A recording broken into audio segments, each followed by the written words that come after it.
Hello everybody, my name is Chris. Welcome back to more Resident Evil 5. We press on. Last episode, huge, right? Covered a lot of ground, a lot of things happened. Truly. One, we caught up with Irving, finally. Right? And we basically learned that he's been basically a bioweapon smuggler, and he had some big hand in this whole thing. We initially assumed like he's obviously the orchestrator for the whole Magini, the whole Type 2 Plaga release situation. And potentially he does have a big he does have a big hand in it, because we learned that there is this other person in play, Excella. She seemed to be the one that pushed him to do a lot of things specifically. Now, he was already probably doing these things, but there was probably stipulations, extra things, right, that we just don't know yet. We don't really know. We don't really know because we had a confrontation with him, and he mutated into a massive creature, as they do, and we put him down. Now, it was cool. Like, aesthetically, it was rad. He was like this massive, like, kraken creature, right, with like a wild mouth. He reminded me a lot of the original RE4 transformation of Salazar, right, when he fused with the plant and his other his left hand, right? Uh, but basically, he said this whole cryptic message like, oh, the world's everything you know is gonna change, everything you thought you knew, like, things are already in motion, you can't stop them. We're like, what are you talking about? What, like, we need information, answers, whatever. And he's like, you'll find in a cave the answers, if you're strong enough. They're like, what the hell does that mean? What does that mean, dude? And we ended up going through this massive temple underground. Like, aesthetically, like the set pieces, you know, some of them are pretty cool, right? Others go by a little too quickly so far, but for the most part, this one was aesthetically pretty cool. A lot of puzzles, a lot of puzzles, a lot of puzzles, but puzzles are great. The big thing was that finishing all these puzzles, make it through to the center, to the end of this temple, was that we found a grove full of flowers, and these flowers are incredibly relevant because we found umbrella like supplies nearby them, which is like, that's a little weird. Umbrella's been gone for quite a while, so we know that these are way back when, like, 60s era Umbrella. And we read a number of blogs, and it turns out that these flowers are actually the source of everything for Umbrella. They are, because the flower produces the progenitor virus. It comes from these flowers. And I feel like that's so shockingly unexpected, but also that sounds absolutely terrifying. Like, you're just walking through these flowers that naturally grow here, and you pick up a virus, right? The progenitor virus of anything. And they tried to replicate it, and they couldn't do it in their lab, so outside of Africa. So they came back, and that's why there's such a presence here. And we had like references to Marcus, who's the one who took the progenitor virus and created the T virus with it, and everything. It's been really cool. A lot of massive lore drops. Right, Wesker's back in the picture. He's directly working on and with this whole Uroboros thing, which we don't really know what that is yet. Still, right? Our one contact at the beginning of the game who brought up Ouroboros, like a doomsday project, like whatever that really is, we don't know. But Wesker's got a ton of missiles with Ouroboros on them. And so Wesker's got a fucking plan. And Excella is working with him. Excella is a high ranking individual in the Tricell company, which is a rival company to Umbrella, but they're part of the pharmaceutical consortium.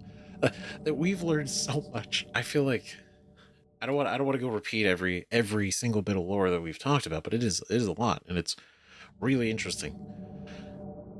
Right? The fact that Tricell is basically the new Umbrella, and not that they took over the company, but they are taking over bioweapon creation, distribution, and all this shit. Bioweapons, everywhere to the point where Tricell returned to Africa, raided this umbrella base for for whatever data and anything they could scrape. And one of the things that was still here was not just that information, but the flowers were still here, and there's an actual functioning base beneath this, which is not only very high tech, very on brand for like the nest from RE2, right, in Raccoon City, but it's actively used. So Tricell is now the enemy, but they're part of the consortium, which should be good. The consortium is the ones that created the BSAA, which Chris and Jill and Sheva work for against bioterrorism. Yet Tricell is creating and profiting off of bioterrorism. It's an interesting cycle, and I'm kind of curious how much more we're going to learn. But real quick, we're going to go to the library, because we picked up a number of files before we get into this. And I know these are long, these are hefty, right? So we got Sheva Alomar, Ricardo Irving, the Nipaya tribe, right? And U8, which I'm very curious about. But real quick, I'll try to put a timestamp in if you don't want to listen to all the lore breakdown of these. You know, I respect it. We'll get right into the game. But the fact that so much of this is a lot of, important information, plus just more information on our characters, I think is a good thing. Right? We only have a few left. But Sheva Alomar, right? Listed within this file is a general background information overview of BSA agent Sheva Alomar, as pieced together from various sources. The information listed here is neither complete nor should be used as a psychological analysis of the subject. Sheva Alomar was born into an impoverished family situation in a small factory town situated in Africa. This particular town being home to Umbrella Plant 57. As with most factory towns, the plant was the lifeblood of the town, bringing in much needed revenue and steady employment for its populace. Almost 80% of the town's adult population was employed at the factory. Good lord. At the factory in some facility, including Sheva's parents. While the pay was low by most nation standards, it provided a steady income for the townspeople and a happy childhood for Sheva. Great. This happiness was short-lived, however. Only 8 years old, Sheva's peaceful life was brought to an abrupt end by the sound of sirens erupting from the factory. As the sirens pierced the air, an ominous plume of black smoke poured out of the factory. Even as a child, Sheva knew something was terribly wrong. With dread in her heart, she ran toward the factory. Arriving at the factory, she soon discovered the entrance blocked. In place of the kind old man who used to stand guard at the entrance, strange adults in protective suits were everywhere, their faces hidden by masks. Sheva could not understand what was happening. I realized years later that they were wearing anti-biohazard protective gear. They were part of Umbrella's special forces. Right? She may not understand the muffled voices emanating from beneath those masks at the time, but the assault rifles they leveled at her or that made their intentions understood.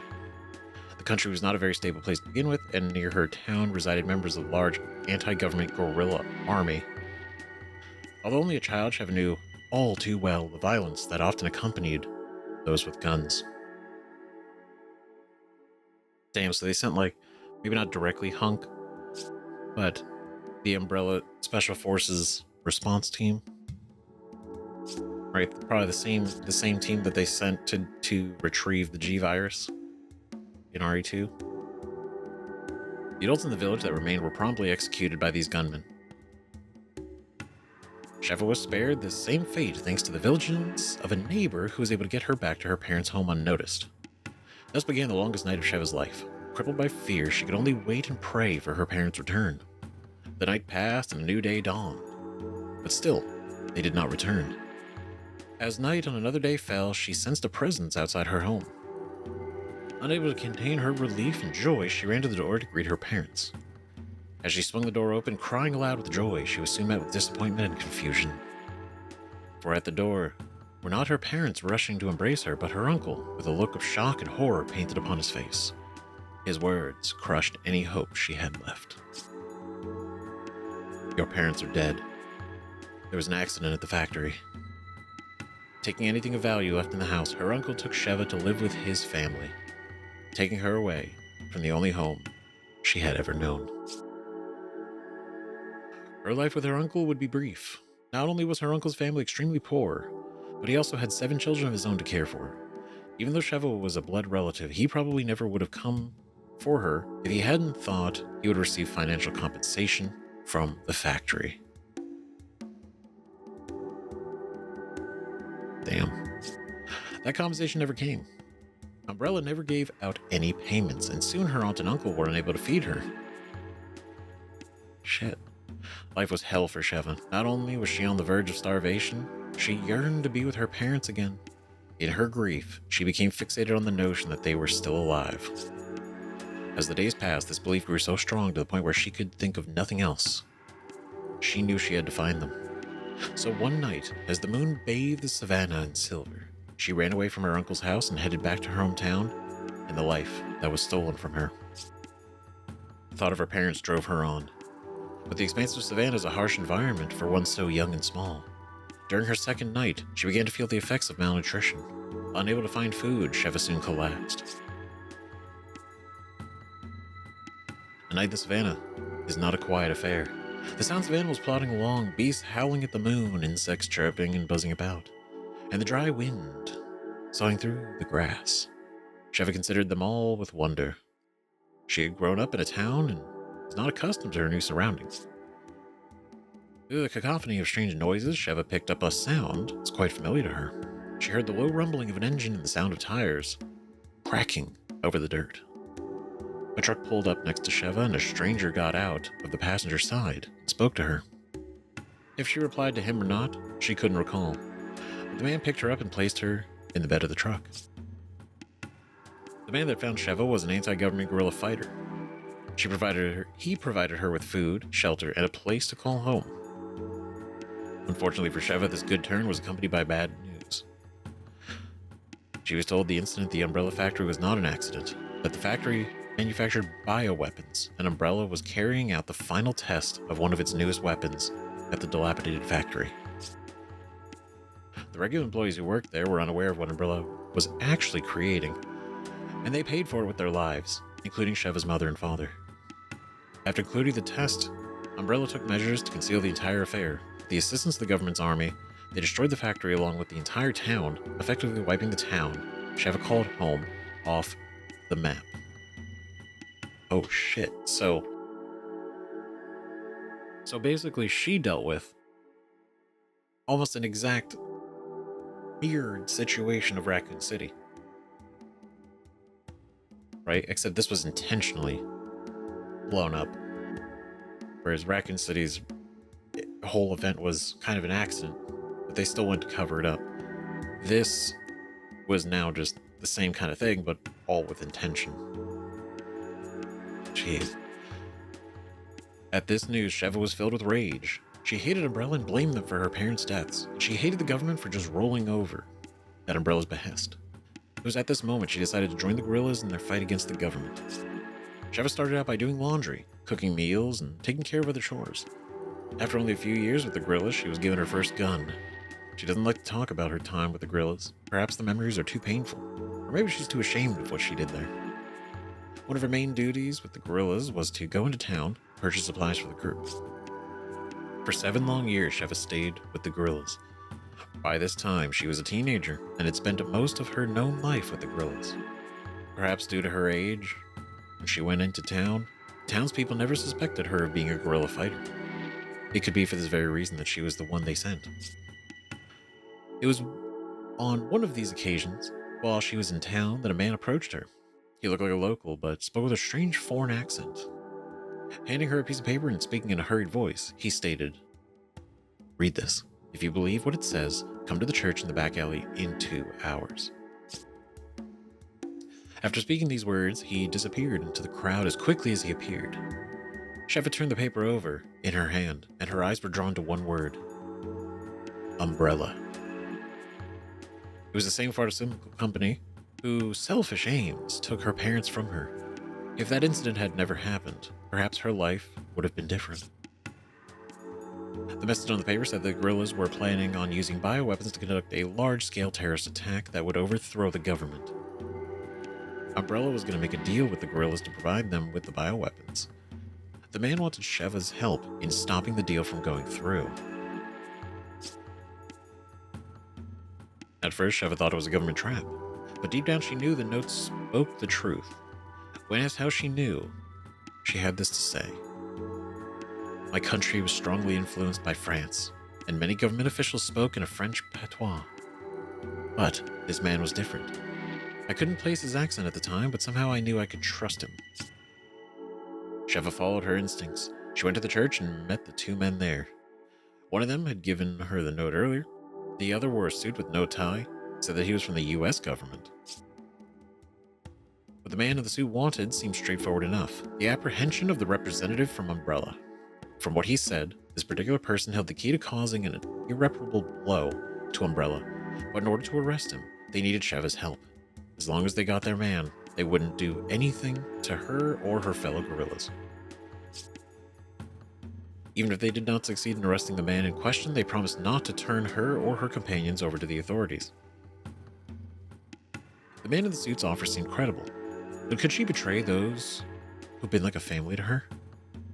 The man seemed to understand Sheva's apprehension, so he asked her one simple question. Don't you want to see Umbrella punished for what they've done? Sheva quickly nodded her head. That's why we selected you. But if you want to help us fight Umbrella, then you are going to have to leave your so-called friends. And then what? What's in it for me? Look around. You know these guerrillas you are with aren't doing this for some greater good. They'll do anything to topple the government, including things you know are wrong. Help us, and you could finally do some good for the people of your country. And what makes you think a 15-year-old girl can help? Someday you'll learn that age matters very little. A person's life is not defined by age, but by the choices they make. You have the chance to fight for something here that goes beyond just you, something that affects the entire world. Can you really walk away when so much is at stake? Sheva would never forget these words. 3 days later, the Special Forces team arrived at the location where the deal was taking place. Sheva had left the door to the building unlocked. She wore a wire so the team on standby could hear what was taking place. The operation was a success. The target from Umbrella was quickly apprehended and taken away. Sheva and the guerrillas were taken to the American consulate, there to be released 2 days later with no charges pressed, just as promised. Recognizing Sheva's abilities, perhaps moved by pity, the man in the suit offered Sheva the chance to start life anew in America.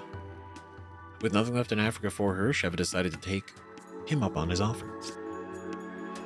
Shortly after arriving in America, Sheva's high intelligence and drive quickly became apparent. She surpassed any and all expectations, even learning English to a native level in a mere 6 months. Whoa. Within 2 years of arriving in the US, she had enrolled at a university. God damn. She's incredible. After graduating with high honors from her university, her legal guardian, the man in the suit, suggested that she join the newly formed BSAA to help others as she had been helped. Umbrella had already been dismantled many years prior, but Sheva had not let go of her hatred towards them and all others like them. After completing basic training, she was assigned to the unit led by Joss Stone. There, she trained with his unit for 8 months, learning everything she would need to know to survive in the field. After the completion of her training, she was handpicked to become a BSAA agent. She is currently involved in operations throughout the world. What a backstory. And honestly, shockingly, I mean, comparatively, right? Normal. She's just a normal person who suffered at the hands of Umbrella's bullshit and did what she needed to do to survive, fought her way out, offered an opportunity, and now she's the BSAA, trying to make the world a better place. Pretty cool. I love getting more in information on Sheva, because as a new character, we only know so much. Right? We don't have like multiple games worth of build up. Ricardo Irving. Oh, a little bit smaller. All right. According to official records, Ricardo Irving is overseer of the oil refinery owned by Tricell Africa Division's Resource Development Department. Oh, interesting. See, we never knew his job. We this game started off so quick into everything.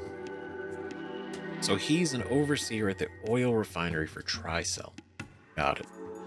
Crude and arrogant, he possesses an insatiable desire for the accumulation of wealth.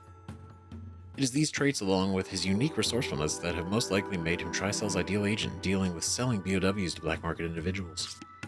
The money gained from these dealings is then invested by Tricell Africa back into their bioweapons research and development. The demonstration of those weapons for clients act as operational tests.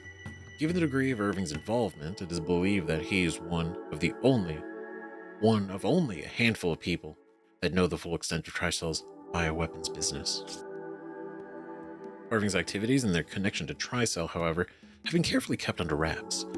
Adding to the misdirection is the fact that he is officially employed with the Resource Development Division, and not the Pharmaceutical Division that sponsors the BSAA.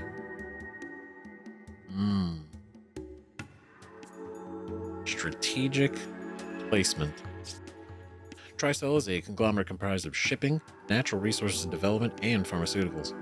Each division runs in its own capital and, as such, could all be considered separate entities under one parent company. Also of note are the divisions that exist between each of the Tricell branch offices. The BSAA learned of Irving's latest deal. They viewed it as illicit activity conducted on his own and without support from Tricell. BSAA's mission, therefore, was not to fight biological weapons, but to apprehend a smuggler involved in an illicit deal.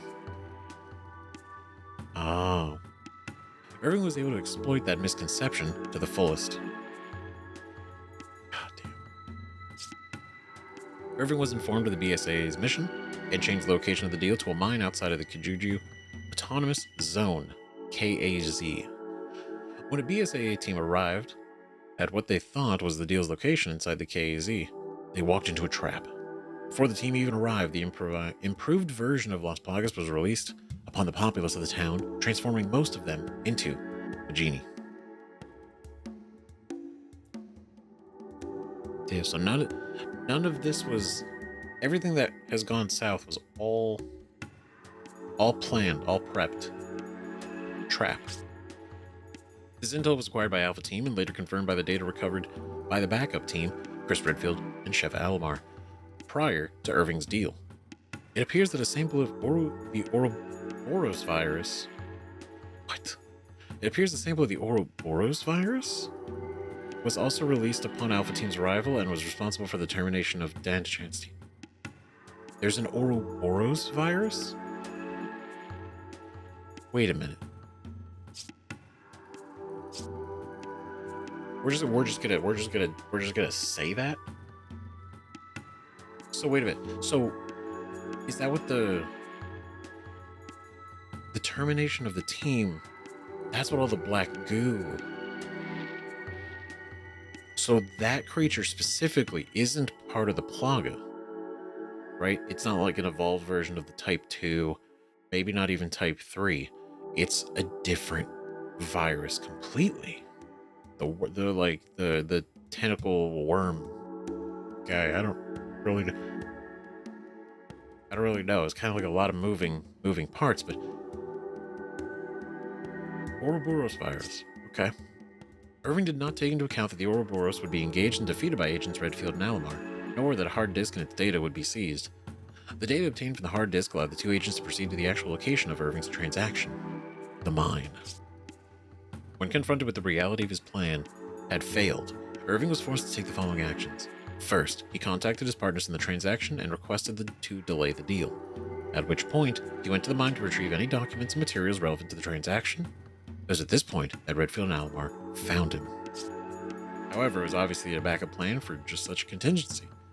Irving escaped thanks to the help of a hooded figure he had on standby. The two agents were left to deal with Popokamaru. That's not the word. Popokarimu. A bat-based BOW. That's its name. Okay, we got a name for him. Popokarimu. Popokarimu. Popokarimu? That was originally intended to be used in the transaction. Oh, interesting. It is thought that Irving released the BOW on the agents in retaliation for disrupting the transaction and not to aid in his escape. It was becoming apparent by this point that Irving's mental stability was in question, whether his irrational behavior was brought on by the interference of the agents or if the increased stress only brought out his true tendencies is unknown. Well, because remember, the Popokarimu was in the truck, right?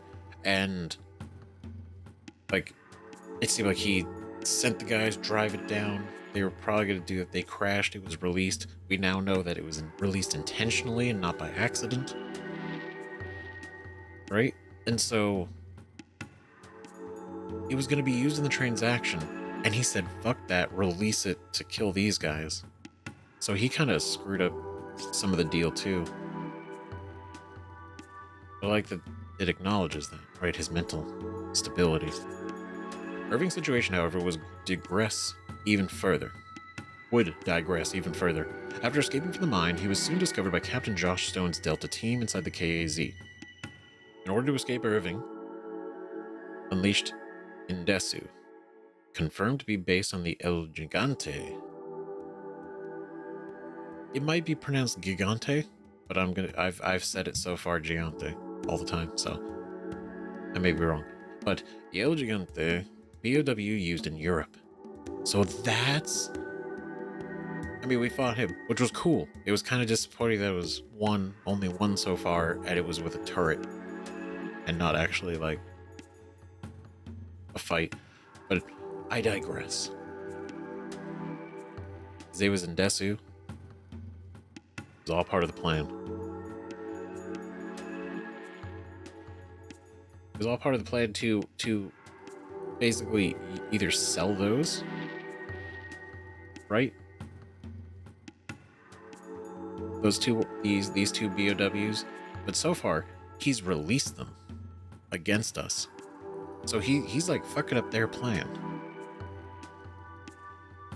Right? The frustration of losing two large, valuable BOWs in such short succession must have been keenly felt by the avaricious. Yeah, the Irving. Yeah, well, I would hope so, because he released two incredibly valuable. Like the fact that Indesu was based, right, on El Gigante, and it's dead. And the other one, it's like, after reaching the conclusion that there was nothing more he could do, Irving plotted to escape with his accumulated wealth. But he was soon overtaken by the hood figure, who provided him a vial containing Las Plagas. This was to be his punishment for failure. He was to administer this on himself in order to fight the two agents. Oh, this vial contained a Las Plagas variant known as a control plaga. They gave him a control plaga, which obviously is why they have such a massive transformation versus just, you know, the regular puppeting. What is it? The submissive variant, right? But that, I mean, it did seem to be, right, in that cutscene where he was, yeah, he was getting shit from his hooded masked person. And so he was forced to take it. It wasn't just like, oh, use this if you need it. It was, no, you're gonna use this, you're gonna fight those agents, and you're gonna take care of this because you've been fucking everything up. According to BSAA Intel, the use of the control plaga has been documented by Leon S. Kennedy in Europe. The control plaga differs from the common form in that it does not take over a host's rational thought process. Another difference being that it causes extreme transformations to the host. As such, Control Plaga hosts must resign themselves to never being able to live as a normal human again. So we got an official, like, pure confirmation, right? Extreme transformations. Never live as a normal human again. So once you turn, that's it, forever. And we figured that, right? We figured that based on a lot of ones that we've seen and all the bosses we saw in 4, right? Once you turn, especially because a lot of it is like literally ripping and tearing their skin and body apart when they change. Like Mendez. You know, you're not going to just like shrink all that back in. Not realistically, but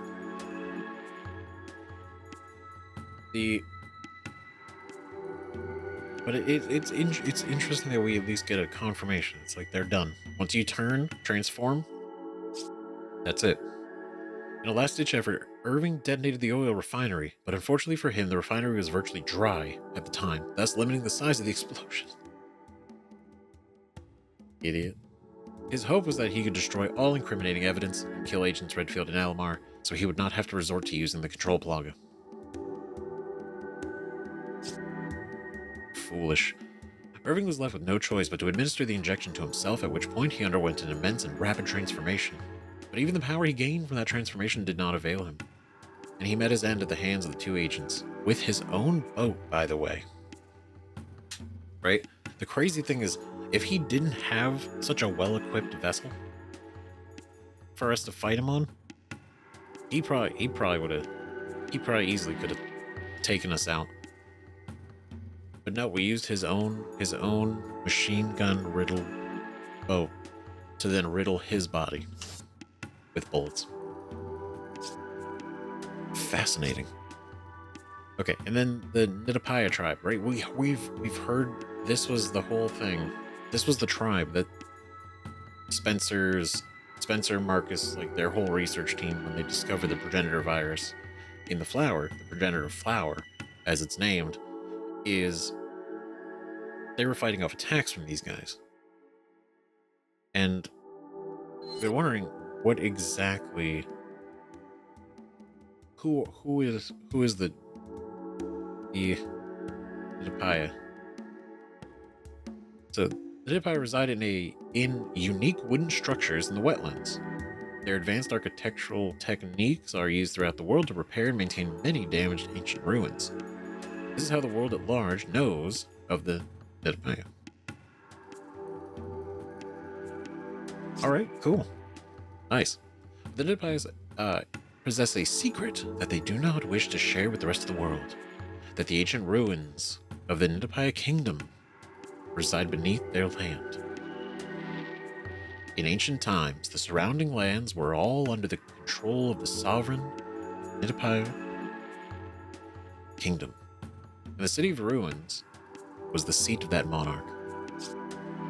Special attention was given to the way the sovereign was chosen. Oh, special attention should be given to the way the sovereign was chosen. While the Nidapaya, I hope I'm pronouncing that right, did have a monarchy, the king was not decided by birthright, but by the abilities and qualities he displayed during a certain required ceremony. This ceremony employed a special plant that grew in the sun garden residing in the deepest area of the royal city. The plant was known as the Stairway to the Sun. The Stairway to the Sun was an extremely poisonous plant, and its effects were fatal if consumed, though some individuals possess natural resistance to the poison. The Nidapaya people believed that a man who could prevail against the poison was destined to become king. Vestiges of the ceremony are still carried out once a year by the Nidapaya for the continual peace of their ancestors' spirits. Even with a natural resistance, finding an individual that could survive ingestion of the powerful poison was a rarity. It is said by the Nidapaya people that one such man reigned as king for hundreds of years. But wow, whether this legend was any validity to it cannot be ascertained at present. What is known is that this once flourishing kingdom fell into decline and eventually abandoned by the Nidapaya people. It is not known what made the Nidapaya abandon their city for the wetlands. Any information regarding these matters comes from oral traditions, and hearsay, which obviously calls into question the validity of the information. What is known, though, is that after leaving the city, the Nidapi viewed it as a sacred ground and vowed to keep its existence hidden from outsiders. All Nidapi males between the ages of 13 and 25 are required to spend 2 years in the city to guard and protect it. Oh wow. It is through their continued vigilance that this great city's existence has been kept undiscovered by the outside world. There was, however, one instance of outsiders discovering their secret city. In the 1960s, a corporation went into the sacred city to find the plant used in their ceremonies and take it by force. Oh, that's why they're being attacked. Because not just the Nidapi people still exist, they just left, right? An umbrella forced their way in. So that's why they were dealing with attacks. The Nidapi fiercely resisted this incursion into their land. In times of peace, the Nidapi are builders of great renown, but when the need for war arises, they can become stout warriors. This adaptability is the essence of the Nidapi. Their physical prowess in battle was their greatest weapon, and they used it to fight bravely. They were overwhelmed by the enemy's technological advantages. During this time, many of the Nidapi youths consumed the plant in an effort to fight off the invaders. Oh. In the end, the Nidapi were forced to cede the area of the Sun Garden and beyond to the corporation's control. The Nidapi have not yet given up hope of one day reclaiming their sacred land and returning it to its former glory. Wow. Damn, that's wild. Okay, so I mean that gives us an idea, like the stairway to heaven, or stairway to heaven, stairway to the sun. Stairway to the sun being the flower, and the poison is the virus, right? If the virus doesn't kill you, you assimilate to it. Because the idea that this also confirms, right? And we do know technically, like, it could exist, right? But to say that there are people who possess a natural resistance to the progenitor virus, right, innately, is something. And it's those people, right? Those people would be king. They would rule. Everyone else would just die. And it's really interesting because they didn't, this was just normal for them. But then, of course, Spencer's like, I found a virus. I found this thing in Africa. It's pretty cool. I'm going to use this. I'm going to use this going forward. And so they went to take it by force. Yeah. So all the journal entries we were reading were saying, like, oh, you keep having to fend off attacks. They keep trying to come here. Makes sense now. Right? Because again, I had speculated, because they never said tribe, right, in any of the writings. They just said Nidapi. So I was going between either of these are the people, the locals, or maybe by chance they're those like weird spider things that have existed here naturally. Luckily not the case. Right? Definitely those are also bioweapons. U8. This is the one I'm curious about.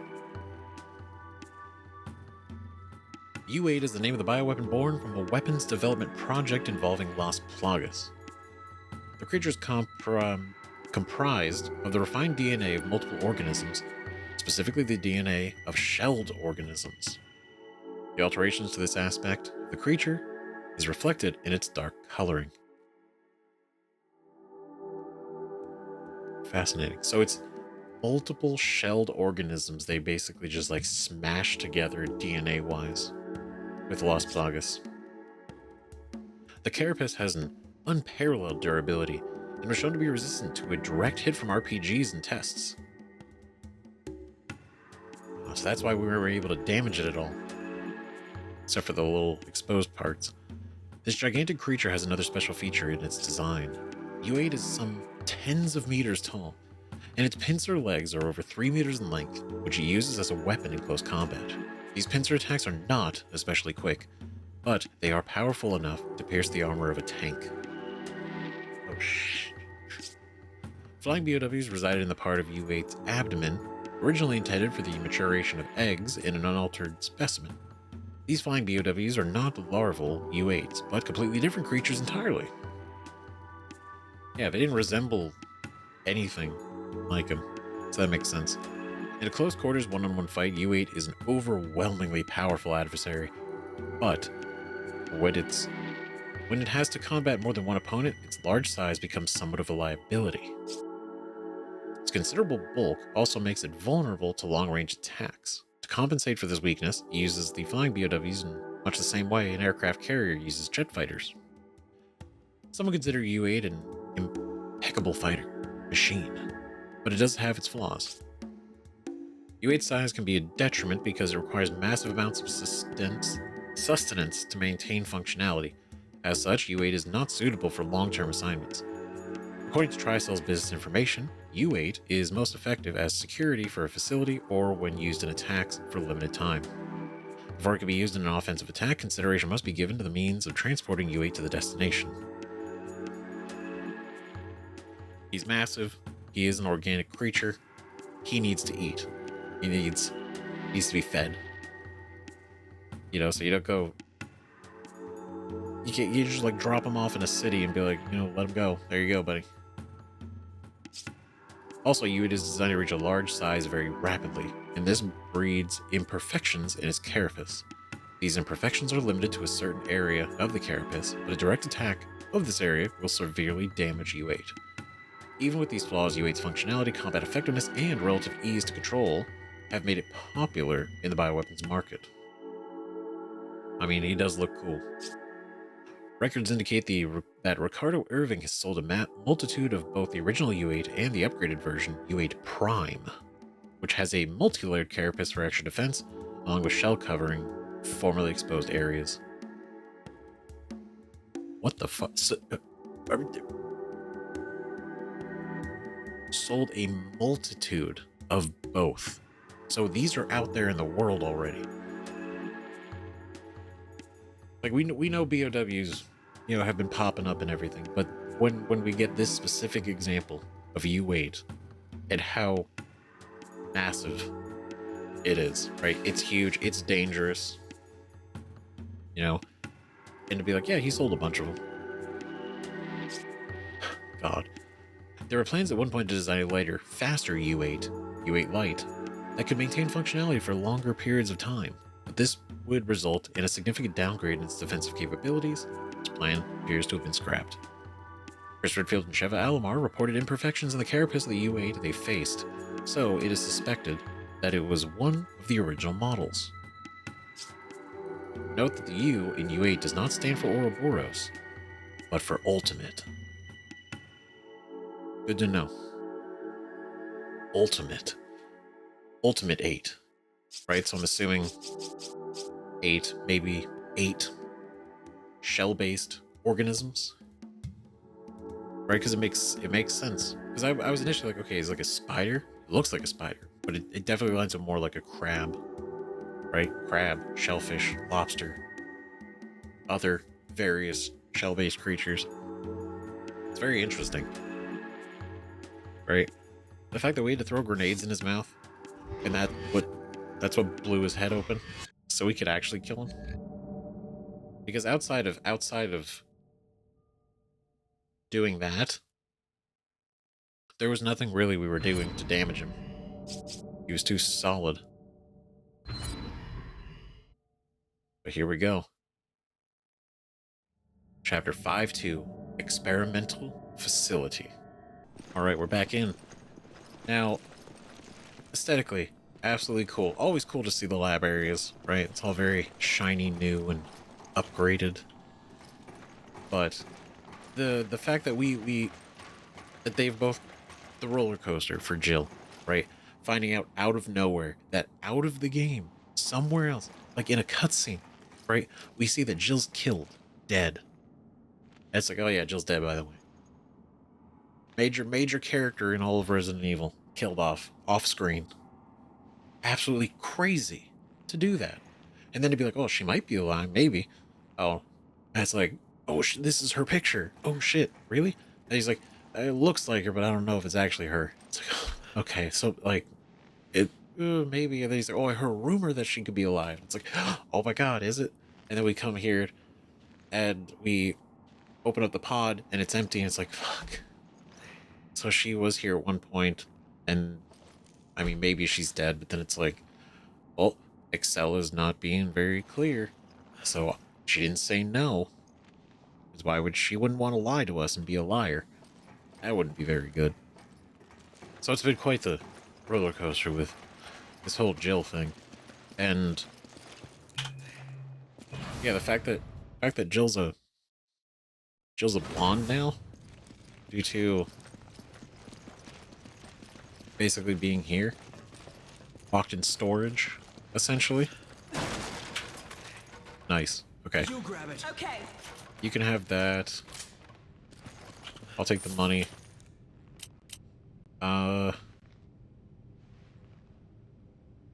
You know what? You also Roger.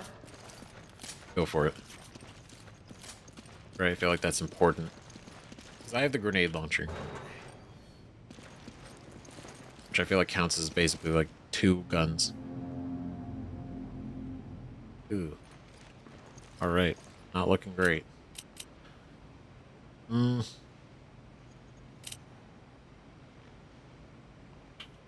Yeah, I think, let's see. We have explosive rounds in here.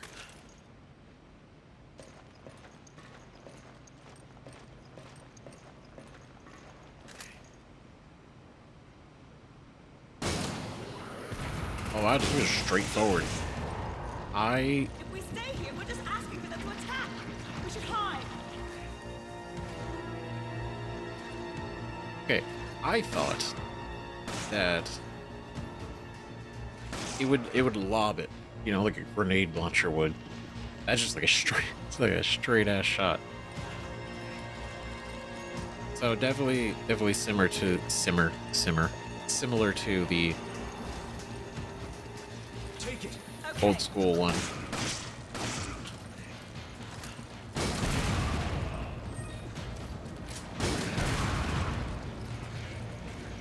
Okay. I don't want to burn too much of this ammo, I say. Reload.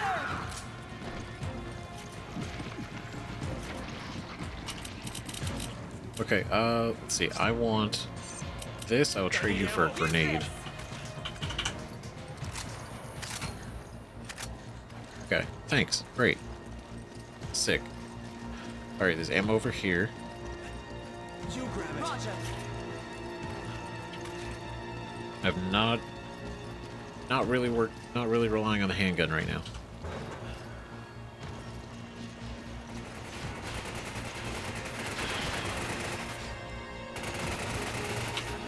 Okay.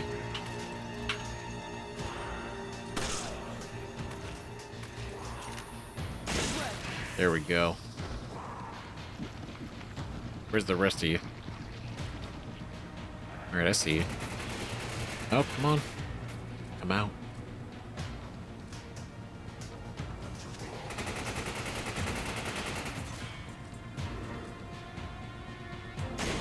Got you in the arm. Nice work. Ooh. I think we got him. Oh, we did.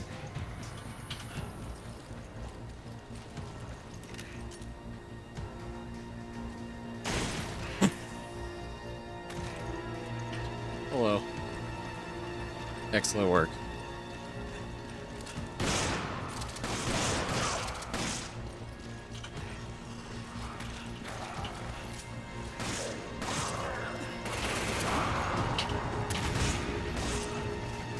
Hold on.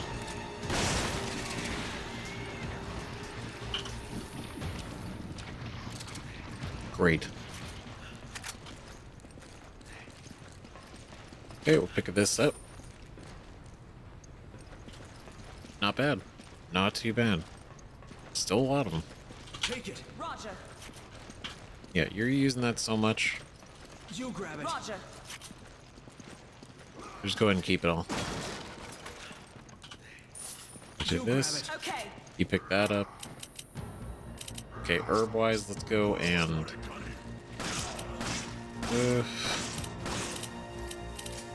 man. Oh, she's busy right now. Thanks. Use this.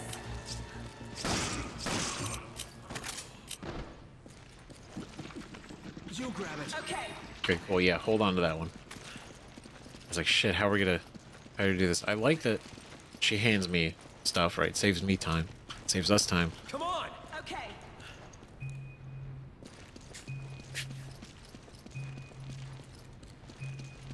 There we go.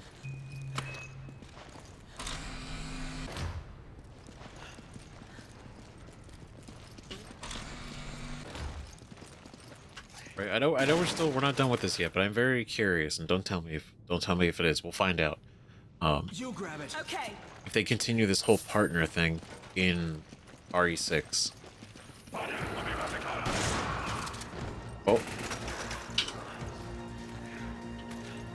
Yeah, it takes me back to Mass Effect 2.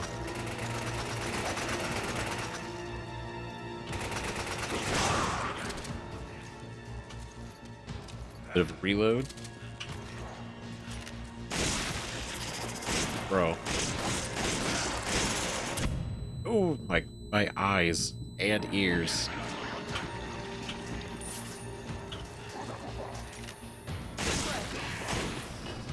Oh shit.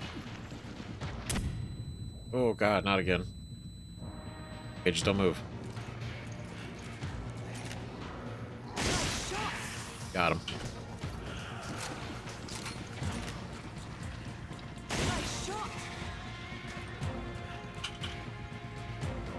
You know, I thought the little split heads and the mouths and everything, I thought those would come into play a lot more. Right? But not really. Not really at all.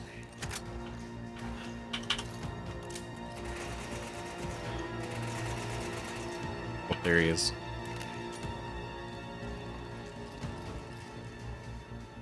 Can I shoot through this? I can. Great.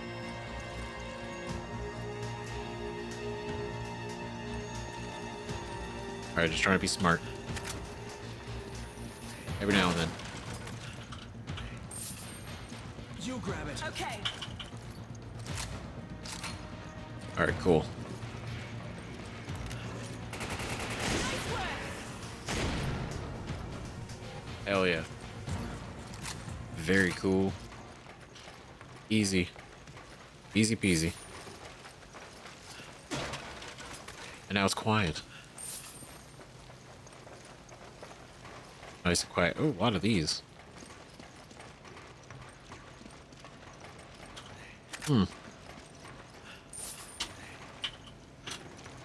Right, now that I think about it again, it's like we haven't... we fought nothing else. Like the first noodle guy. Right? We fought no more of that dude has shown up anywhere. Nobody else is infected like him.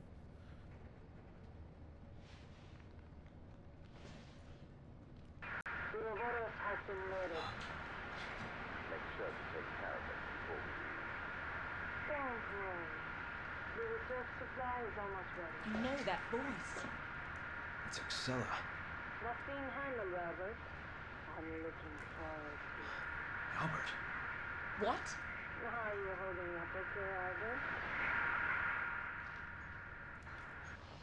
Shit. Wesker. I thought he was dead. Did you? Come on, man. You saw the shit he could do. You think falling off a cliff was going to be what took him out? Now...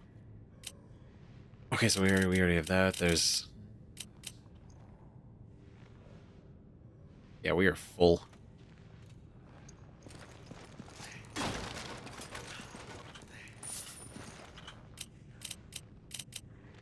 We are a little hurt, though, so I'm going to exchange this. Give me an herb. Take this. Thanks, partner. Right, just for the sake of it. But no, so okay, cool. Now Chris is caught up. with the rest of us in that Wesker is here. Wesker's involved.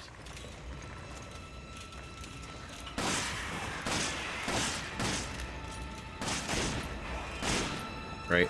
And, I mean, that's good, but he doesn't seem terrible. He's more like, ah, damn it, man, Wesker's here.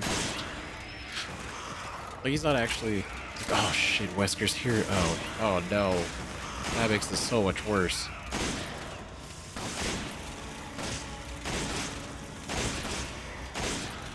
We're like, oh, how did he survive? I don't know, maybe he's just level-headed. Right? Focused.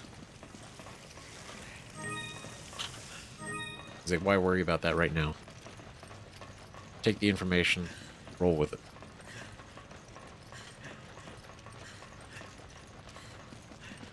But no, so now they both know each other are here.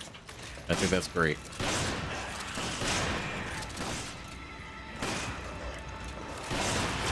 Wesker knows that Chris is here. Chris now knows Wesker is. Oh. Nice. Okay. That's what I get for changing my weapon tactic.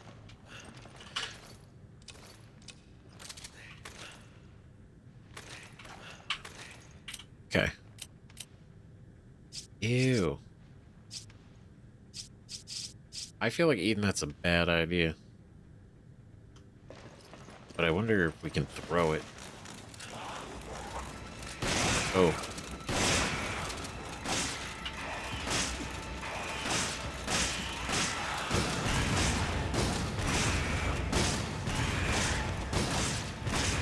Nice.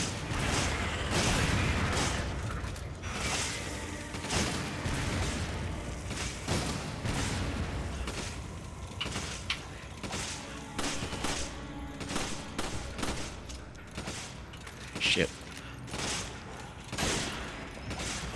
Okay. All right.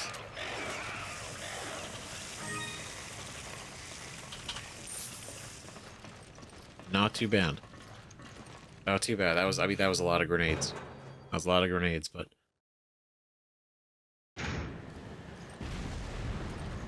Be alright? What the fuck?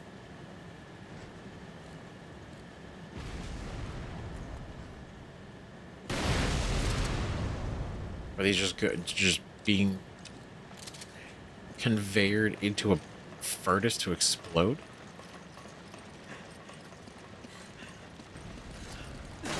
Or is that how it's powering the furnace?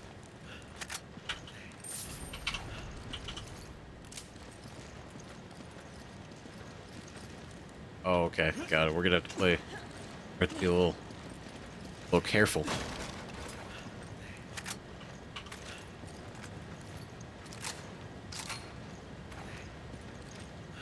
Oh, hey, man, I appreciate you guys waiting.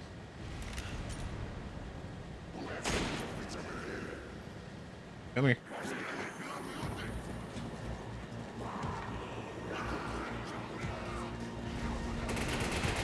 They didn't see us coming.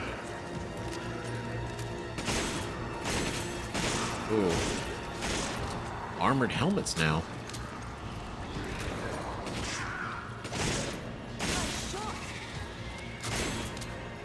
Oh. Damn it.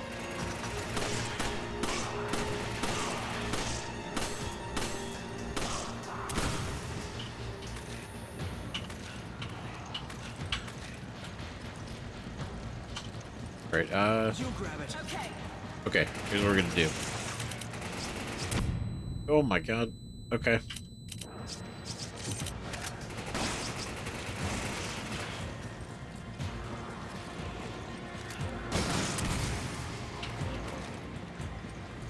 Okay. You grab it. Okay.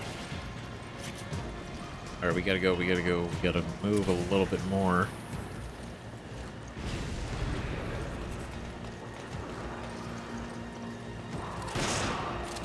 Gotcha. Oh, get around the corner.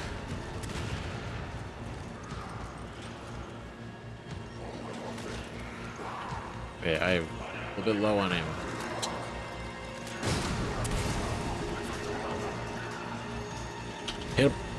Punch him. Oh. Nice. Good combo.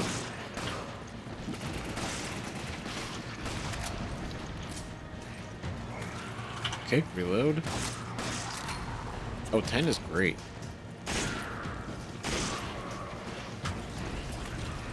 Hold on, stand up. Go over here. I'll take that. Rifle ammo. Don't let it go.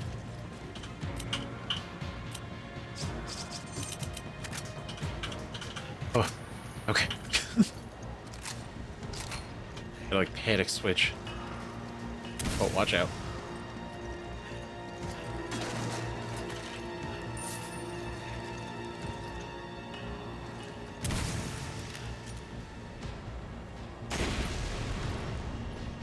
Are you dead? You survive that? I don't think so. Alright. Cool.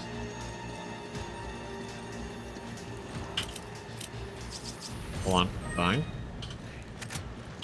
I could use some too. Thanks. I'll give you that. Over here, rifle ammo.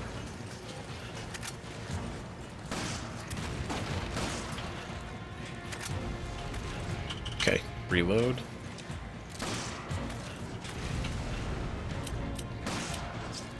Oh, give you those. Reload.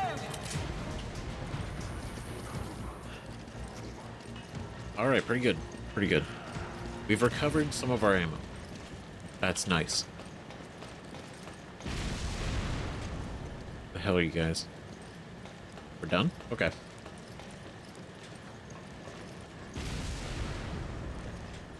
Okay, so to get over here.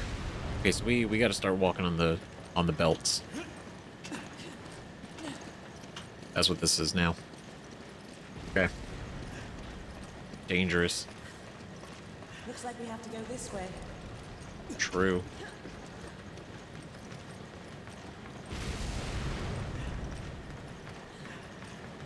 Oh. Kind of makes it a little bit easier if we just coast down the middle.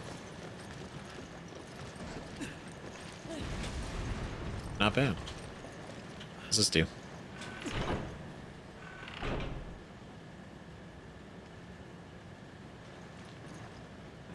Alright. Cool. Just in case we have to go back.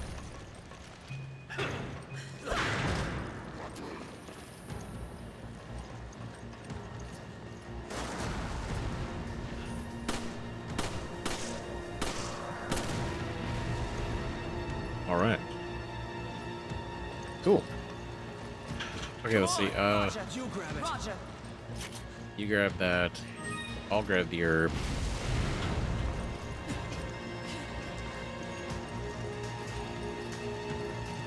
Oh, hell. Oh, God. Watch out, we just gotta go. If we make a beeline, we can outrun their grenades.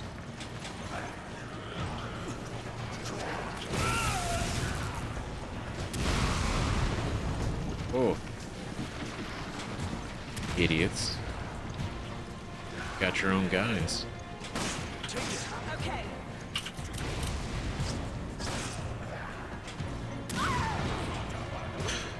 You know, I was like, do we use this yet? Yes, now we do.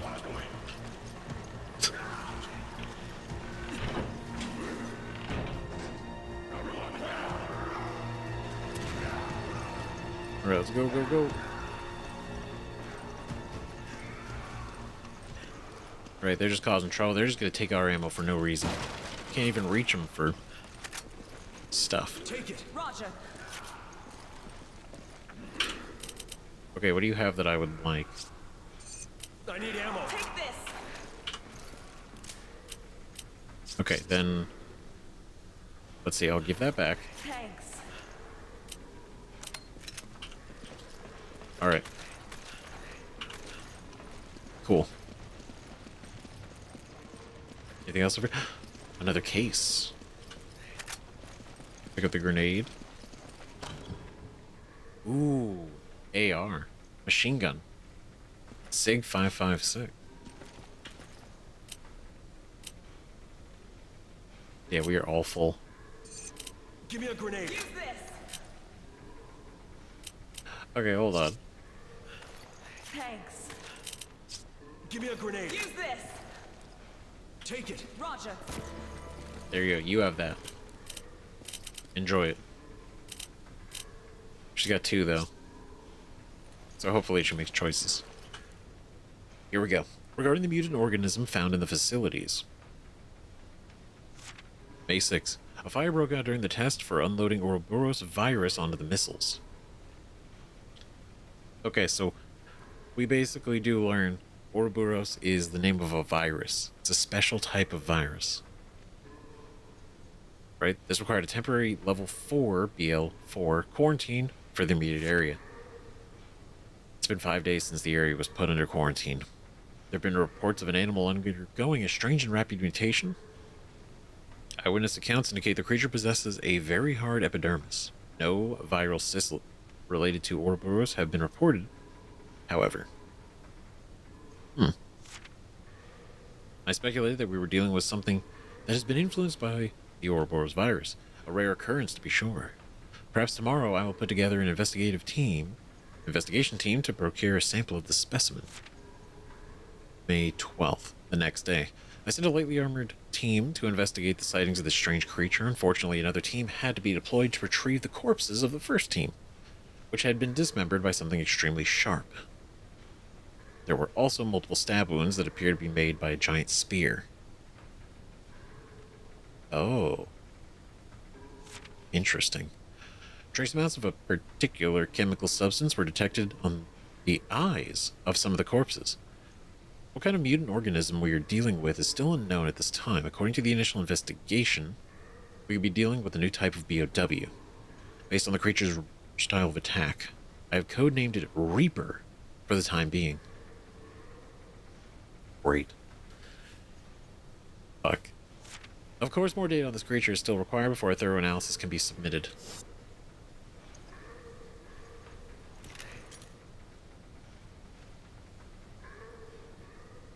Ooh.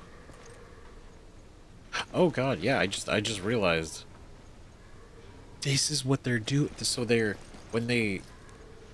those pods, like the dude that fell out of the pond was deployed into the depths. This is where they land. They're basically either failed, they're dying, it's not working out, whatever reason, right? They drop them, they land on these conveyor belts, and they're just fucking driven into the furnace. Wow. It's so efficiently fucked up.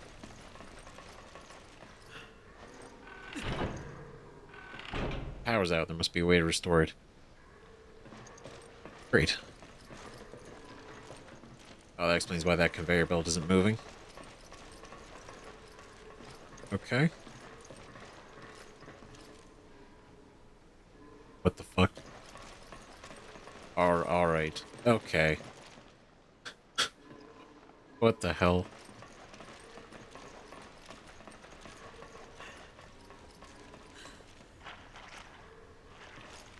What the fuck? No comments? Nobody?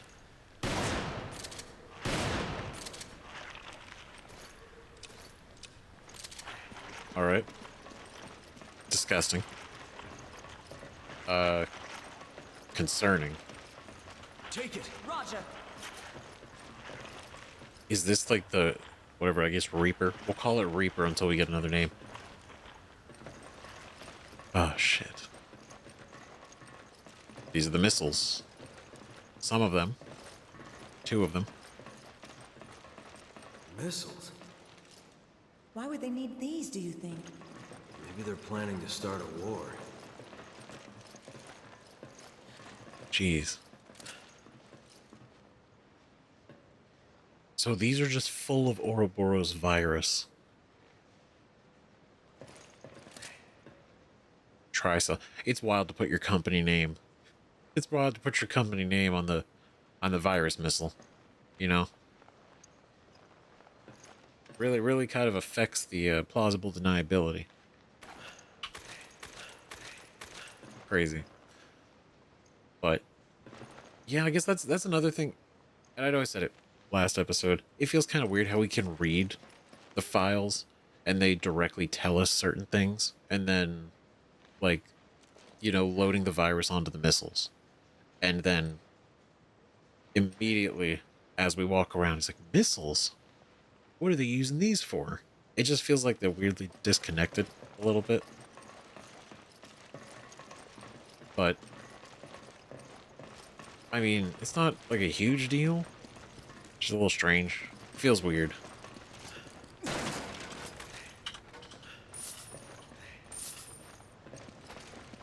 Okay. We got a little bit of money. Let's see. What do you have? I don't have anything I need. It's not really anything we can exchange exactly. So I'm definitely not leaving that herb behind. Take it. Okay. Okay. At least, like, I definitely don't want to. And with whatever the hell that shit is going on around here, I don't want to risk it. But I don't want to just, like, throw something away. Because we can combine it with this. That's what... I wish it would let us combine, like, in the menu. Right, so I don't have to go and get rid of something to then just put it in, combine it, and then just have that open space immediately afterwards.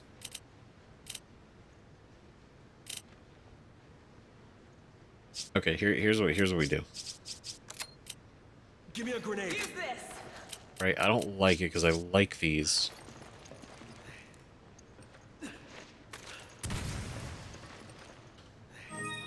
But considering we have a bunch of flashes in here, I don't know. That's something.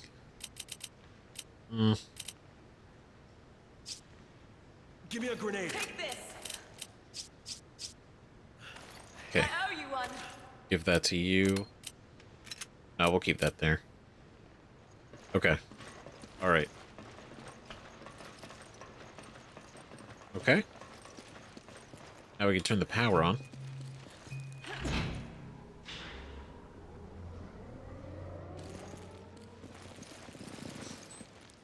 All right, just like that. What? Oh my god, it opened up.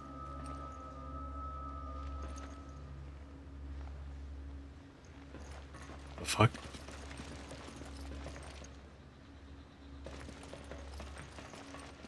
Okay.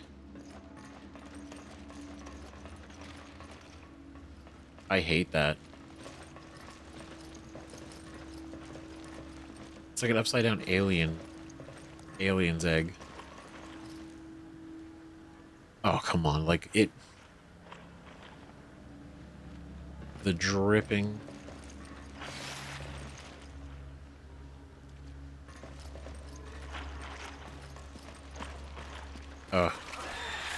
Oh my god, Jesus.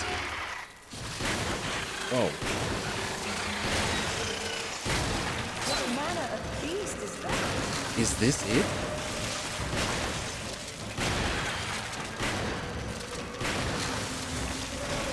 Oh my god.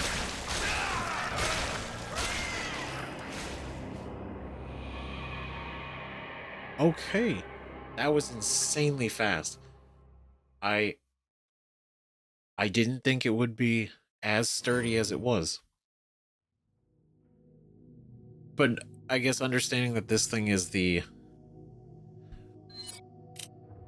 thing could be the Reaper, right?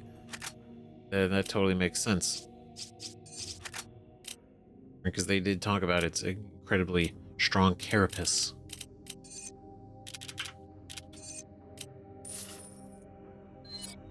But no, that's nuts. What the fuck? Okay, what's that? 80? This is 90.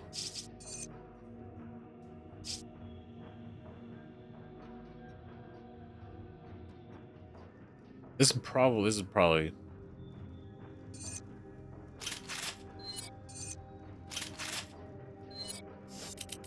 Okay, we do that. We'll go remove. Right, so you can just focus on those two.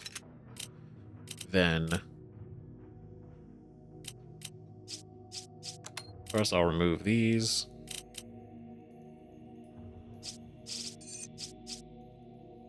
Right, definitely want to up the firepower.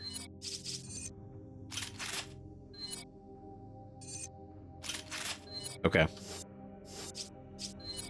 What can we buy? What is this? Oh, okay, same one.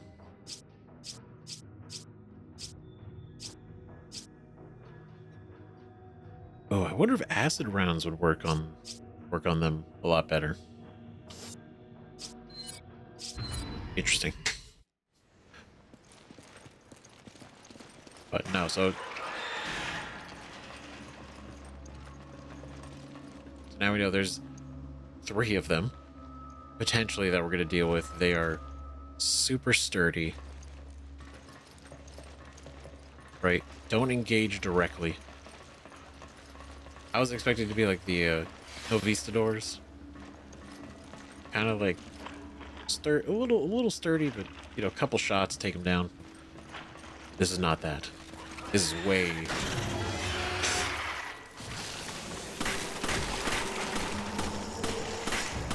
What manner of beast is that? She says so cautiously, not even cautiously, like almost nonchalant.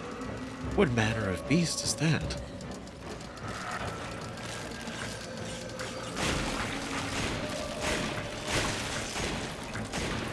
Ew. Ugh. God, go, go, go, go, go. Bot, reload faster. Wait. Hello? It doesn't want to turn me around.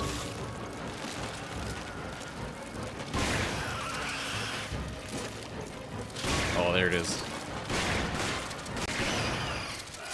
Ugh.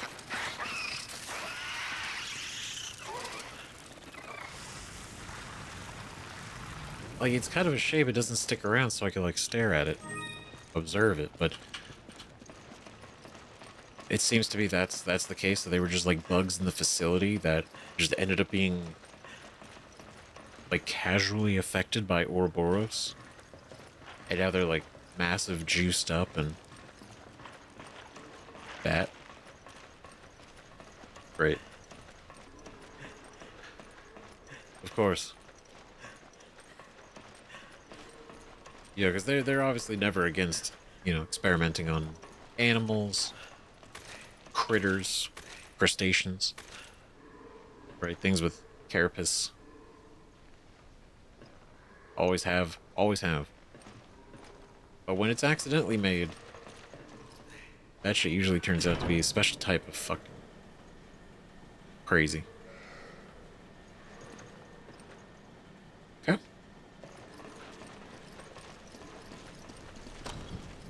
Ah. I don't know, I thought that would have been wild if it just happened to have another one in there. These must be the discarded test subjects from the research facility.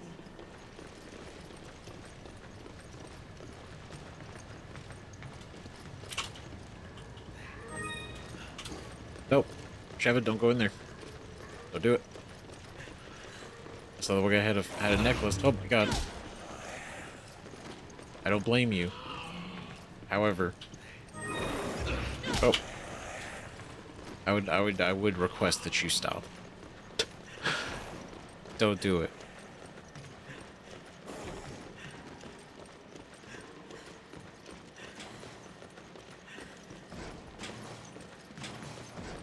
Oh, damn it. Okay. No, just wait. Go. Come on. All right.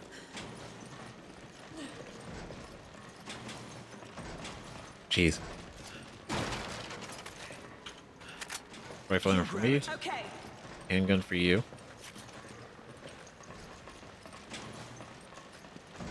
right? I mean, like, let's be honest. This is way better for them than just they're already fucked up, and I don't even know if they're conscious, right? Or if they're just like purely instinctively reacting. But is it better to let them die or to leave them like this?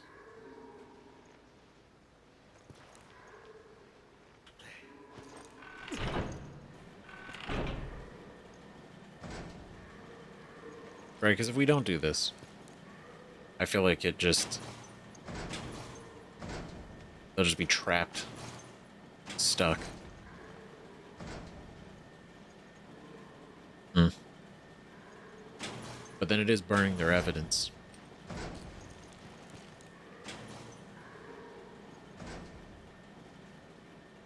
What's to say they're not going to blow up this place anyway?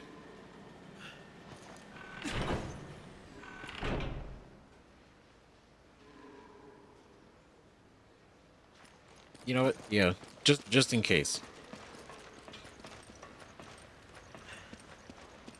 Just in case. I mean, I'm thoroughly convinced they're gonna blow this whole place. This whole place is gonna be on fire by the end of this.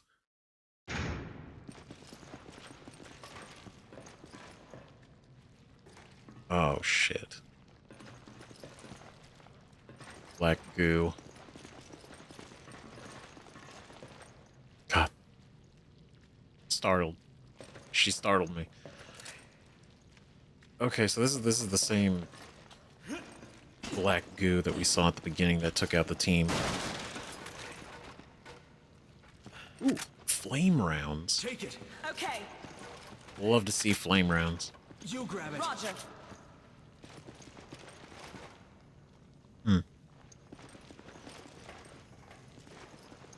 Take it. Okay. Can't look at any of this stuff. That's unfortunate.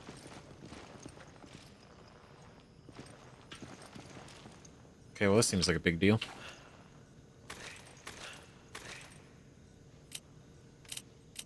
All right, what do we got? Flame rounds, incendiary grenade. That's a lot of rounds. So you better pop off, Sheva.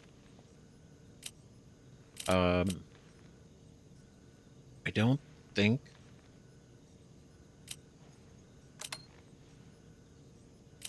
Well, hold on.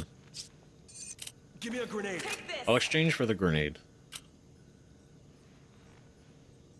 Right, and I'll save these. We'll use these in our ammo first. Save the flame rounds for when we need it.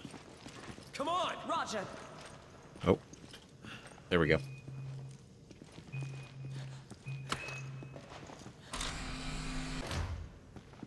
All right, let's do this.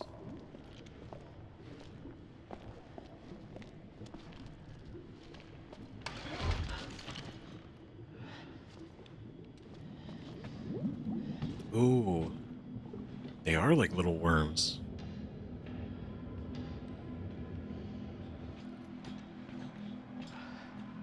Sheva. What the fuck? Oh, that's a test subject. Well, glad you could make it. Up here, you two. Excella. Where's Jill? Jill, Jill, Jill. You're like a broken record, you know that? Just as single-minded as he said. You've spent so long trying to track down Uroboros. Well, here, enjoy. Oh, he's got Uroboros.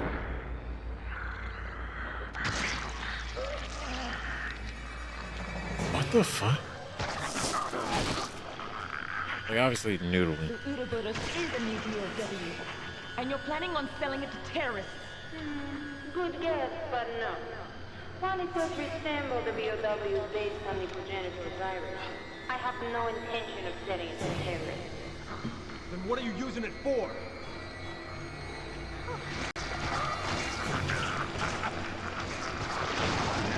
What the Evolution. It's a philosopher's stone, one that will choose through DNA who shall proceed to the next stage. My vision and his combined, now made a reality.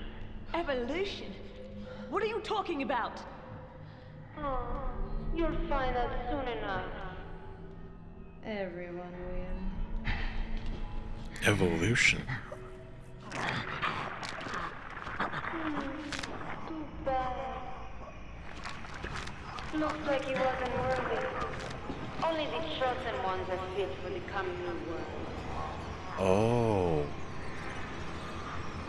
Stella, wait! So like for a minute he was like almost compatible with the virus.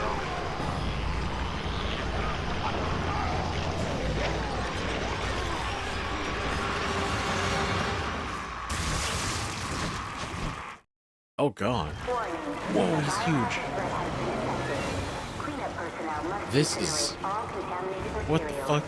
Okay, so it is like the guy at the beginning, but he's bigger. Yes, but this one seems much more ferocious. It does. Watch out, boys! Oh, sucker. What? Whoa, that's cool. That's not good. What the f- so? Like he had the eyes, right?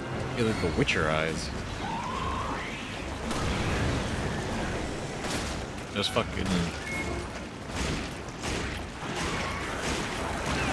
Oh, because there was a moment where he seemed like, I mean, almost like Wesker, right? Where it's like he assimilated with it. You saw the noodles, like, they suck back in. Roger. That's interesting.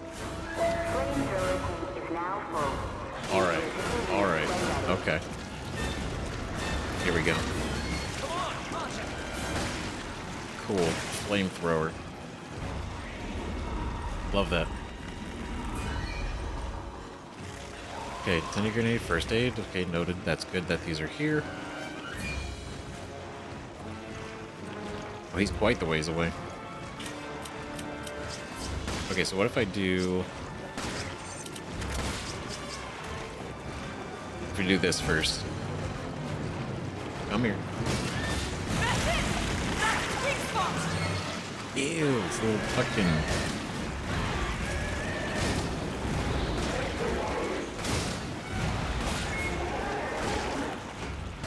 It's hurt.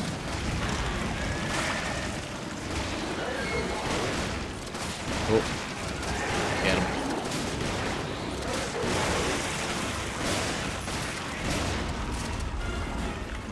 Oh, he's not happy about that.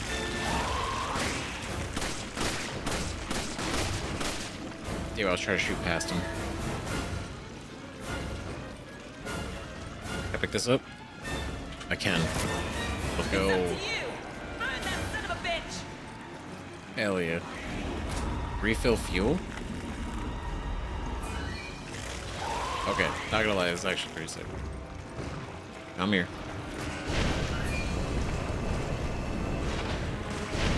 Oh, it does not have a... It's not very ranged.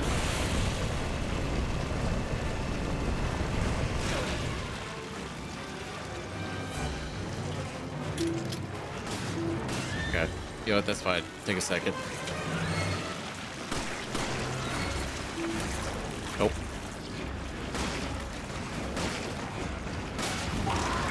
Nice. There we go.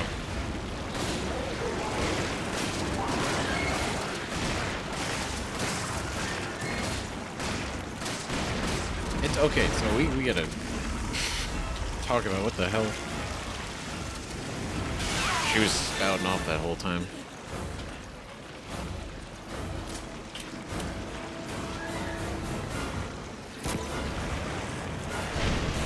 Oh, there we go. Burn, bitch. Oh, okay.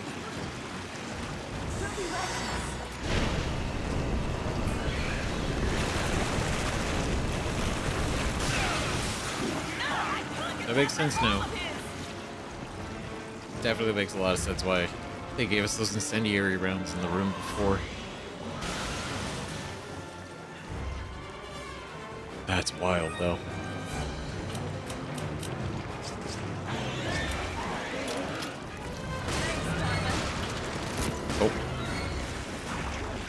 fun now.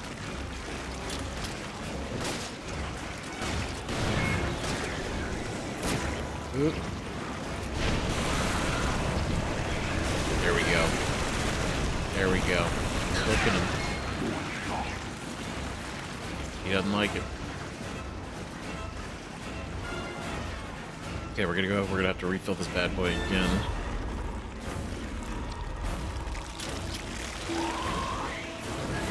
Oh, damn it. Okay, a little bit of distance.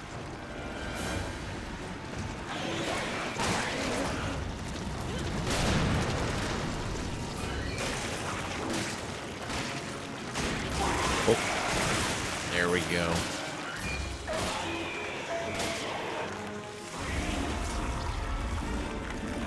Yeah, he was not a fan.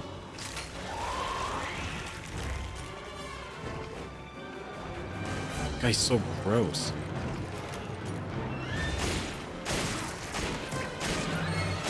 We just...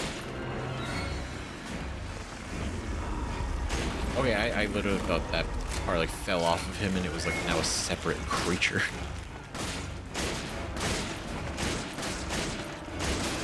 It's just a massive... Yeah, it's just a mass of tendrils.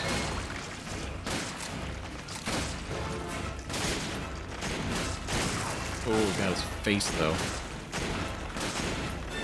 Oh, it was. It literally was his face fell off.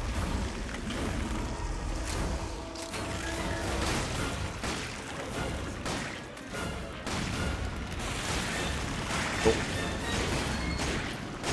Oh, there we go.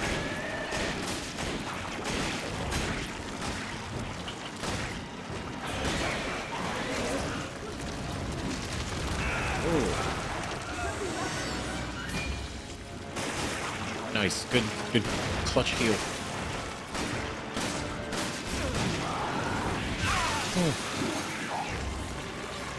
Okay, a turn. Sometimes he strafes, sometimes he turns. I'm sure it's purely the way that I'm approaching. But man.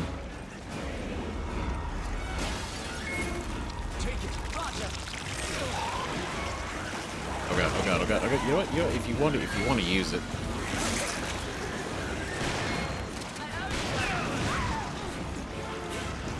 Yeah, actually, you know what? If you want to use it.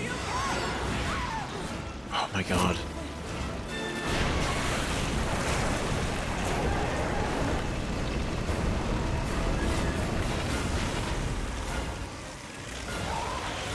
Oh my, this dude's got health day. Oh my god.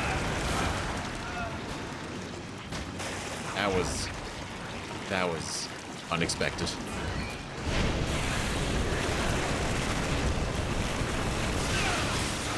Brother, just... Yo, that's a hell of a... It's a hell of a BOW.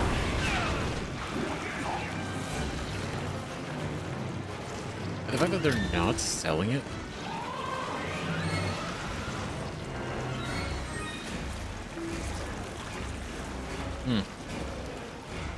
They're not selling it to terrorists. They're keeping it for themselves. They have clearly the missiles, some sort of distribution plan, so it affects the world and what whoever doesn't change is deserving to live, or whoever doesn't die. Right? Because like her were like, oh, he wasn't worthy.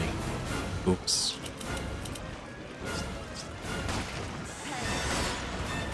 Like that's such a specific word.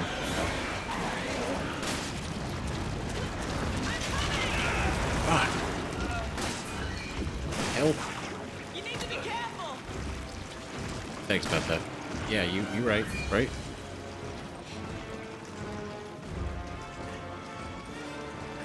Hey, he's fucking solid.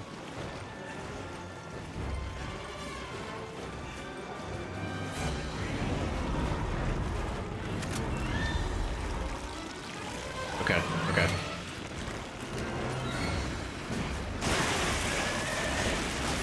Oh.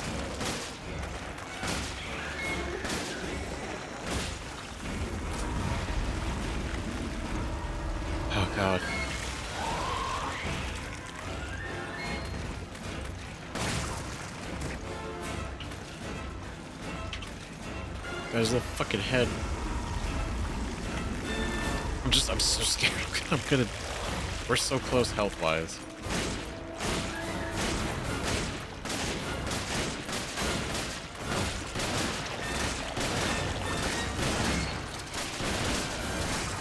Run.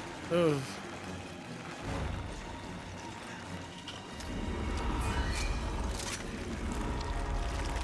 Oh god.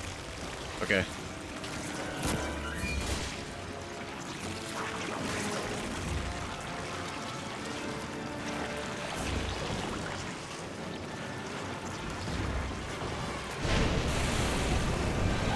Oh.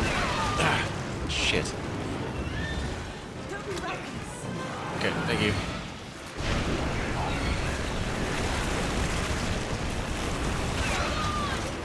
You need to be careful. I'm really just trying to unload as much of this on him as we can.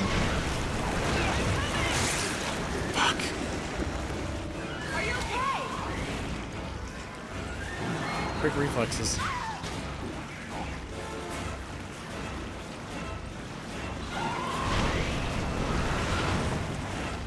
I actually got that one in time.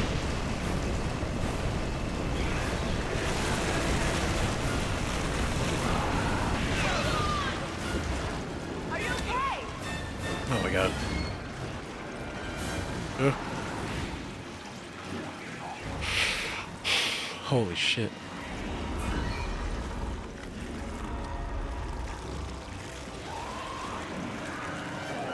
Okay, he's all the way back there.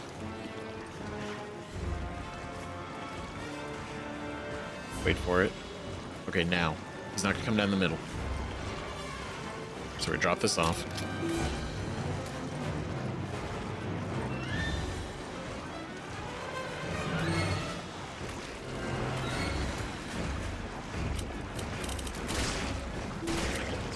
Give me a grenade. Take this. Okay. Ooh.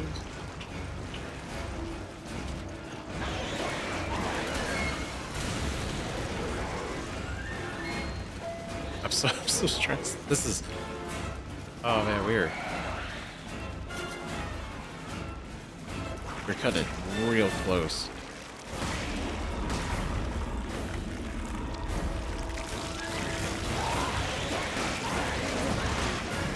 Nice, he's on fire. Fucking. Let's go.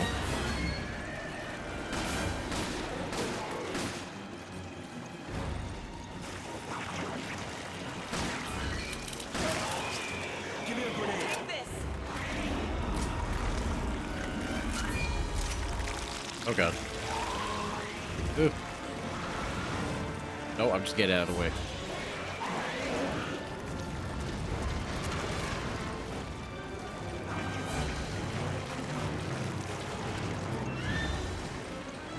Oh, he's coming. He's angry.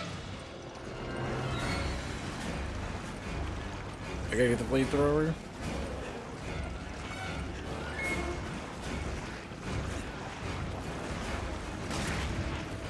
That wasn't even close.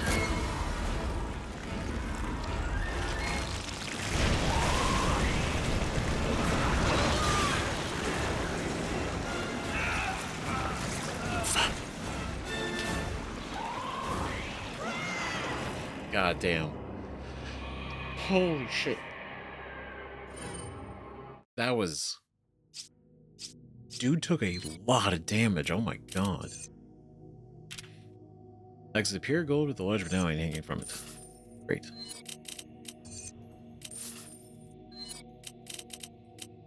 Right, that was crazy. That was a crazy amount of damage. Dude just was fucking unfazed.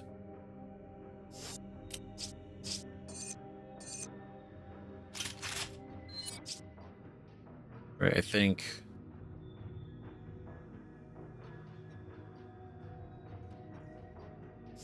Wait. Can we buy incendiary rounds now?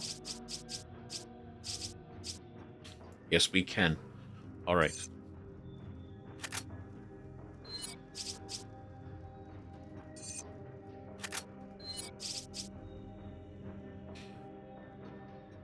Okay, I think those are gonna be good.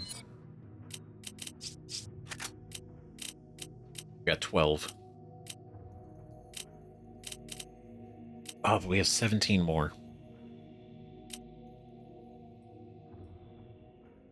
I feel like...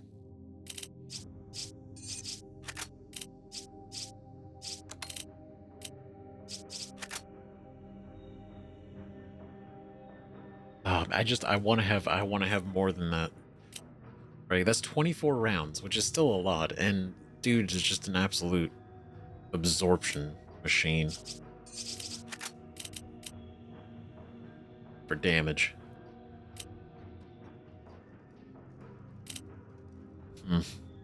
Damn it.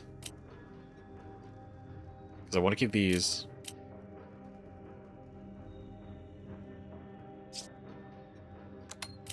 That's probably... We'll see. We'll see. That may or may not be a good idea.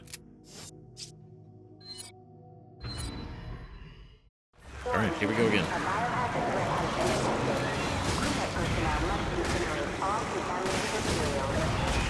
That's the same type of bioweapon I like out. That's it! That's the sweet spot!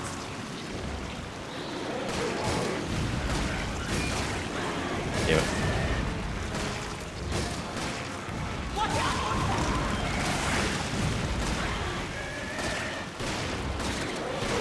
Good.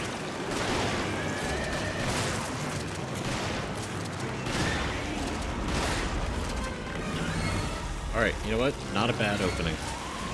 Not bad at all.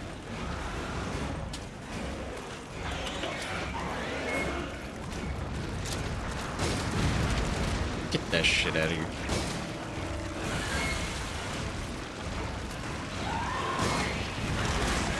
Oh, there we go.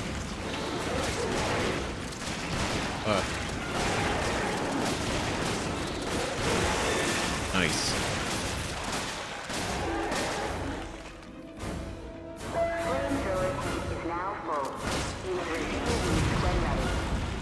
Sucker.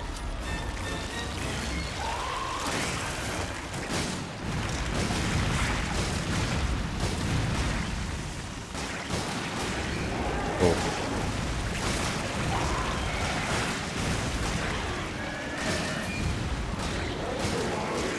Damn it.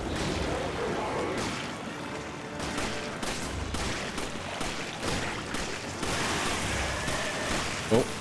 Okay.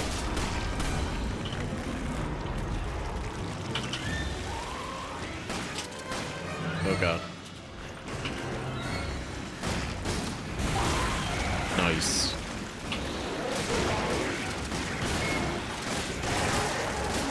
Oh, you're not feeling good.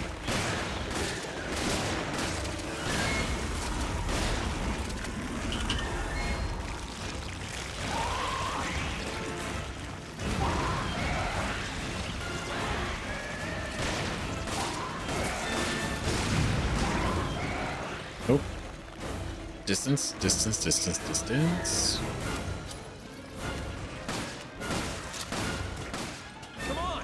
You grab it. Okay.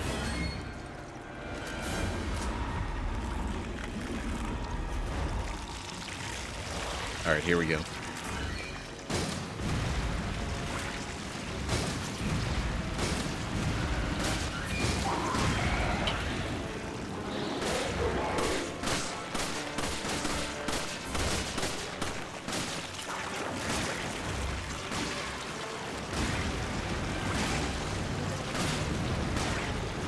Okay, now I don't have any more ammo, so I gotta figure something out. It's up to you! Burn that son of a bitch! I mean, dude has tanked so many grenade rounds, it's crazy.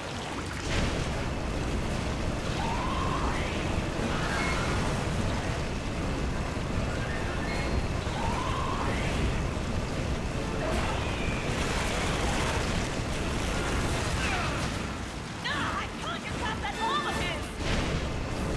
Yeah, you know, I thought this would be really effective.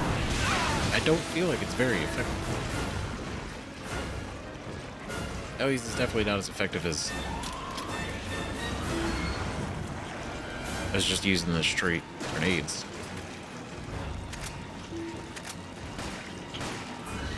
Right, because I'm gonna pick up the shells over here. Want these.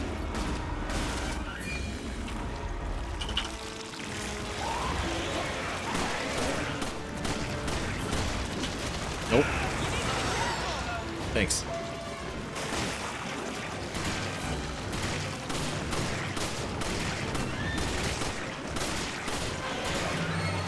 Hold on, get out, get out, get out, get out.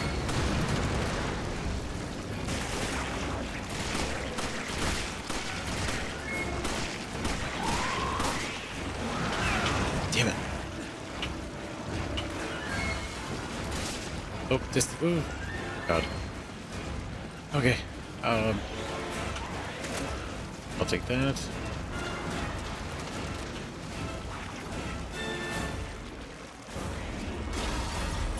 Come on!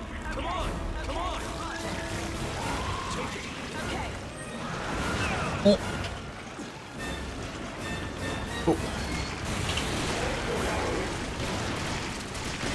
What was the last one? That's what we're talking about. Okay. Holy shit.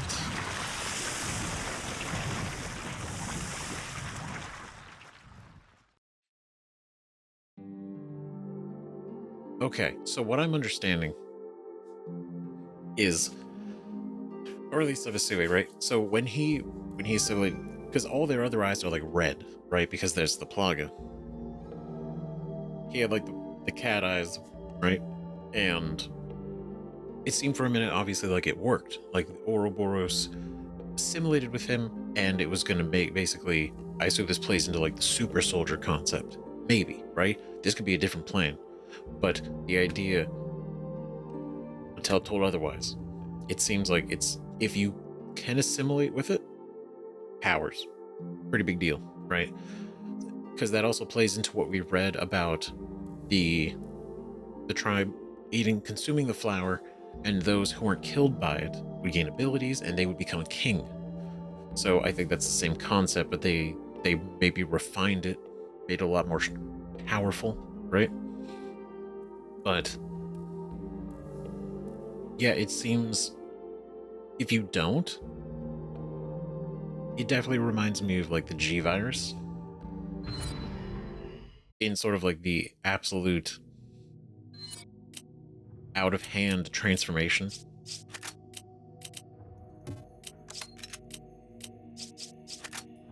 Let's see, we'll take those, got these. Those here. Bind you. Bind with that. 2 first aids, grenade. It's honestly really good that we picked up the first aid, because I realized like if we're not going to end up in the room, we might not be able to collect everything.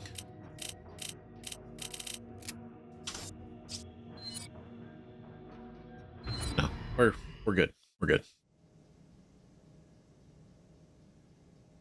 Uroboros Research Facility. What's all this nonsense about evolution and being worthy? What does she mean? Something about a philosopher's stone and selecting DNA. Doesn't matter what she says, she's just a terrorist. End of story. We can't risk Uroboros getting out of here and infecting people. Then let's go take care of business. Oh, totally. Agreed. Right? But I feel like we should also, Chris, come on. I feel like we should understand what exactly it is that we're working with. Damn it. Can't take it with us. R.I.P. flamethrower.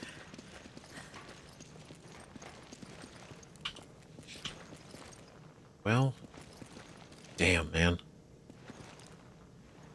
Fuck. So yeah, this whole being worthy, whenever I hear that, that's exactly what I imagine, right? It's this, you know, if you're chosen to not even chosen, right? If you're just naturally aren't absolutely destroyed by the virus, you know, you kind of like the way Wesker did, right? When he took the T virus and way back in the day, and it gave him powers. It didn't turn him into a zombie. It didn't turn him into an infected in the same way it did everybody else that got infected with the T virus. It only made him stronger. And so what? He's trying to do that with the world? But why? But why? Right? Superiority? Get rid of the weak? Ooh, a diamond. Nope, sapphire. I don't know. Directions for use of the Uroboros virus. Attention, this instruction manual contains important information concerning the proper handling and use of the Uroboros virus.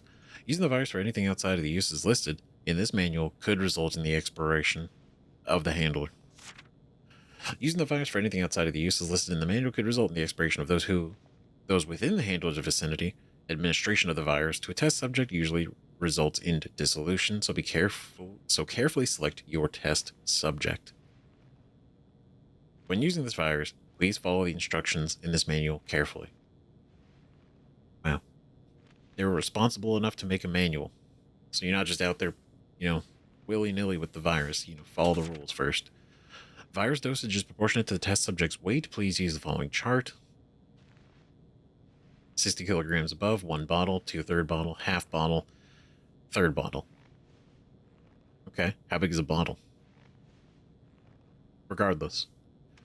They did enough testing to where they know this. After injection of the virus, the test subject may experience some or all of the following symptoms: sweating, laboring breathing, delirium, and or confusion. After being administered, the virus will recognize and adapt to the test subject's DNA. During that time, the virus will enter a state of dormancy. When it is unsuccessful in adapting to the test subject's DNA, it will begin to assimilate organic matter from its immediate environment in order to fuel its growth. Ooh, so that's what that is, like the worms and shit. So, if it's unsuccessful at adapting, it eats away at the person and it grows. The immediate area around an unsuccessful adaptation is extremely volatile. Researchers should be advised to evacuate the vicinity of the test subject's corpse or incinerate it to prevent its spread. The virus will transform the cells inside the test subject's body into black leech-like pustules, then expel them throughout the skin surface, consuming the test subject completely. Damn. So that's why when he burst, it was nothing but like his skeleton and maybe some muscle that we saw, right? Because the rest of it was just being eaten by the virus. This creature displays only primitive intelligence and will only search for and prey upon organic matter to fuel its growth. Individually, these pustules are not a threat, but as a collective, they become dangerous to other living organisms and will try to feed on them. Please take extreme caution when handling the virus. If the virus does adapt to the test subject's DNA, you are required to report it to the proper section immediately. In the case of rejection of the subject's DNA, or if there are complications disposing of the corpse, please contact the section listed in the attached paper. You will then be instructed on how to deal with your situation.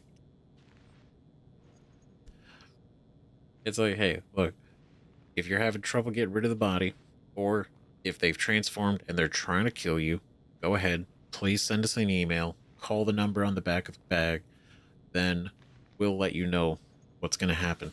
And more than likely, it's going to be you're going to die. Good luck. Goddamn.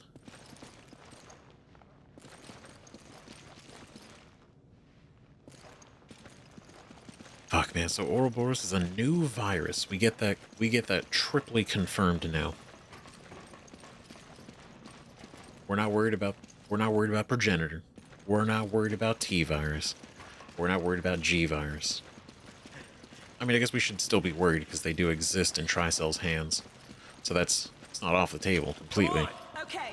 You grab it. Roger. But immediately, they have a new virus, and it's in Wesker's hands. And this new world, right? New world by and the chosen will be those who live in it, and then. And I mean, if that's really the mentality that Wesker is going for, right? Then I'm gonna be real. Excella? I don't know. I think she thinks she's more special than she is. Right? Because if that is the mentality, right? If Wesker... And if it is, I really hope we get, like a real good explanation of why he wants to do this. Because it's so specific, right? New World Order. Only the chosen, the elite, the most evolved of humans be able to live in the future. If Excella is not on that same level, she's not going to make it. And she doesn't. And she thinks that her cooperation would be enough to get Wesker to keep her around. Come on now. Come on now. You can't possibly believe that. Alright, I'll come back for this.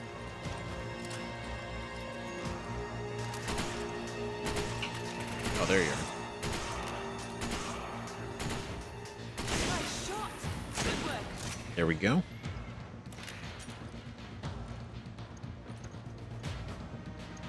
Oh, God. Okay. Okay, let's see. Still no...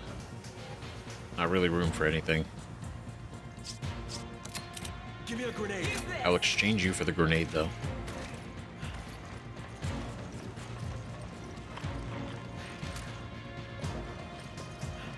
Ooh, what's in here?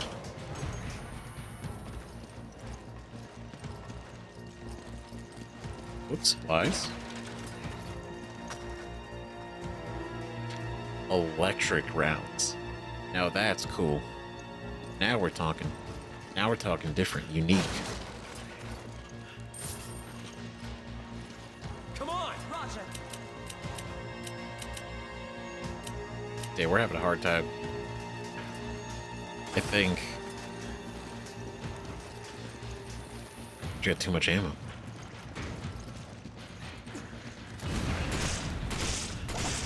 Take this. No. You keep it. Thanks, partner. Actually, you know what? Ammo. Okay. Take this. I'll take it so that you can pick these up. Roger.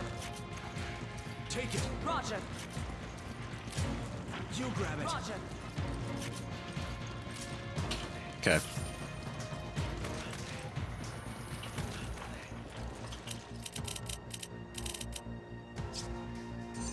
I need ammo. Use this. Right, so we're gonna go. God damn it, no, stop giving this to me. I owe you one. Alright, great. Shit. It's like I appreciate the generosity, you know, and looking out, but it's a lot.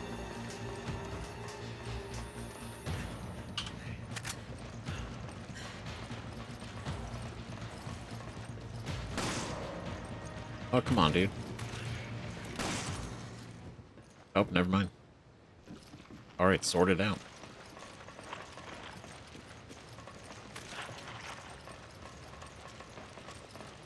I'm just... yep, there it is. Alright.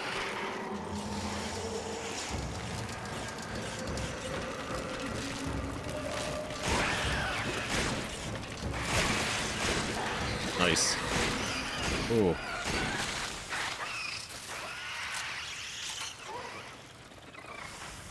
That's cool. So if you purely focus on exactly the exposed points, because again, like they said in the note, right, the carapace is incredibly resilient, so it tracks.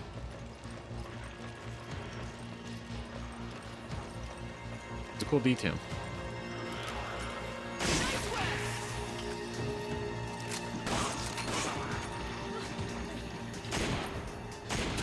Damn. Nice. Oh, bro. There we go. Nope. Okay. Come on! Roger. Oh, you don't have room, do you? You don't. None of us do.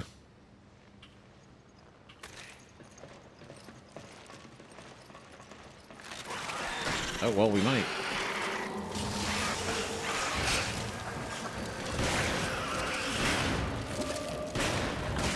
Good. There we go.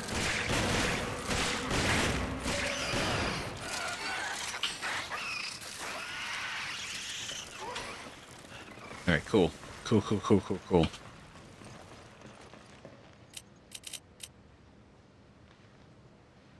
Hmm.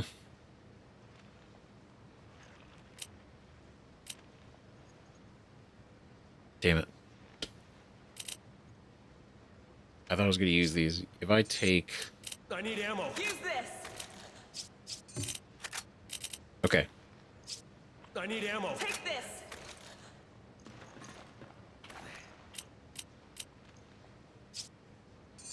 I need ammo. Use this. What the hell are we doing? What is this? I need ammo. Use this. Okay. it. Roger. I think it... did it exchange it? Grab it. Okay. Oh, man. Okay. No worries. It's fine. It's all good. We figured it out. Take you. Take it. Okay. Have that. Oh, I expect him to burst out any second. Another power thing. Yep.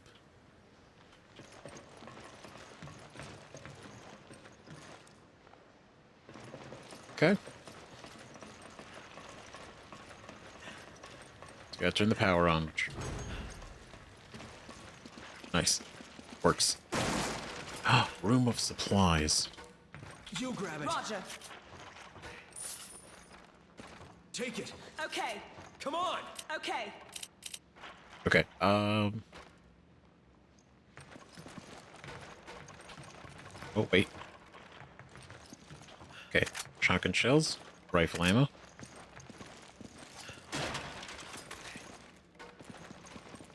Herb.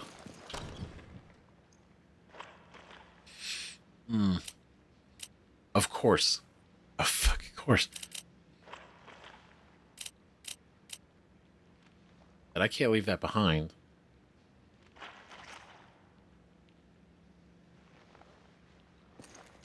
I might have to leave it here for a second. You grab it. Okay. Okay, because we're full up on everything. I need ammo. Use this.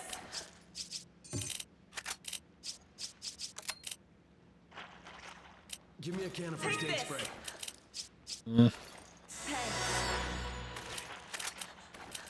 No, no. Thanks, partner. Okay.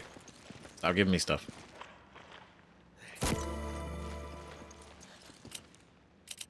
Okay, we got that. We got this. This thing... This is going to be interesting.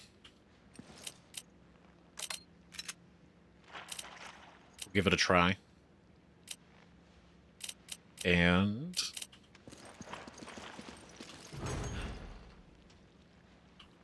I'm expecting to fight him, but I think we're going to have to wait till the power's on, right?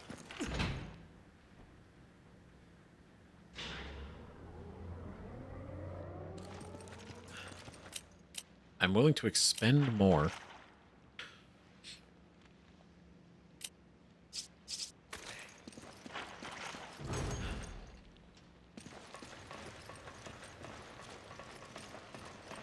Oh, no, are you really going to leave all this behind?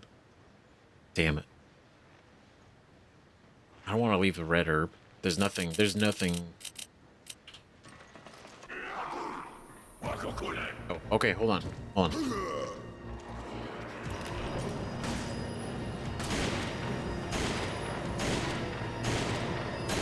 God, this is fast. Whoa.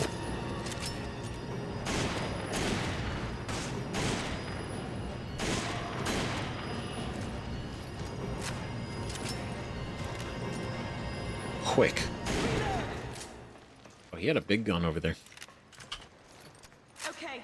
Get this thing moving. Okay, hold. I'll check if I can move it from over there.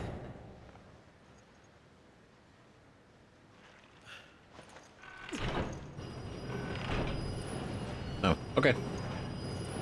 Good luck.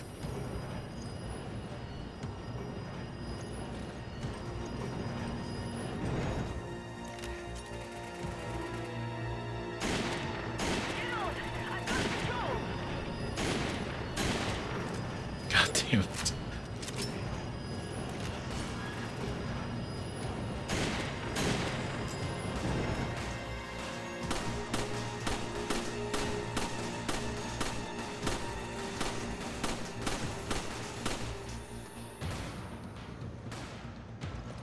Okay, hold on. Hold on.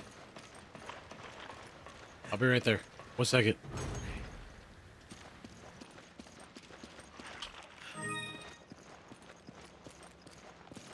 Oh, well, hey, you know what? I'll take it. It's fine.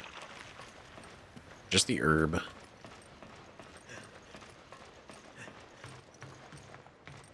Here I go. Keep your eyes open.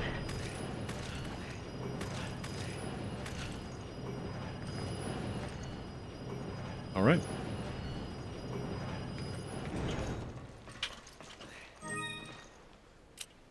Flash grenade.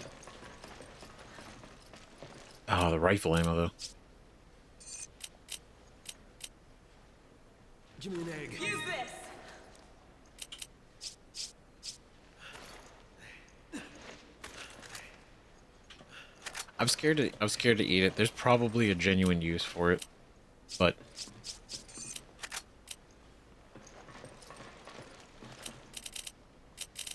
okay, let's see. You get these. You don't need any of this stuff.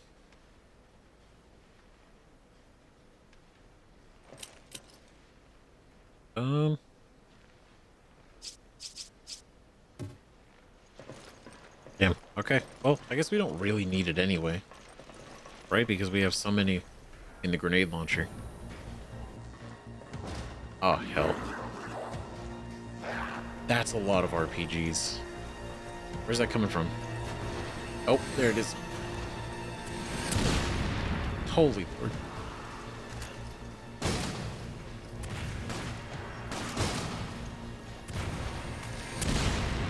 Okay, they are unfazed by this.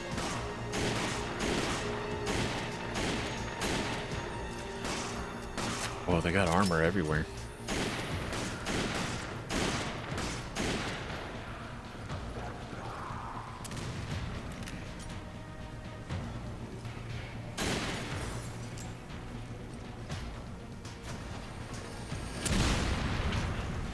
Okay, you know what? We just gotta go.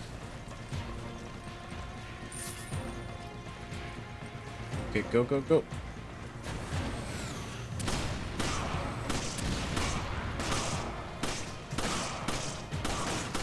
Bro.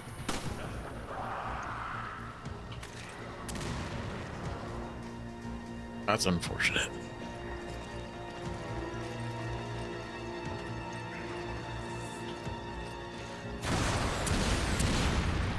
Really gonna do this like point blank?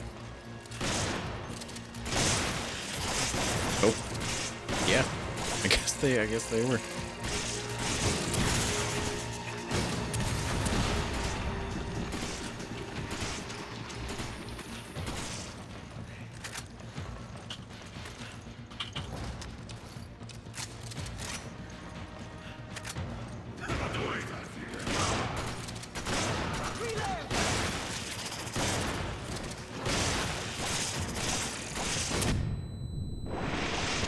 Ah, I didn't get him. There we go. Okay, is there a... Yes, still down here.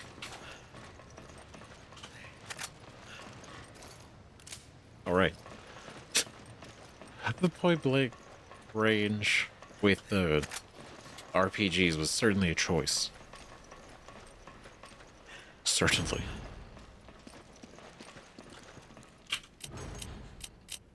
Okay, here we go. So... Damn, not a lot of room for anything.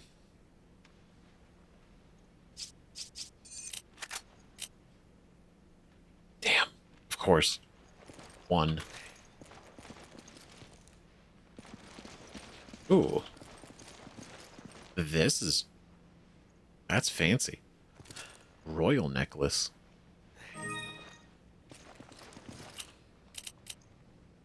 Okay, so I want to... I feel so... It feels so bad. I hate doing that.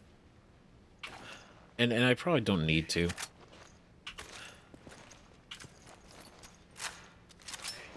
I could have shot something with it at least, but... Give me an herb. Use this! Right, you got this. Yeah, there's not much.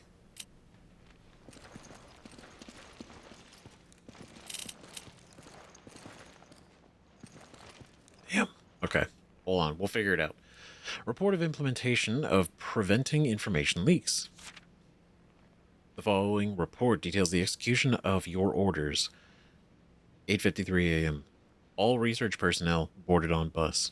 8:57 left for research facility and headed toward the airport. 9:22 sleep gas was released in targets for elimination. All fell into a coma. Bus was stopped and targets were brought outside the bus to be eliminated. Elimination of targets finished. Jeez. So they get them on the bus, they knock them out, then they kill them. 11:03 targets' bodies were collected and brought back to the research facility. 11:35 bodies were disposed of in the underground furnace along with all personal effects. Completed immolating all bodies and personnel effects. All orders successfully carried out. End of report.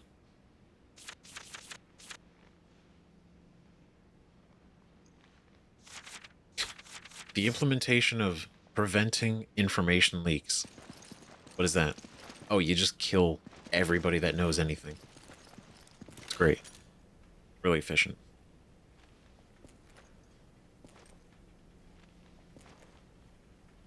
Okay. Interesting. Not a lot of information. Okay, I'm tired. I'm trying to figure out, like, how can we bring along this herb? I feel like I need to figure something out, because this is very important.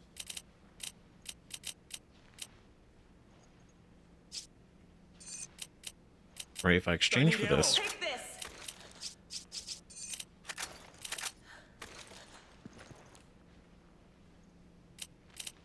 No. Thanks.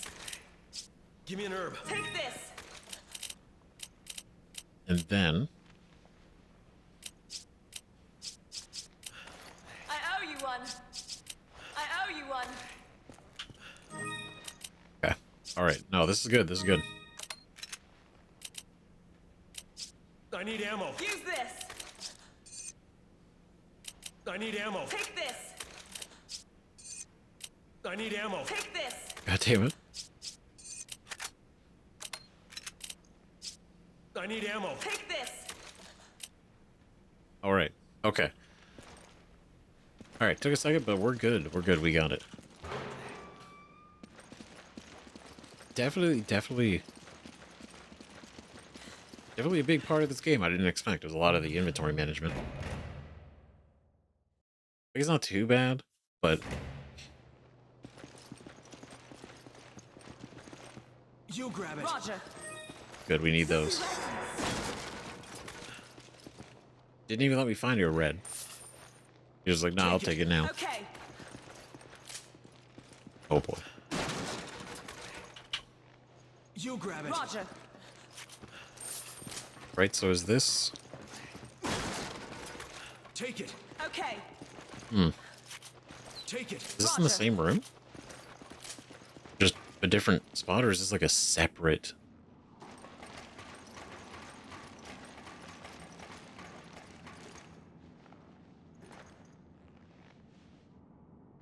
I say this could be the same cylindrical room that we were in. Like, I'd be surprised if they had two of these. But...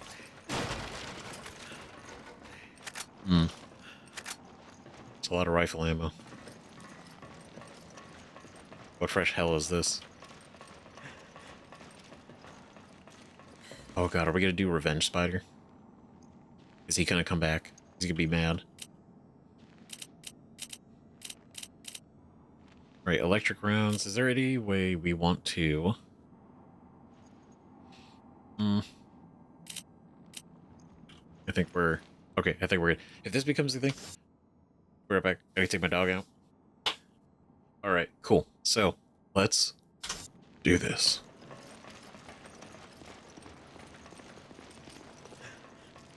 Ooh. Okay, we have to... I was genuinely expecting we'd walk on here and some bullshit was gonna happen. God, that's so shiny. Wow. I'm sorry, it's mine, but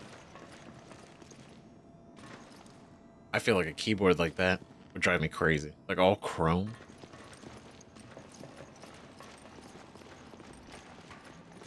Reflective.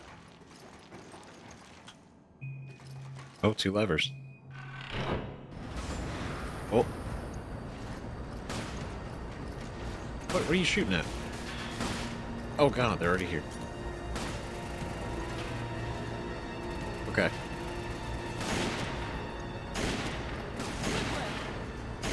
Oh, nice. Okay.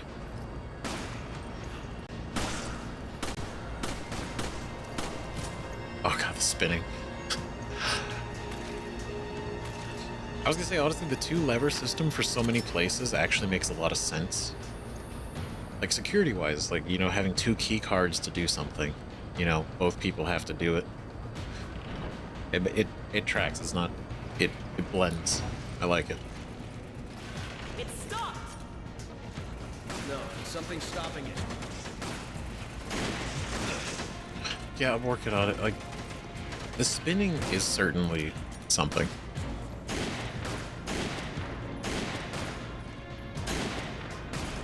Okay. Okay, we got him. It's going up again. Okay, just persevere. Oh my god. This is... Yo, why'd y'all make this rotate? I don't know why this... Does this enhance your facility?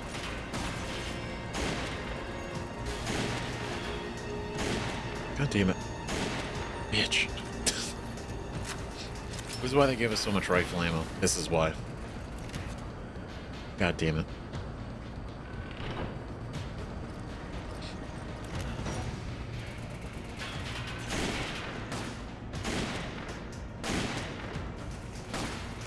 Okay, you're not even who I'm worried about. Where's the other guy?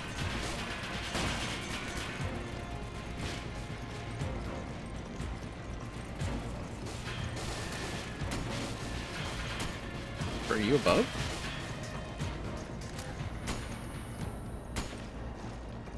Oh, there you are. You're the one.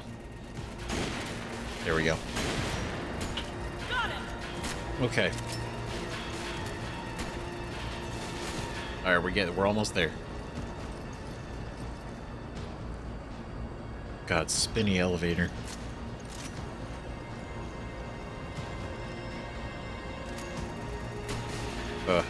Nauseating.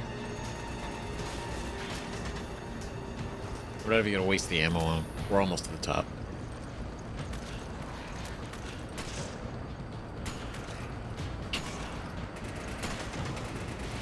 Okay, here we go. Oh, jeez, okay. You need to be careful!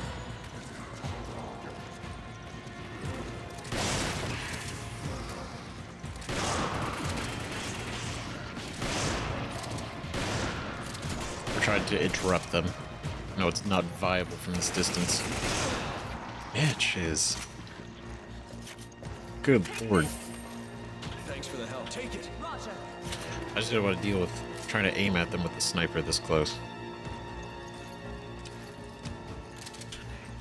You grab it. Roger. Alright, not bad though. Not bad. Funny enough, it's like, I didn't really even think about it until just now. It's so much easier to die in Resident Evil 4 than it is to die in this game. There are a lot of opportunities to not die, and a lot of ways to get out of dying. Which, in a way, I appreciate.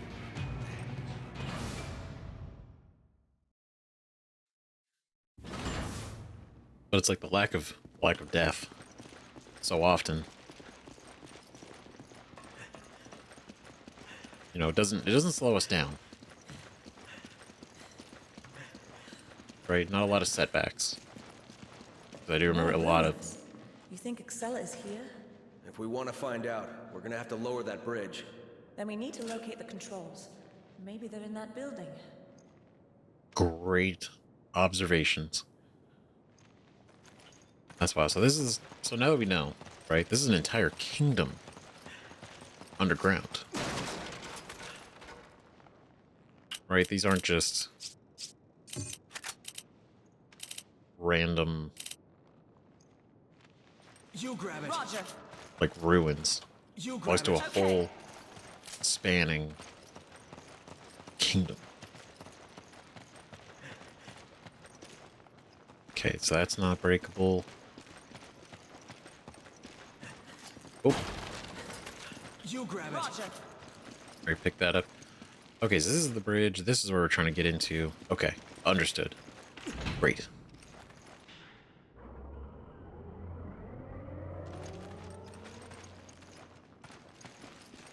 Oh, there's a lever in there.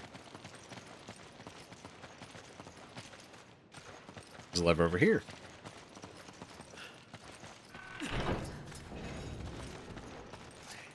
Break these. You grab it. Okay.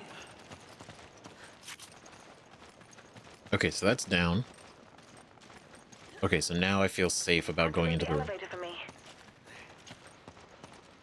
Oh, we have to do this one by one? Hold on. I'll check things out. Great. Good luck. It is kind of cool, you know, that you can kind of split up like that. Oh, shit. Locked from the inside. Of course it is.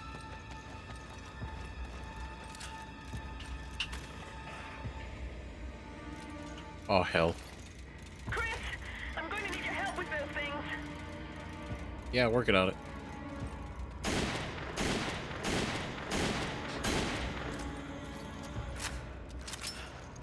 Okay, they don't give a shit.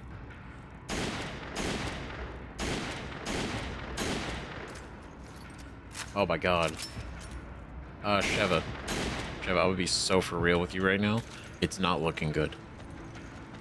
It's not looking great.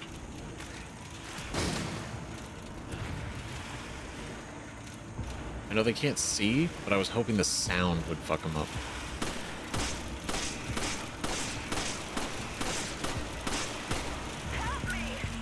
Oh god, I wish I could.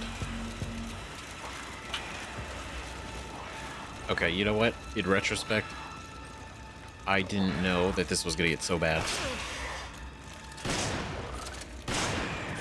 Come on. Forget it. Okay, never mind. Good luck. I literally cannot get up there. Door's open. Help. You need to be careful. Ugh. Holy shit. Unfazed.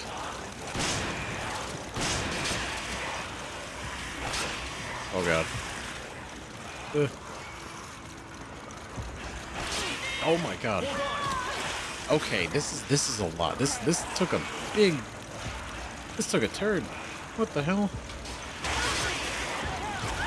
Yeah, we're gonna have to from the top. Holy shit.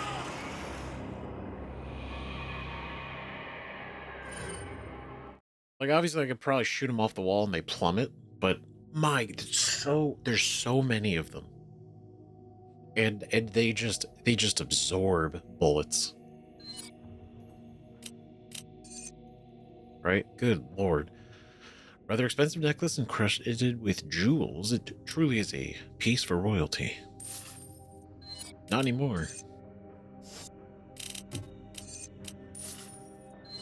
Alright. Give you 3,000. 10,000. Alright. Well, dealing with those, the melee vest definitely helps.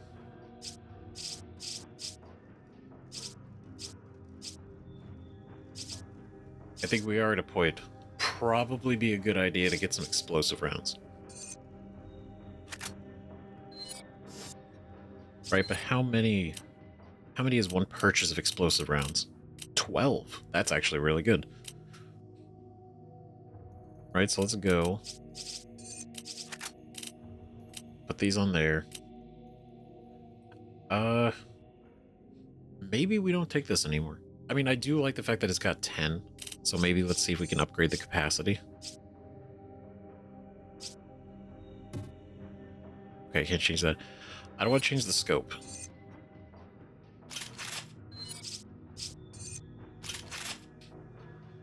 I do want to up the...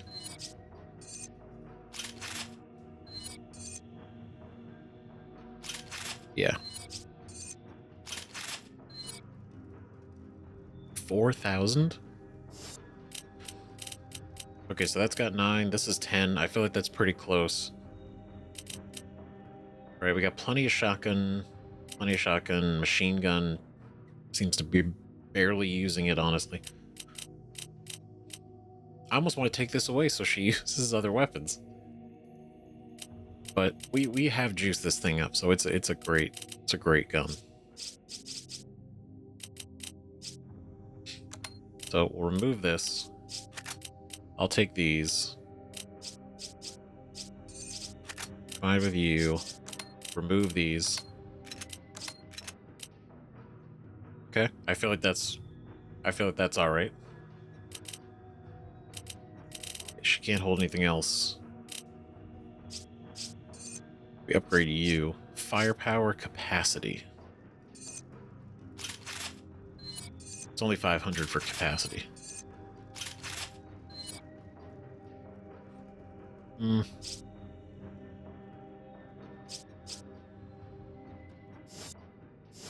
Hold on, let's see. What else can we buy?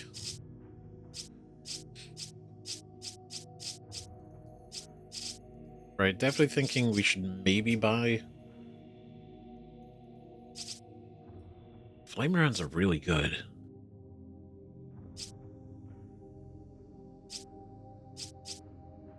They're expensive.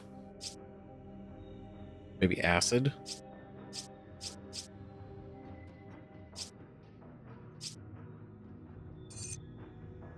Right, large shells you freeze with a grenade launcher filled with highly concentrated sulfuric acid.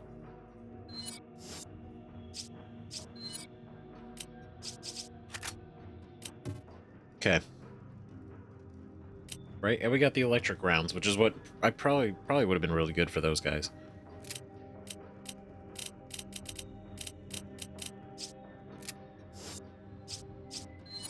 All right, let's do this again. Let's do it again.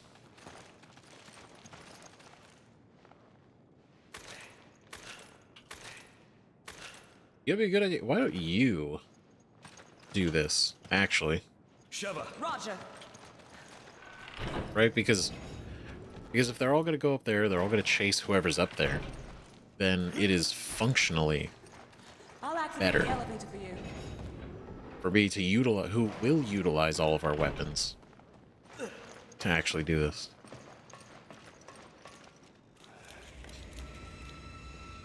Which I'll say, it's kind of cool that you actually get the choice. Which again, in co-op, would be pretty rad, right? Like you discuss, like, okay, you go up there, I'll do this. We switch off, take turns, etc.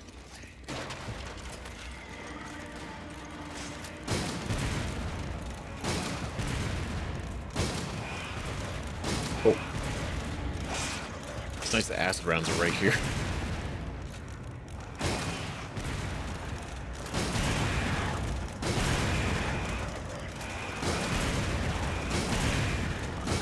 Oh my god.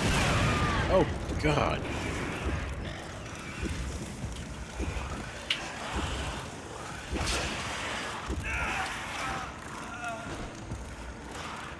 Okay, you know what? Let's try going with acid, because...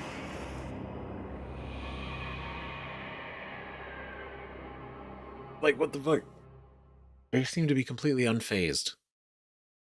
Completely. By the explosives. Alright, we're gonna try this again. Got the acid rounds locked in. We're ready to try. Right, because we still got to deal with them regardless. Right, if they're down there or they're up here, they're going to follow us. And so the goal is we go all the way around.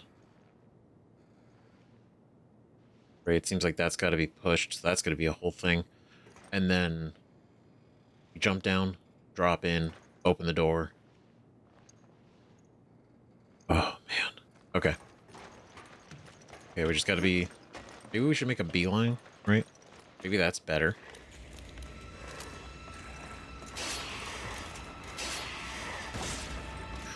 Right, if we just don't worry or don't think about it too much.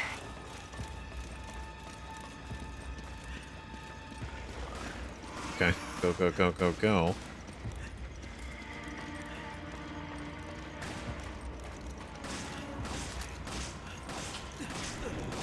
Okay. Alright, they're a little slow, which is good.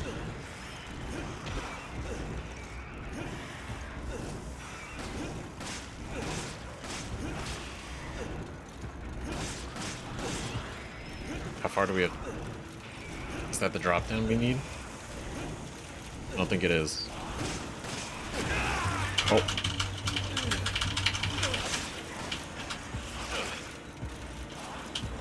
God, we're so close. Fuck. Oh my god. Oh. Fuck you guys. Jesus. Okay. I need your help. Fuck. I'm right here. Shit. Of course you're on the other side.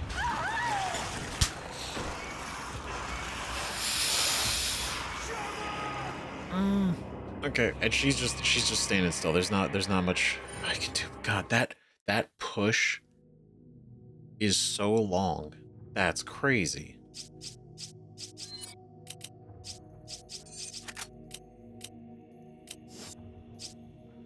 God. Like it takes so long to go that whole route.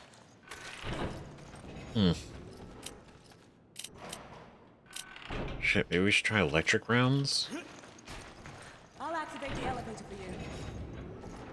Oh no, we'll see. The acid seemed to be doing pretty well.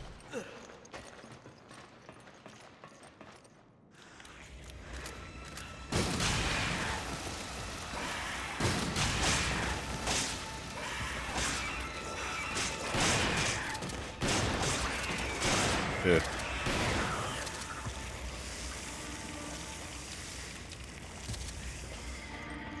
Okay.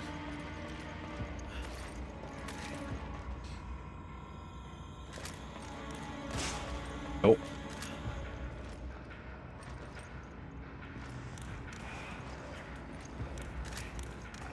There you go.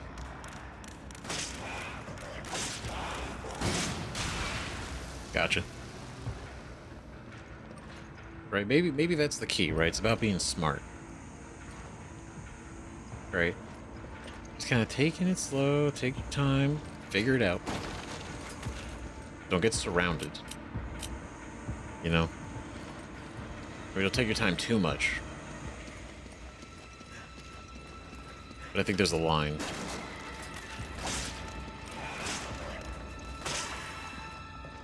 Nice. Okay. That's what that is. That's how they're getting down there. Because we push them over and they fit through this little hole.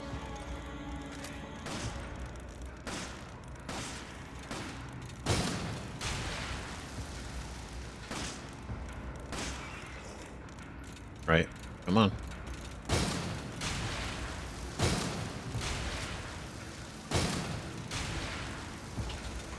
I think maybe focusing on them is the right thing to do when there's so many, instead of just trying to outpace them.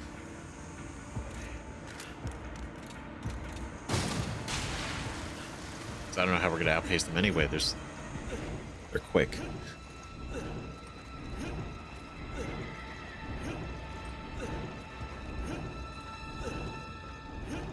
Right, because it's not too bad if we get... I mean, we can figure it out. Sheva's not in a great position.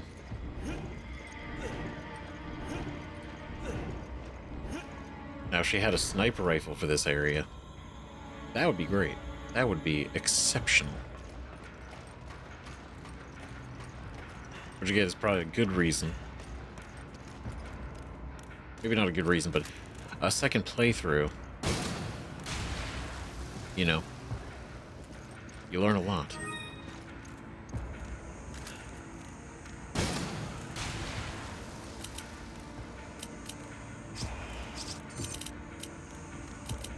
You know what, actually?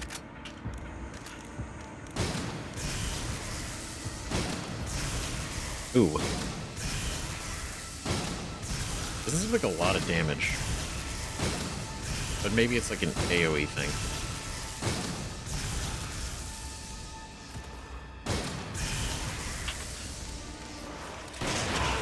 Oop. Don't.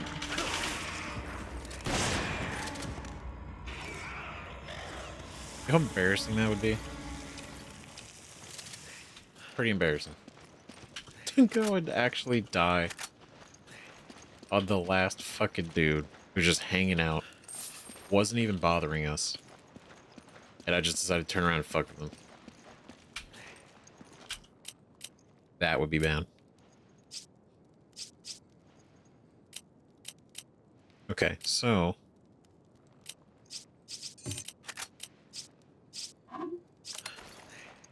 yeah, I'd rather have the acid rounds. And I don't want to throw those away. But I'd rather not leave these behind.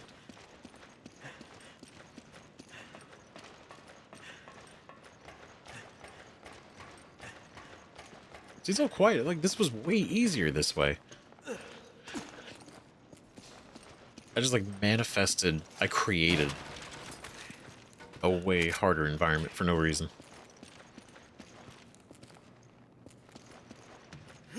Okay, we'll let her in first. Thanks. Nice. Don't be reckless. You got it. Of course not.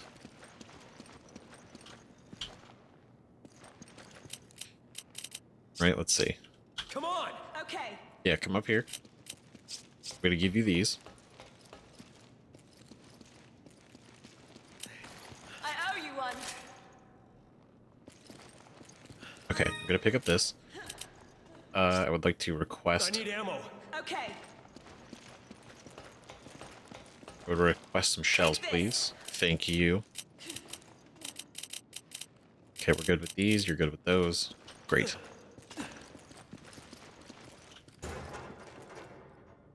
Ooh. You grab it. Roger. Yeah, we need that. Finally some more Magnum ammo after so long. We don't even have the Magnum.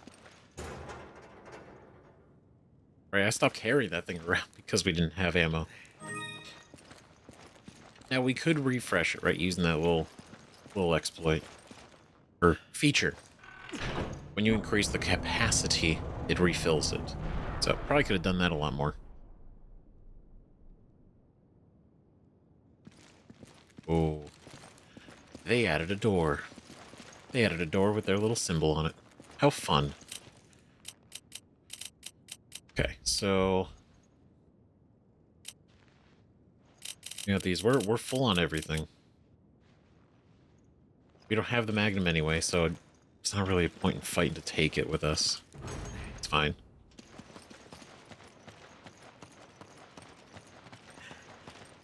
It's all good, because now we're going to go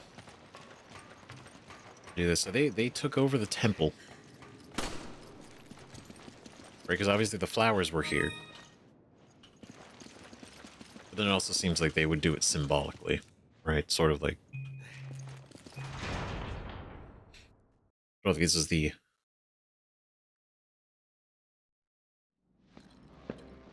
I don't know the word I'm looking for. Stop right there. Bravo. Damn it, where's Jill? Jill? Maybe I'll tell you. Maybe I won't. So she is alive. She's fucking with us. Oh my god. Okay. Ooh. Get shit off there.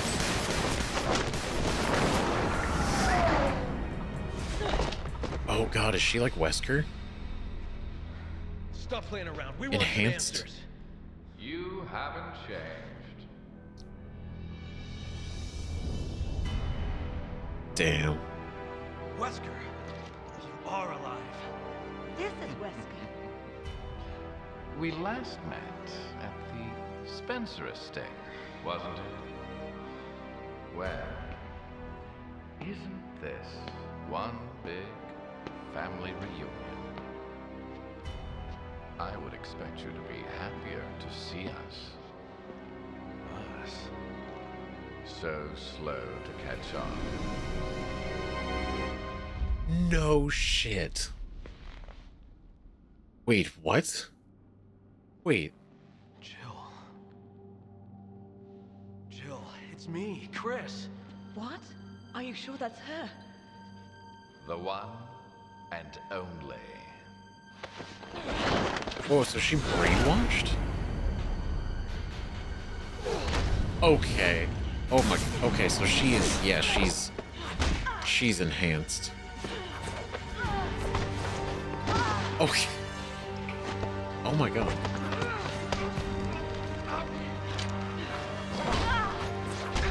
Okay, everyone's, everybody calm down. Now, let's finish this once and for all. I think the odds are fair. 2 on 2. Right, Jill. That doesn't feel fair. That actually doesn't feel very fair. You guys are super. Are we really? 7 minutes. 7 minutes is all I can spare to play with you. Oh my god. Both of them. He's such a dick, man. It didn't let me try to dodge again. Oh, fuck. Oh my god, 7 minutes. That's all you can spare. God, so arrogant. I was gonna say confident, but god damn it, Jill. So Jill, not only is she alive, but she was the masked lady.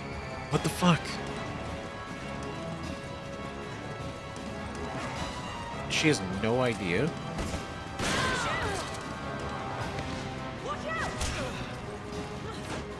Oh, nice.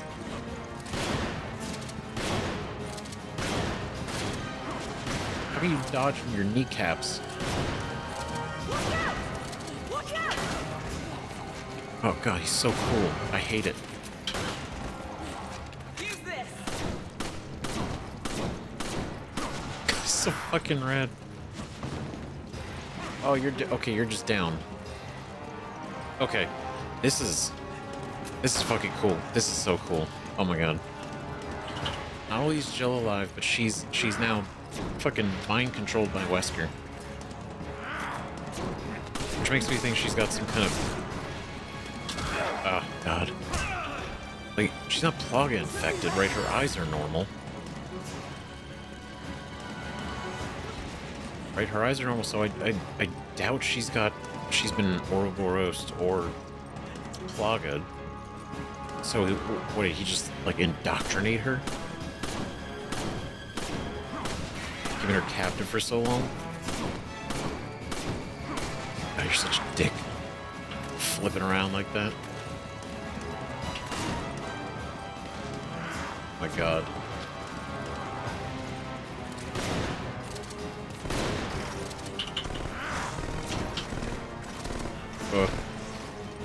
Oh, damn it, Jill.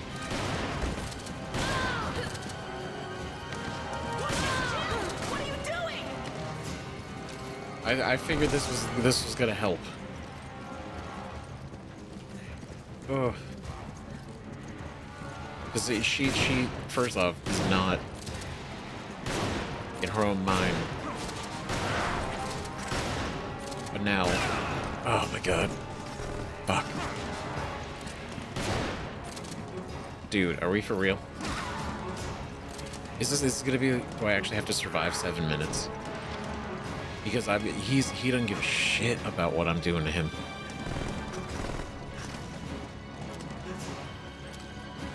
Jill.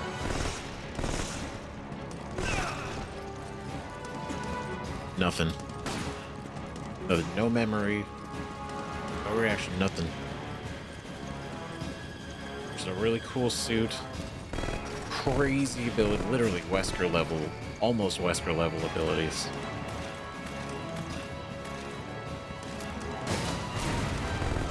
I don't know how you dodge a grenade, but sure.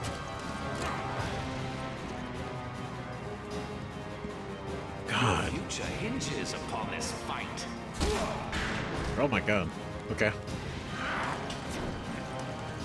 We'll never win like this. Time to change tactics. What were the first tactics? We should hide? Yeah, is that right? Oh god. Oh god, I don't even fucking know.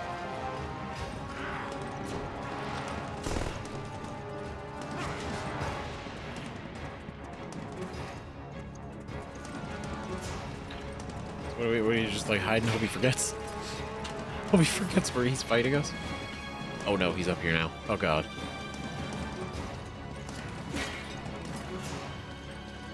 There's no point in hiding. I'll Oh, take God. care of Jill. You handle Wesker. Is that right? Okay. Playtime is over. Have fun. God, I fucking love his voice. So smug. Oh, he's not even up here. I expected more of a challenge after all this time, Chris. How disappointing. Yes. Go. Wesker, stop.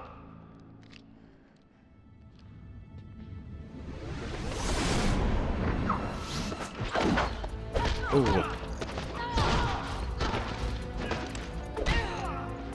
Fuck. Oh my god. Jill, come on. It's me, Chris. Snap out of it. Nice move, Chris. But now that your partner has arrived, I'll leave you two to catch up. Dick.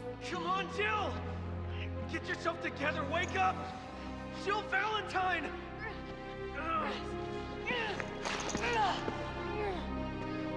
Jill. Remarkable. Still resisting at such an advanced stage. What? Commendable, yet futile.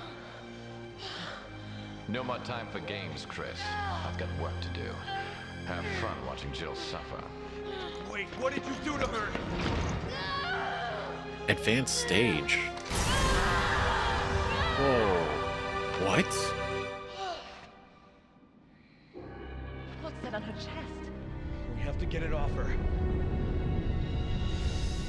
Wait, is that like a... Oh, is that like controlling her? Oh gosh, she's feral. Okay. Remove that device on her chest. She won't return to normal. All right. And that's...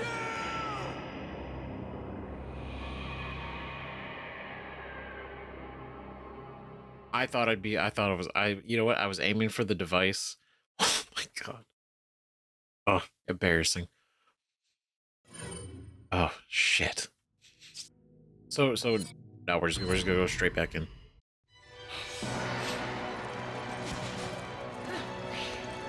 If we can So remove she's... that device on her chest, she won't return to normal. So is it simulating? right. Well, obviously, like, the device That's what seems we're to be gonna do. controlling. Like, mind controlling. Maybe? That's also probably what's giving her all of her advanced... We have to get that device off her chest. Oh.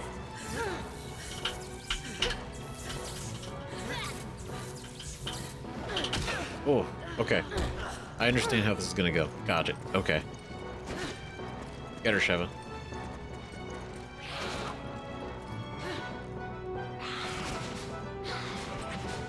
God damn. Jill, what are you doing? We have to Oh, get nice. that device off her chest.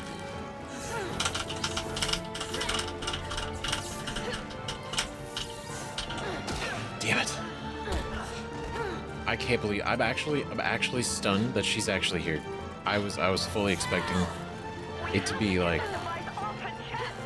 either just absolutely nothing. Be like, oh, maybe a future game will look for her. Or to be like, oh no, she's actually dead. She was turned into something. And we have to kill her out of, like, pity. Mercy. Stop this! Jill, answer me! We have to get that device off her chest. Yeah, working on it.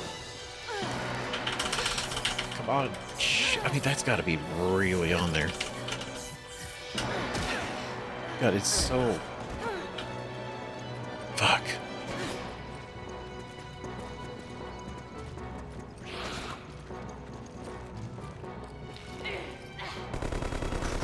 Whoa. Whoa, whoa, whoa, whoa, whoa.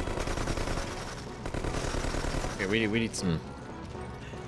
We need some healing, some herbs. Here's an herb.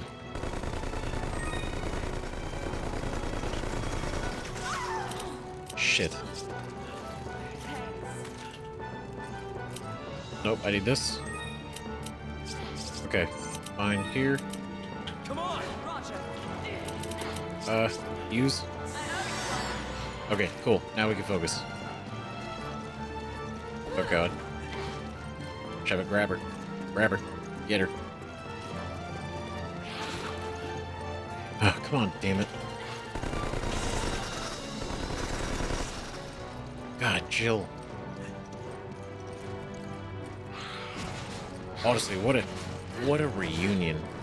I know, like, he said it. Chris! Don't you recognize me? Come on, snap out of it! Like, Wesker saying it's a reunion, and then it's actually the three of us. It's like, wow, it really is. The first time the three of us have been in the same room together since the first game. As of this coming out, right? Because we know in the flashback, obviously, they were... All three of them were in the estate, but... From what we played, this is huge.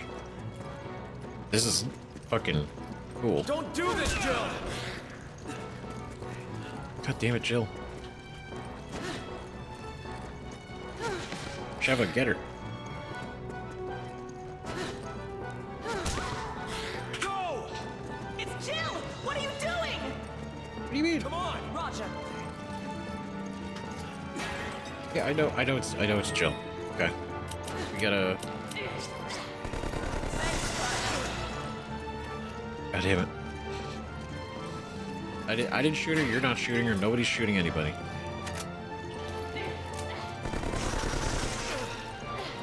It would just be... I don't know how to... I don't want to hurt you! Jill, what are you doing? Ow. Are you okay? Yep, gonna fix that heart. God damn it, Jill. Fuck. I don't know how else to get Sheva to grab her.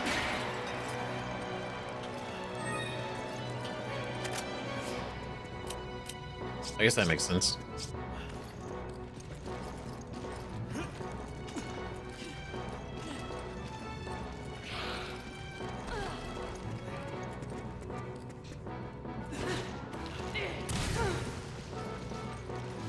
Oh, nope. Oh, shit. Oh, I didn't realize that was... Okay. I didn't realize we could do that. Damn it. I didn't dodge fast enough. You need to be careful. Obviously.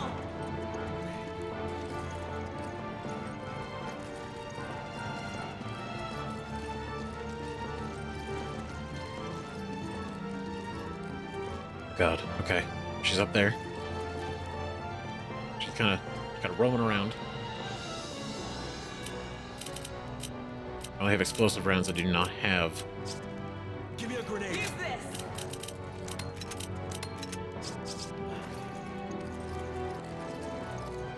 Okay.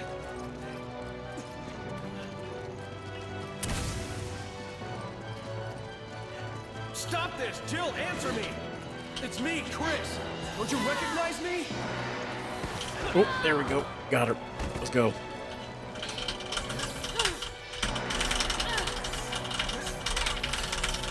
Come on, damn it. Oh my god. Fuck.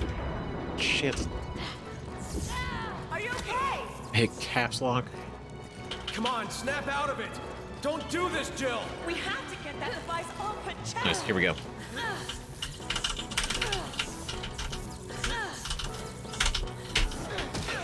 Fuck. I don't want to hurt you! Jill, what are you doing? Stop this! Jill, answer me! It's me, Chris! Don't you recognize me? Come on, snap out of it! Here we go, here we go, here we go. Open chest.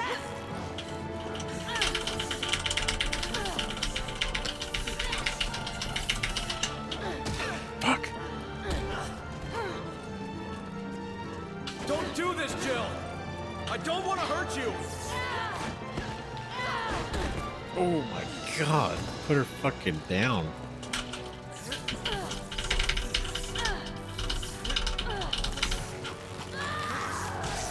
Oh my god. Oh. Holy shit. Jill, That was in there. Jill! Are you alright?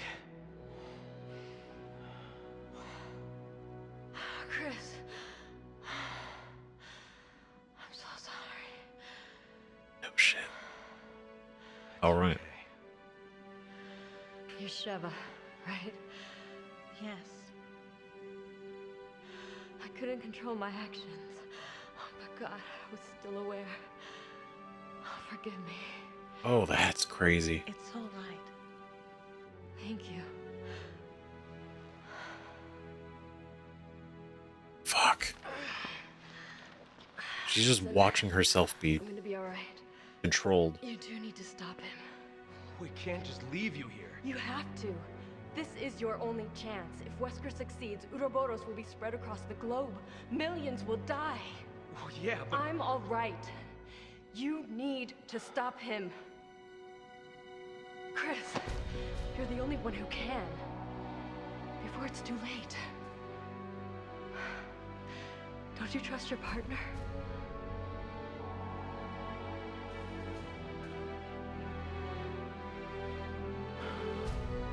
All right.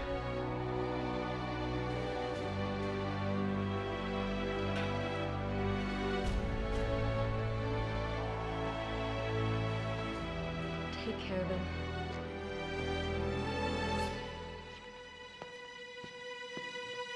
Damn. You're our only hope to survive this. That's a lot of pressure. I mean, I feel like her flips and kicks and everything, that would be pretty helpful. But Chris? I'm all right. I mean, he's got a lot on his mind. This is a lot that was all just revealed.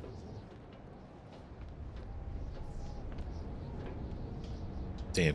Whoa. Over there. How do you see that far?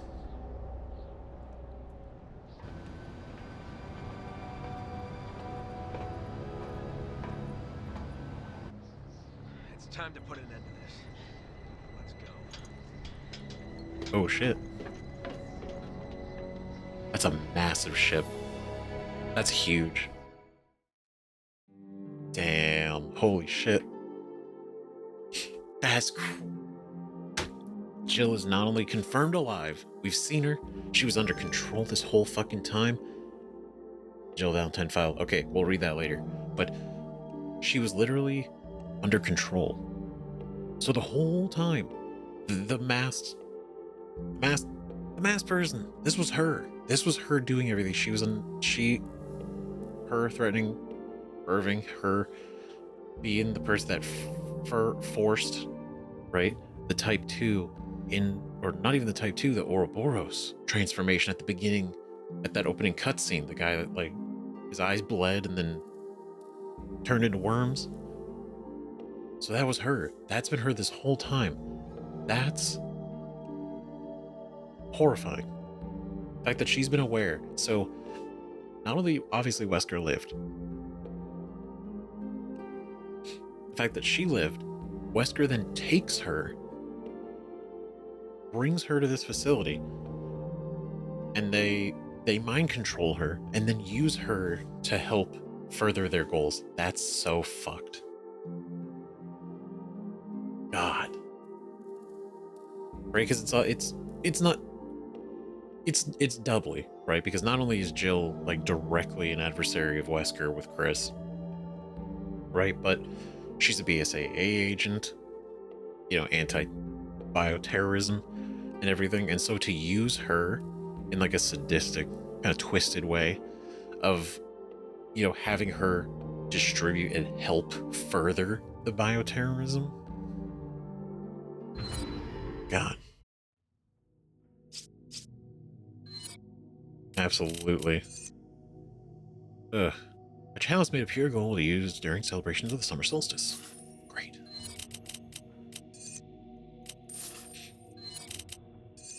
Alright, couple of brilliance. I did not loot nearly as much in that level that I thought that I wanted to. Okay, so flash rounds, acid rounds, explosive rounds. I think we're okay there.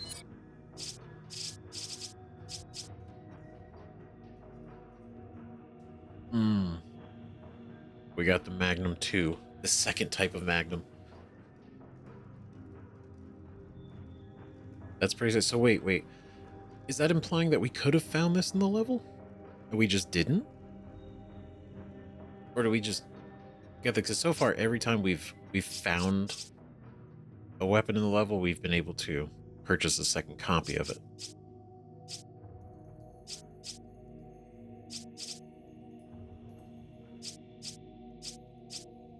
I do like how this lines up with the broken butterfly and everything, right? Whereas the revolver is going to be way stronger, like just pure power-wise, but, you know, the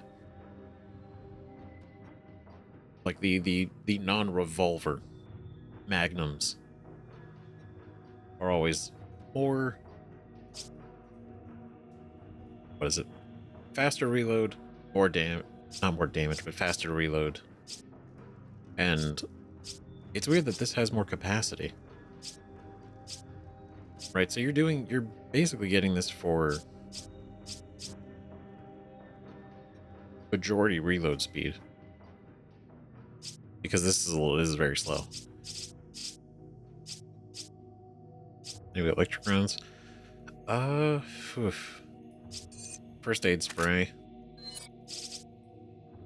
Definitely, right? We got acid, we got explosive rounds, we got shotgun shells.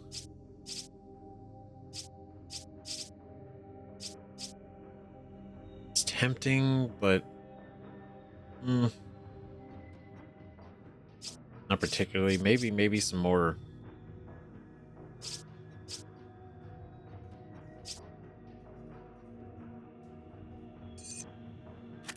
Maybe some flame rounds.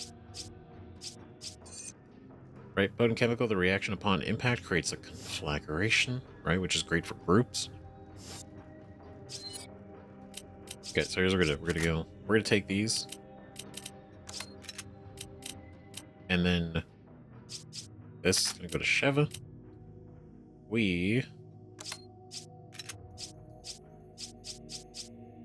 Let's see, we'll take the rifle rounds.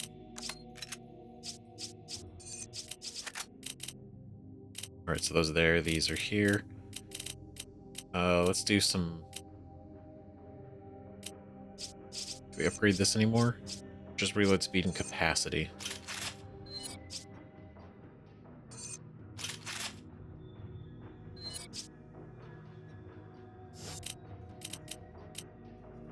Then probably this.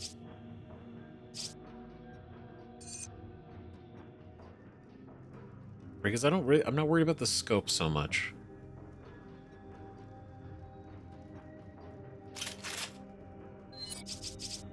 Let's see, 5,000, 3,000, 1,000, 3,000. Alright, we go to upgrade this. We upgrade our capacity. Our reload speed. Not too worried about that. 5.3. Yeah, I think we're okay. I think we're good.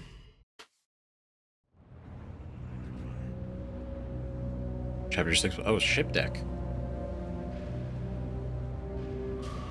So wait, we've already snuck on board. And we've already gone to sea.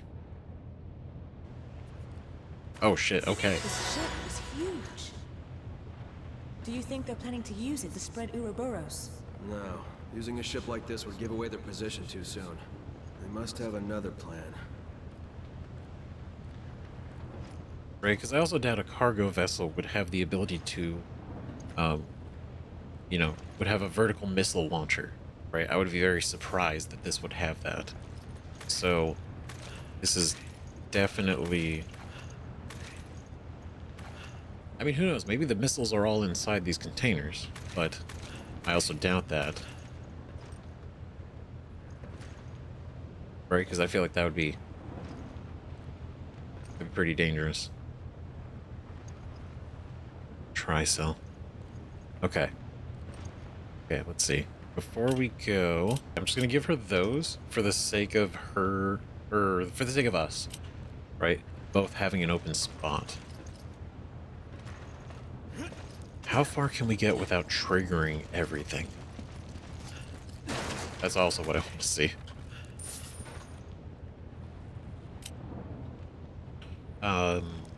She can pick it up. Okay. She already has it, so it's not gonna take up a spot.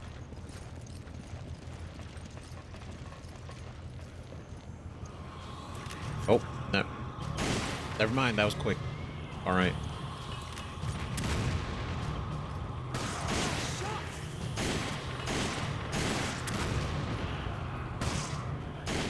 There we go. Bro. God damn it. It's that little bit of sway.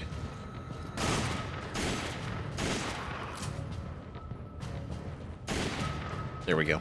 Okay. God damn. Come on! Okay. You grab it. Roger. Okay, you... grab it. Okay. Okay, so they notice us, but it's not like a ship-wide alert. I'll take it. You know, that works. That's what I was kind of worried about. I was like, oh well. Oh, if they see us, are they gonna just trigger this whole thing? That's nice to know that's not gonna happen.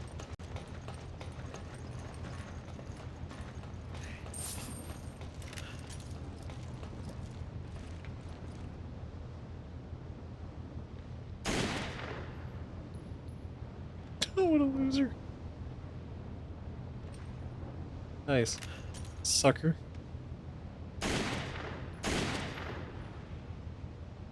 Oh, there he goes. Into the abyss.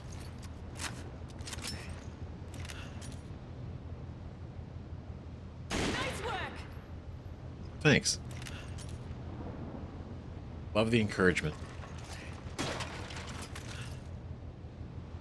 Oh, hold on. Hand grenade rifle ammo.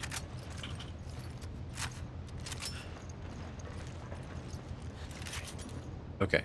So seeing as it's not going to trigger like waves, maybe we can pop off more if we can see them. You know?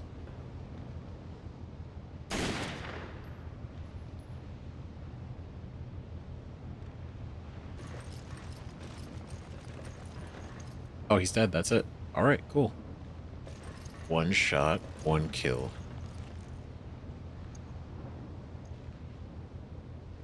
I don't see anybody else.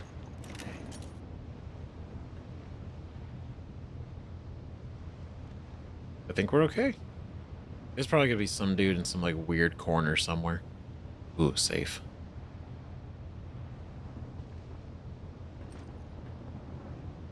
Okay.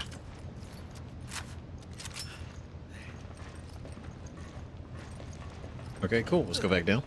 It's so quiet. It's so quiet. It's throwing me off. Alright, where's the catch? I'm waiting for the... Waiting for it.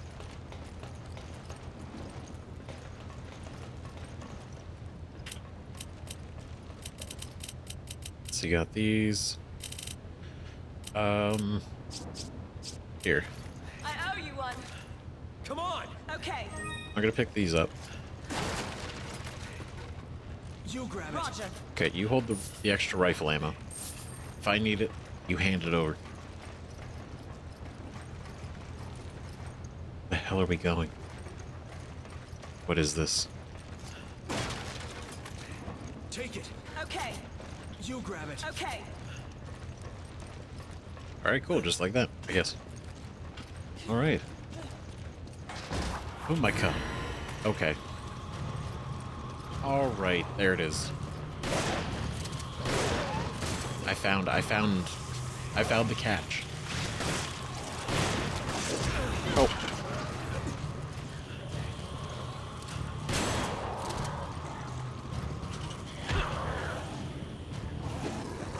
Oh. Oh.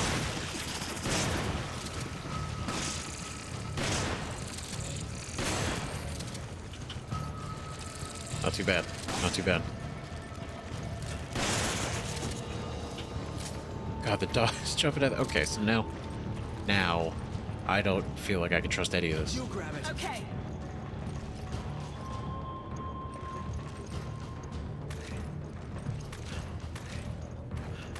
Okay, here we go.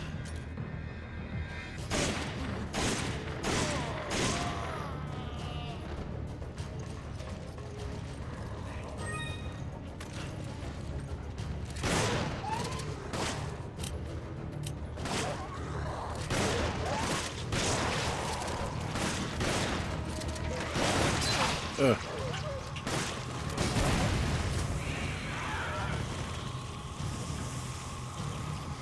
Come on. Roger. Okay. Okay, so you don't.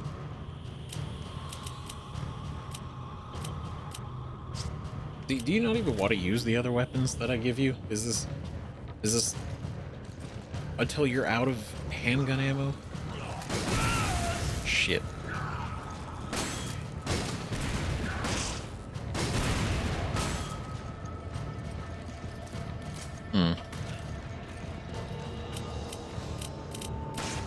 Okay, so. Whoa, what are you? That's new. What the fuck? Oh, God. What?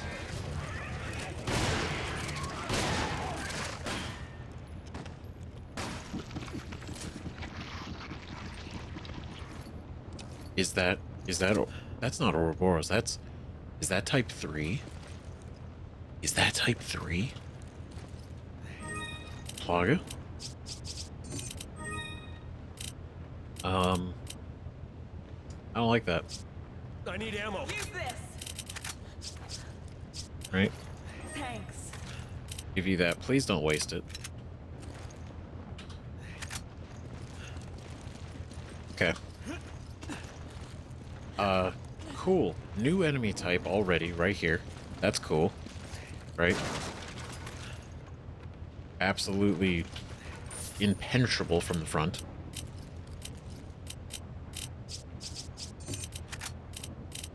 Okay, so we do that. Handgun ammo.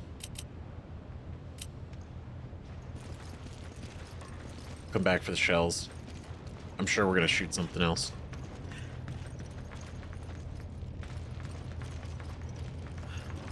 Okay.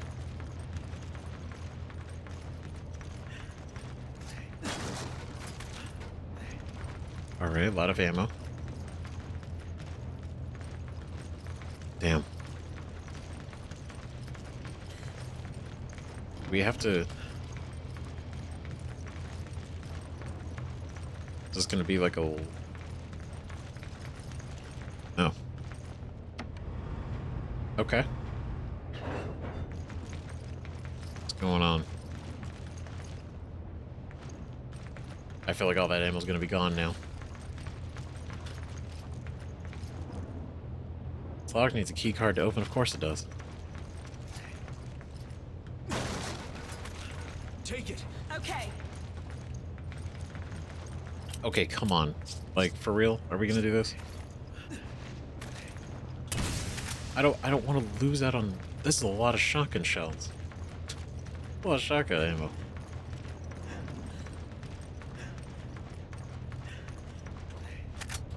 It'd be absurd to leave all this behind in exchange for just keeping a single grenade.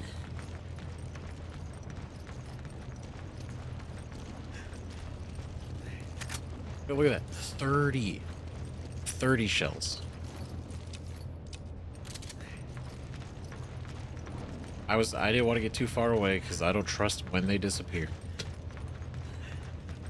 I don't trust it.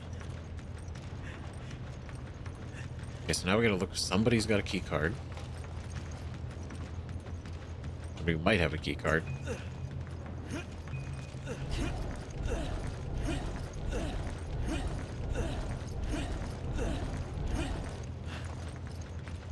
So does it kind of be like Wesker is on here?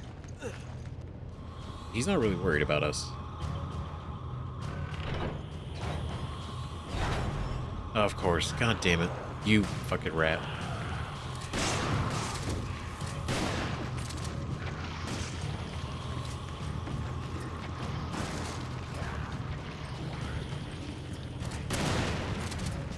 Nice.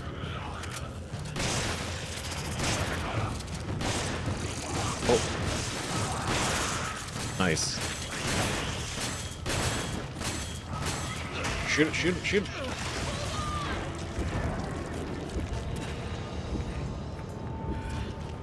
Oh god. Oh, you for real? Sheva? Fuck.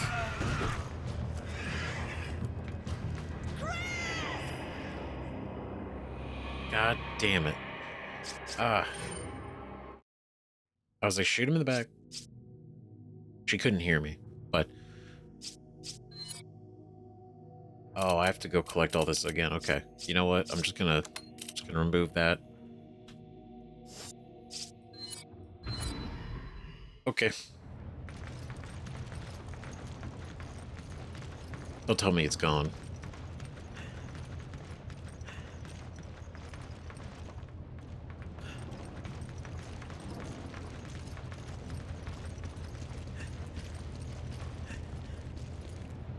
Cool. So that, oh, that fucking sucks shit, dude. God damn it. Really? Bunch of nonsense. Come on, Roger. Take it. I trusted you to shoot him. You let me down. And I was like way too close, and then he just absolute bunch of damage. And I figured, hey, if I get close enough, right, maybe.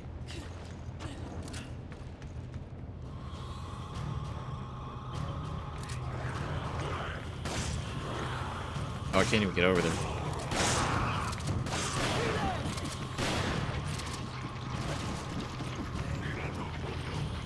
Hmm.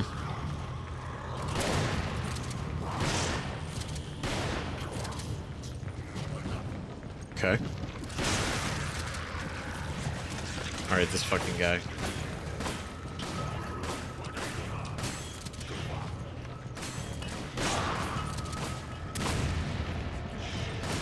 Alright, shoot him in his ass. What do you do? What are we doing? Into his weakness. Come on, Sheva.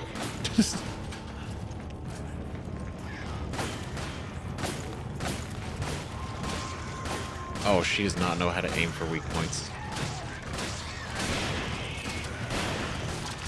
She's just kind of nailing him. Oh, look at that key card. Cool. Take it. We need to move this container. There should be a crane or something nearby. Wait, there it is, right on the grenade. You know, I do appreciate it is a cool detail though, right? The fact that they have physical grenades on them. If you shoot them, they do explode.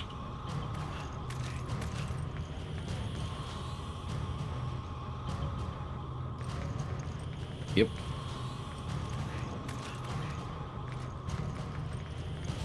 Do I... All right, cool.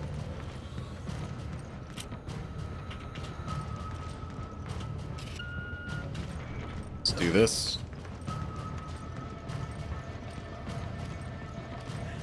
Oh god. Nope, we're gonna go for it. Right, sooner we get up here, sooner she gets free, sooner she can pick up her ammo. Oh. Okay, yeah, you're good, you're good. Stay strong, Sheva.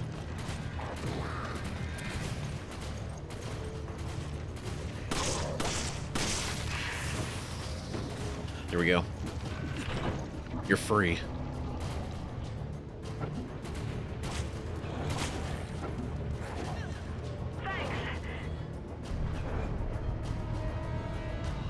What? Oh god, we're moving? Wait a minute. Hold on.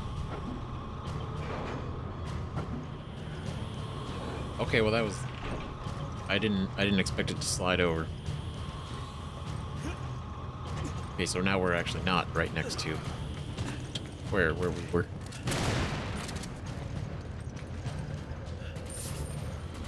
Oh wait, we are. Never mind. I'm an idiot.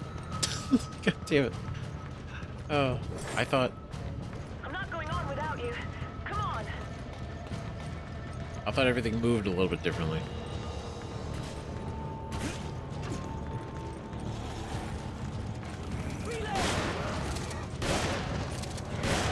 There we go. Come on! Roger. Yeah, get down here. Come on. Okay, you gotta pick this up. Come on! Okay. Take this. Take it! Roger. Okay, so you got that. There's this. Gotta pick this up. Right, so do that. Then... Come on! Okay. Come here. Done yet? Come on! Roger. Come on! Roger. Take it! Okay. Pick that up. Cool. Alright.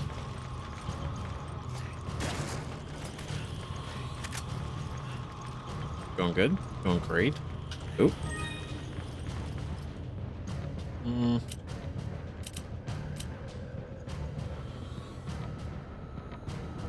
I'd rather have it, right? Give me an herb. Use this. Okay. Use this. Take it. Okay. Okay, just don't use that right away. Alright, let's give us some space first. Come on! Okay. Oh, you have no room for this. Okay. Damn. Right.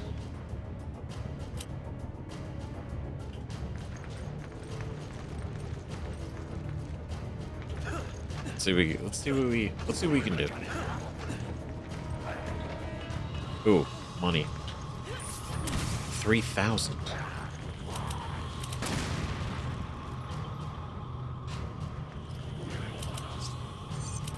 Give me a grenade. Take this.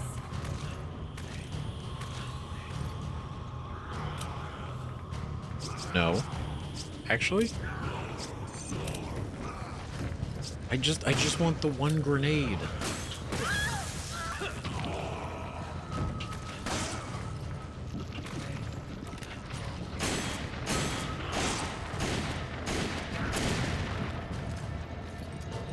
Use this. I'm like, I just wanted the one grenade. I don't want both. The reason I don't want both. You grab it. Roger. Okay. Okay. All right. Give me a grenade. Take this. Don't you dare. Give me that grenade back. Okay. We're gonna go over here. This is all strategic Take it. item Roger. management.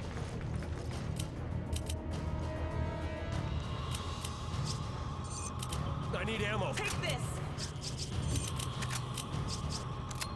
Give me a grenade. Use this.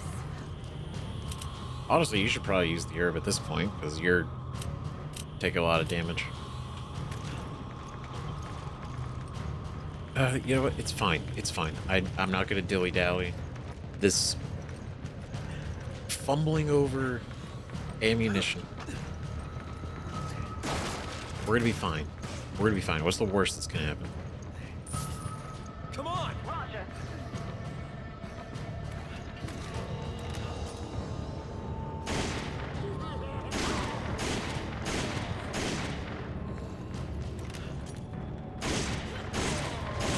Oh, You need to be careful. Take it! Okay. well, I guess maybe that. Ugh. Okay, well, I guess now we have space. So I'm gonna Come on! Roger. see if we can still get that now.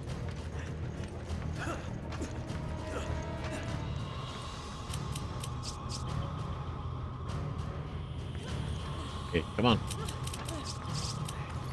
Thanks. Okay, here we go. All right.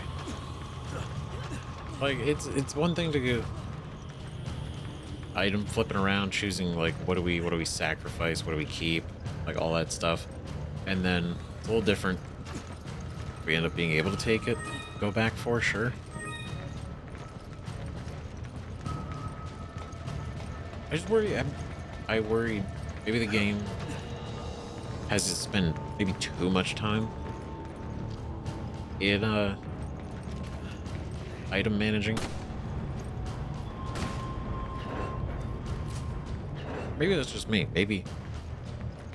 I imagine if you're in co-op, you know, it's probably a little bit easier. Because the fact that she doesn't use any other weapons that I've given. Roger. No other weapons that I've given her. Not really. Oh god. So it's immediately like, okay, well, you've had this table for so long. I haven't even seen you use the assault rifle. Or the machine gun, technically.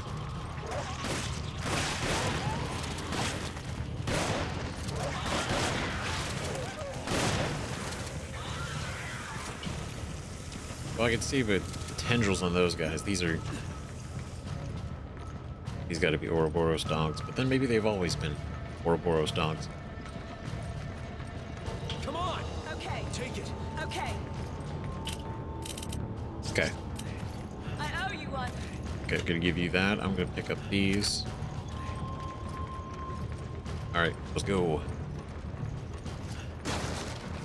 It's a massive ship, but I feel like we're making okay time. I hope we're making okay time.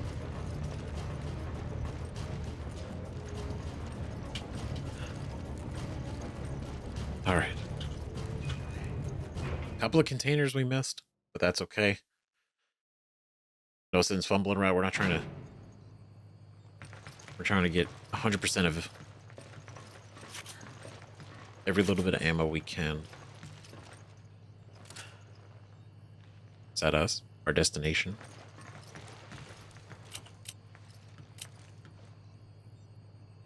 Okay, so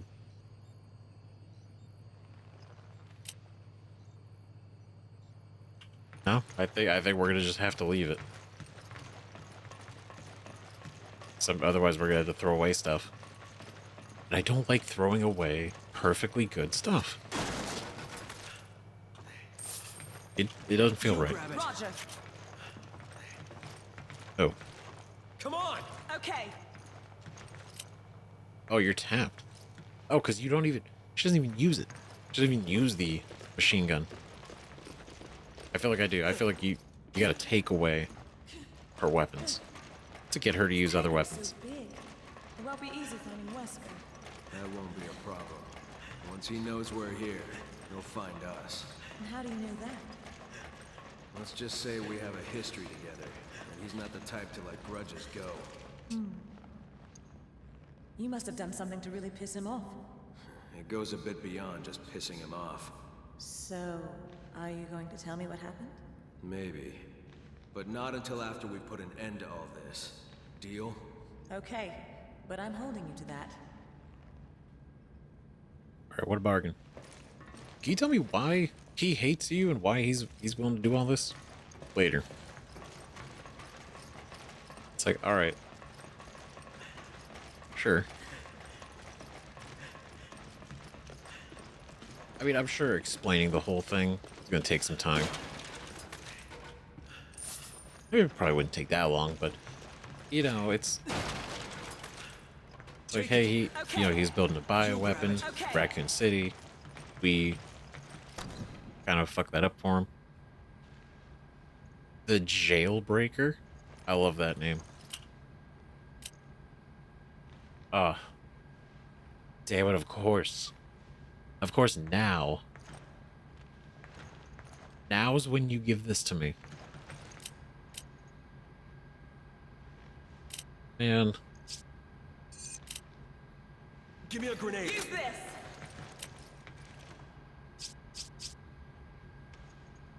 No, no. Give me a grenade. Take this! Okay. Take this! Swear to God. Thanks. There we go. No weapon left behind. Ooh. Oh, you're in here. What's going on here? Nothing that concerns either of you. We're not giving you an option. Now spit it out. Tell us what we want to know and you won't get hurt. Where's Wesker? If you can behave yourselves, maybe I'll tell you. God damn it. Ooh. You bitch. Damn it! She's tough. I'll give her that much. What's this? That's all the shit Wesker was injecting himself with. Or she was injecting him with. Chris, is this... Whatever it is, Excella seemed protective of it.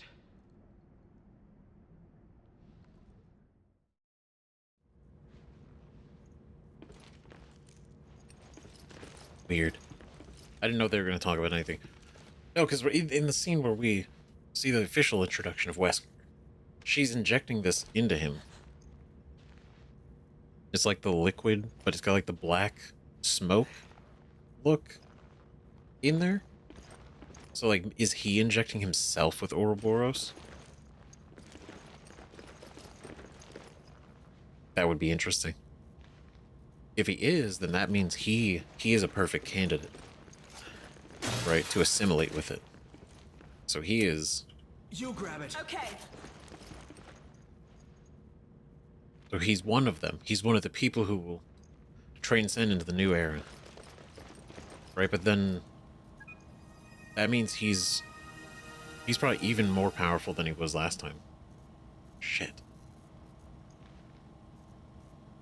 God, and here Chev is trying to be such a good person, right? From where we read her backstory and everything, you know, she did all this to and became part of the BSAA to, you know, fight this. She's the good cop, right? She plays by the rules. She's trying to be good. She's not gonna, you know, like shoot her in the feet, shoot her, you know, to get her to stop running away. But Tricell Researcher, McGill's Journal number 2. May 8th. Our current aim is to develop a virus that surpasses the potential of both the G virus and the T Veronica virus. We need to eliminate extreme mutations, mental atrophy, and instability in the virus. Surpassing G and T Veronica.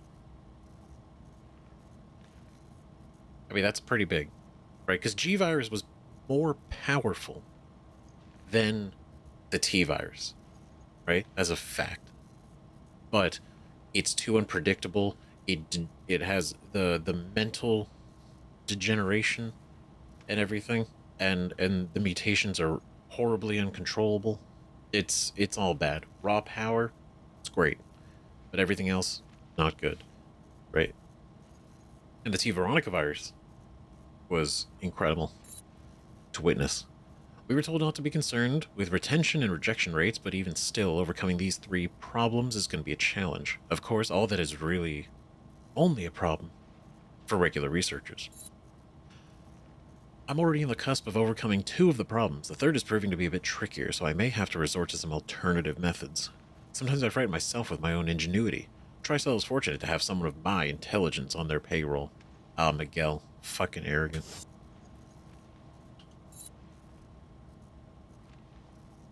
Right, so mental atrophy, instability, extreme mutations. 2 of them have been handled. 1 of them still figuring out. Now the question is, which one is that? Probably the wild mutations part. That's probably the one, isn't it? Oh, hey. Haven't seen one of those in a while. Now, I haven't been looking very hard, but they really got them hidden really well.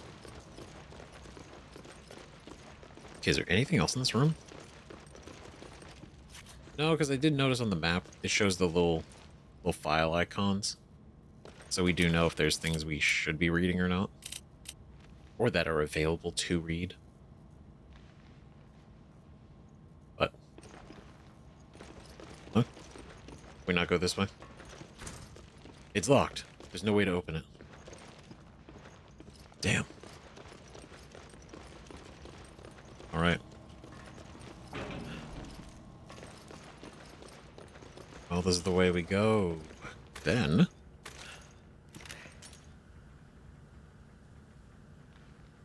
Nice work! Nice. Nice shot! There we go. Anyone else?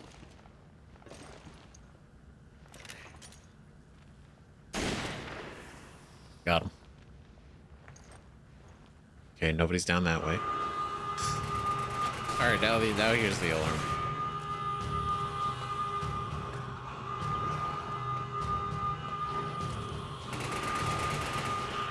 Yeah, they got a ton of people. It's crazy. Right? Like looking at this, the sheer amount of forces that they were able to mutate is pretty nuts.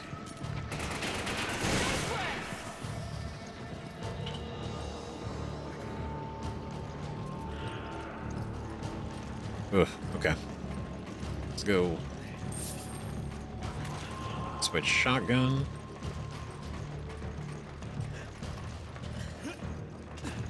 It does kind of always feel kind of cool if you can snipe a couple of them outside the room before everything starts happening.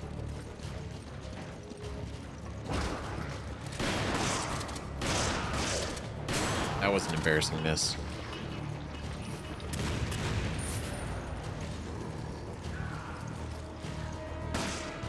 Oh.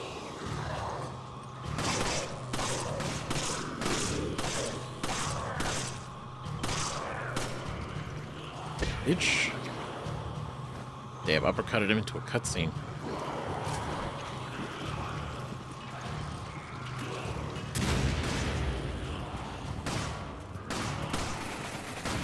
Turn around. Damn it, he had grenades on him.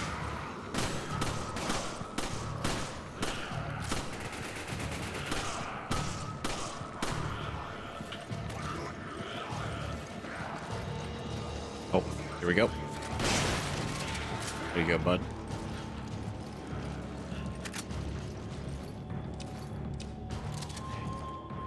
Okay, nothing else over here. Oh, hey. Hey, friendo. There it is. Who else is shooting? Where are you shooting from? Got him.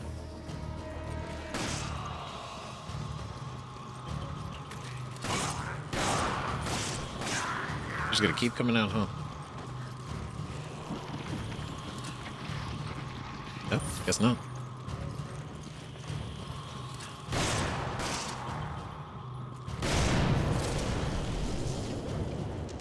That works. We'll take it. God, there's a lot of you guys. Come on! Okay. Come on! Okay. You don't even use it. Why do I keep trying to give you that ammo? You don't even. You genuinely do not use it. Okay, here's what we're gonna do. Going to exchange. Use this. Use this. Right. Take that back. All right, perfect. Great work. Read my mind.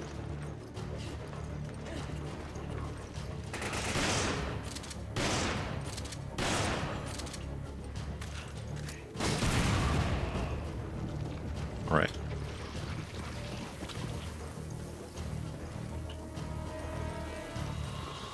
Oh, shit.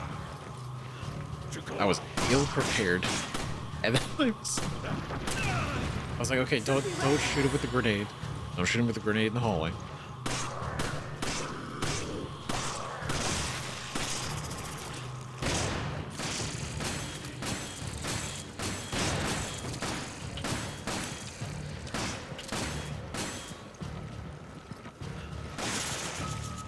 Okay, here we go. Alright, now you can pick this up. Okay. Come on! Take it! Roger. There you go. It's interesting. There's no way that Wesker doesn't suspect us, right? Like, even... He's not an idiot.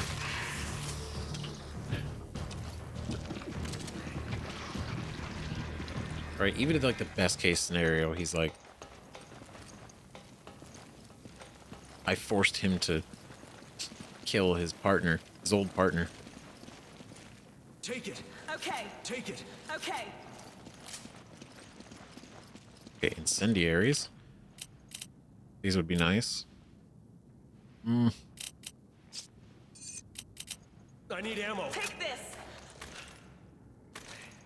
See here, do a reload. Okay, grenade, shotgun, handgun.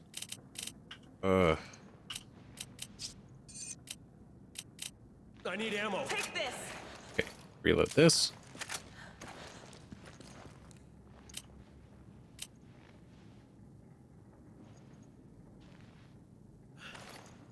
She can have the Okay. grenades. You grab it. Okay.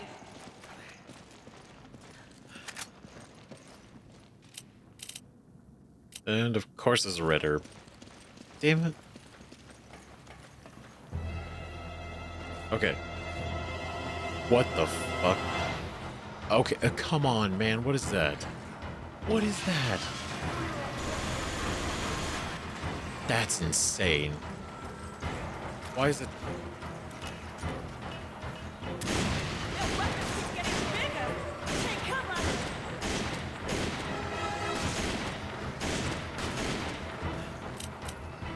Oh god. I need ammo. Sheva, I swear.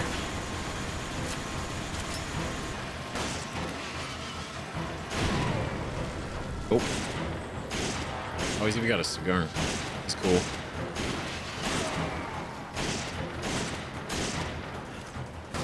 God.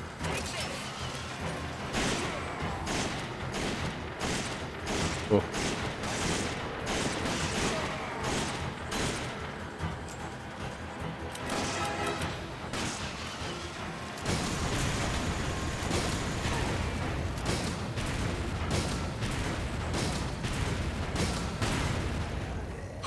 All right. Oh man, what a guy! Holy hell! Tanker key card. No treasure for me. That is unfortunate.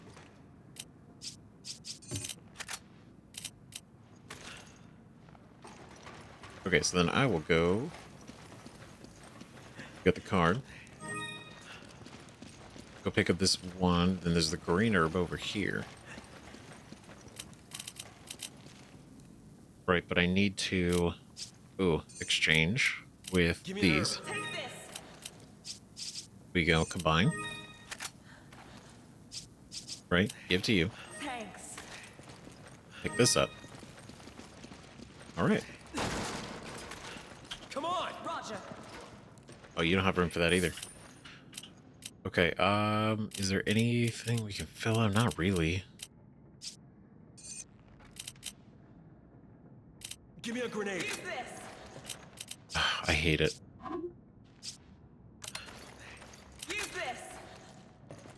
Take Right, it. I'd rather her have the ammo than us hold on to one proximity mine. Though I'm a big fan.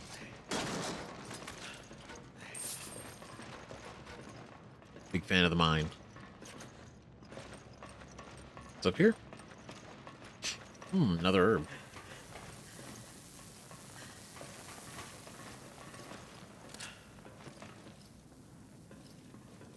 Ooh, how do we get over there?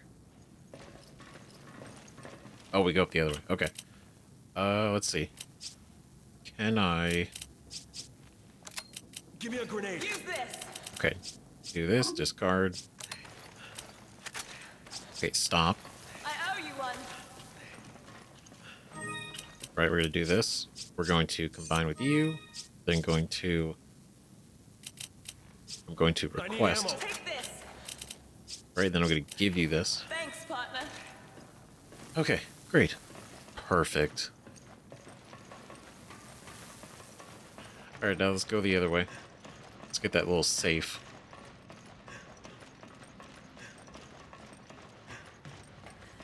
Because the next time we have an opportunity to upgrade Come on! Okay. in between chapters. Ooh, hello, what is this? Tanker keycard B. That's different. Where's B go? Or do we need both?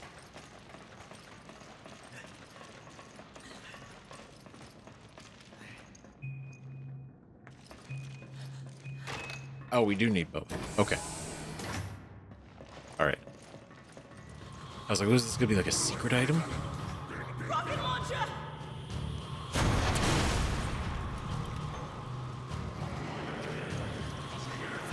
Okay, so you're just gonna shoot these. Where are you? There you are.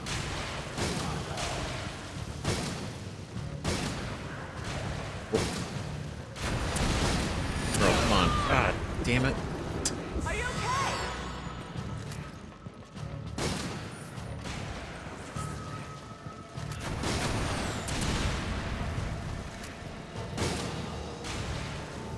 Okay, they don't give a shit about that weapon at all.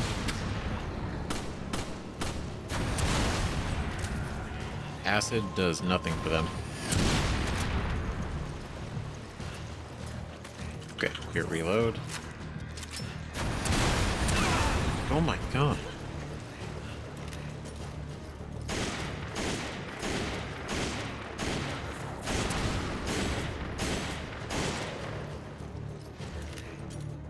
Nope.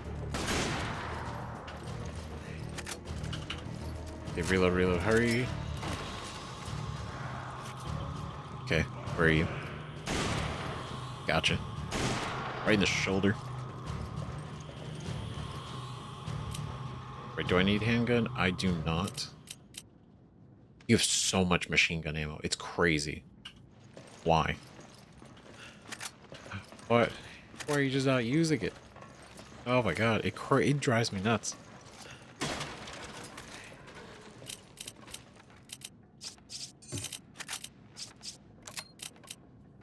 Then... God, I don't even know. Give me a grenade. Take this.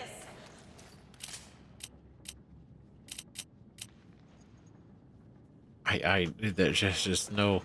Can't pick up anything.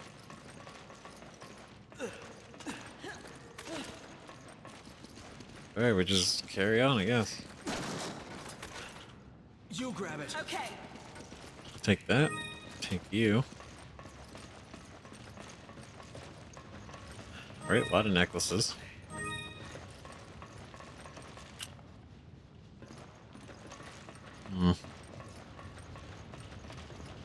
Okay, is there anything else? Anything over here? Secrets? No?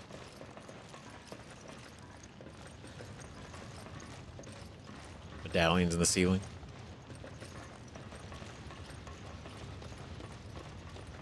Okay. Okay, so now we're even more official. Another elevator.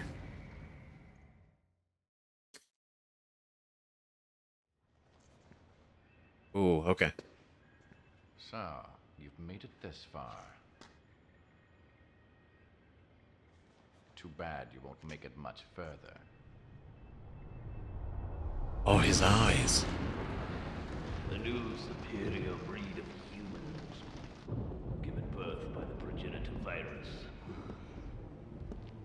The Wesker children were entrusted with endless potential.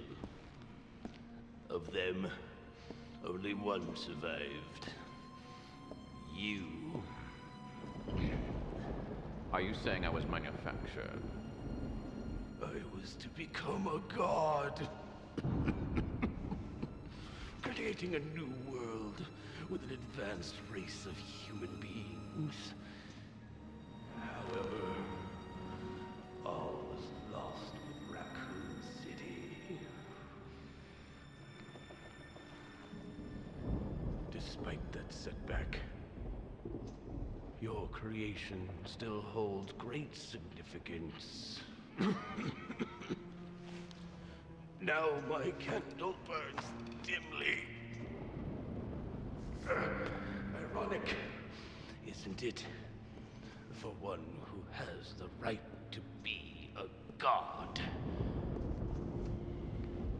To face his own mortality. The right to be a god.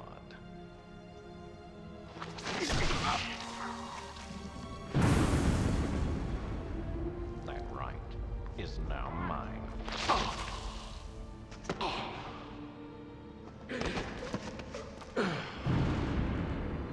Damn. The right to be a god.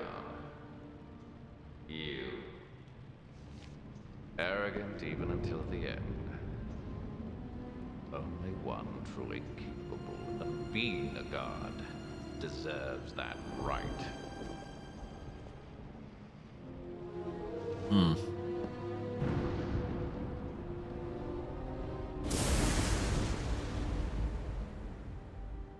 The right.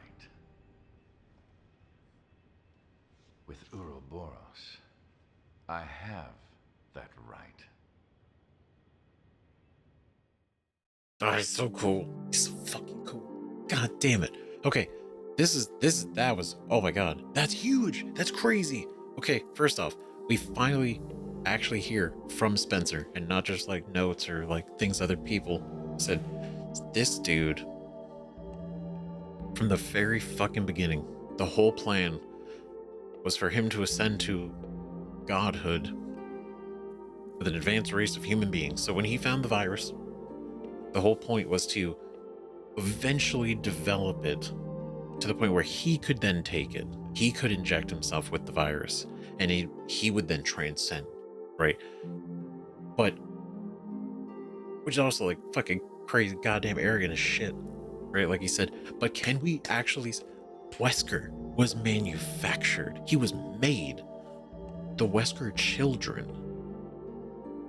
So he had siblings at one point. Right? Now, were these human-born kids, right, that they just kind of collected and were like, you guys are siblings now?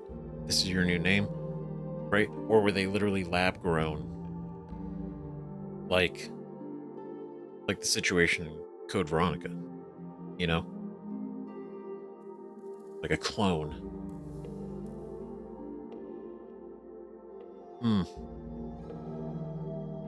That's interesting. So the whole thing, like, bred for their potential. So that's the reason why the T virus, like, worked so perfectly with Wesker.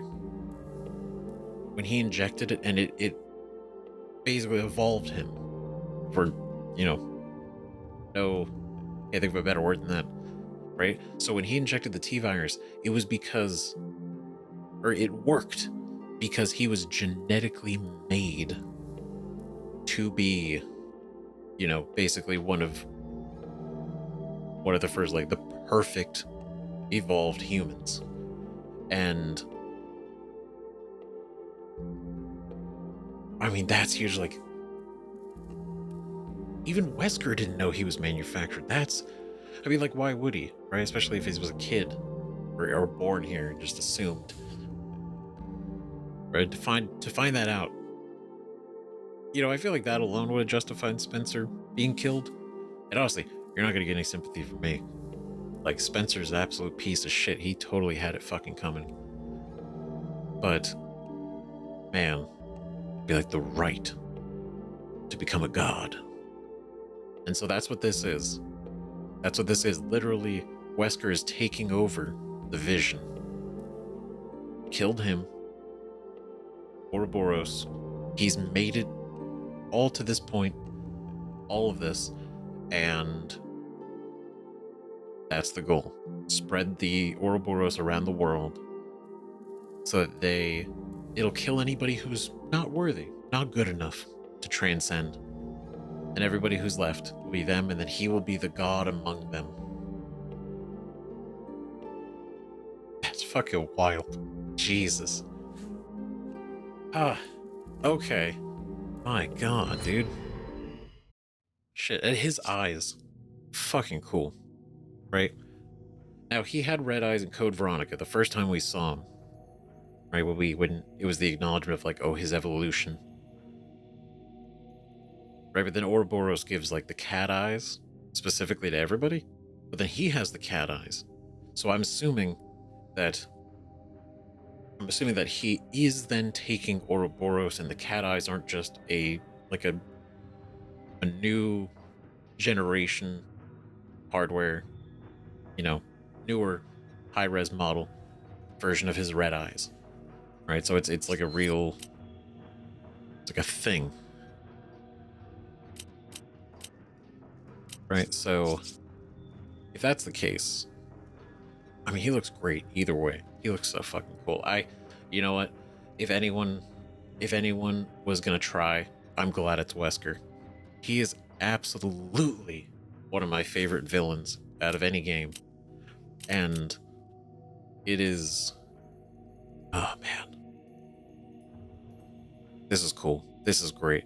Obviously, we're gonna stop him, but it's one of those things where I'm cool if he just keeps coming back and we have to just keep this tit for tat situation all the time.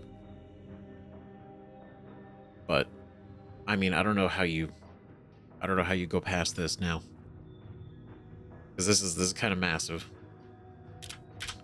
All right, we'll sell these. Dead Bride's necklace. Now, considering it was those guys who were wearing them, it does feel kind of intentional. Be like, oh, it's kind of sad, right? Because again, majority of the women were killed due to all their experimentation, right? And the result being that they confirmed that it just doesn't, it's not very compatible with women, which is fucking tragic.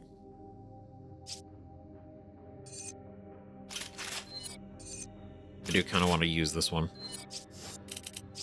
Right, so the power is 180, 500. Like, let's be real. This is it. I don't think this is really going to surpass that.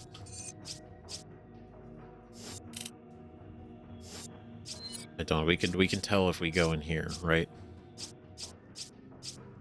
Yeah, this is going to have the most power, but this has more capacity. I know I just spent the money, but I'm kind of like, maybe we don't even use it. The spread is nice. The spread's nice, but I kind of like the damage more. I feel like the damage is way better.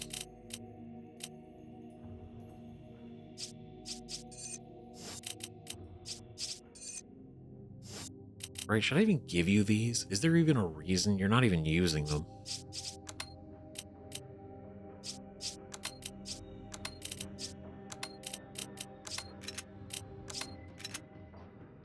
Yeah, like literally, it's absolutely something you're not even using. Now, when she's out of handgun ammo, it's probably a good idea to at least give her something.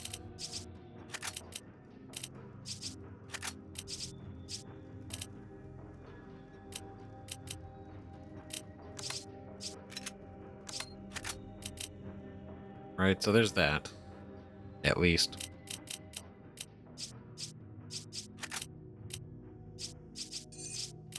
Do this. Got these. You know what? Yeah. I'll remove it. That's fine. I like relatively like what we got going on. Buying these. We'll keep the acid rounds on standby. Yeah. So basically just giving her 2 in case she runs out of handgun ammo. She has a backup weapon. But basically that's it. She's not choosing, right? Her AI is not really choosing optimum weapons in some ways, right? When enemies are close by, she's not switching to more like the shotgun. Or when there's like multiple enemies, she's not switching to the machine gun. It's really just this one until the end.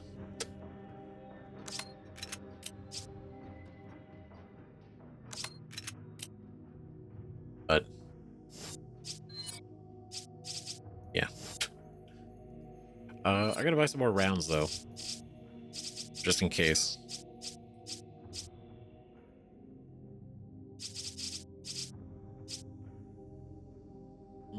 We have a full heal. I'm not worried about the first aid spray right now.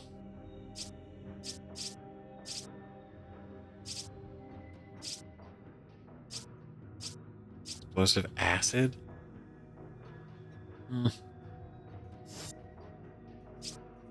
No, it's good. It's good. It's fine.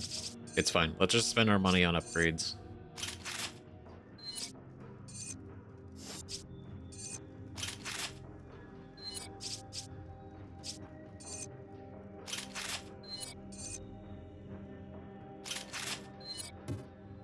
Damn. I was gonna see if we could take it all the way. All the way.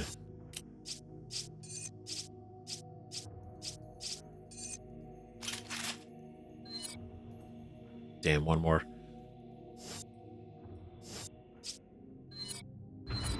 Alright, let's get back into it.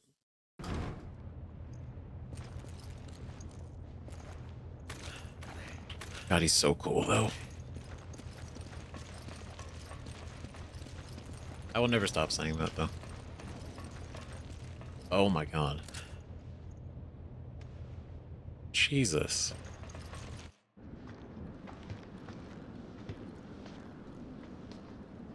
What the hell happened here?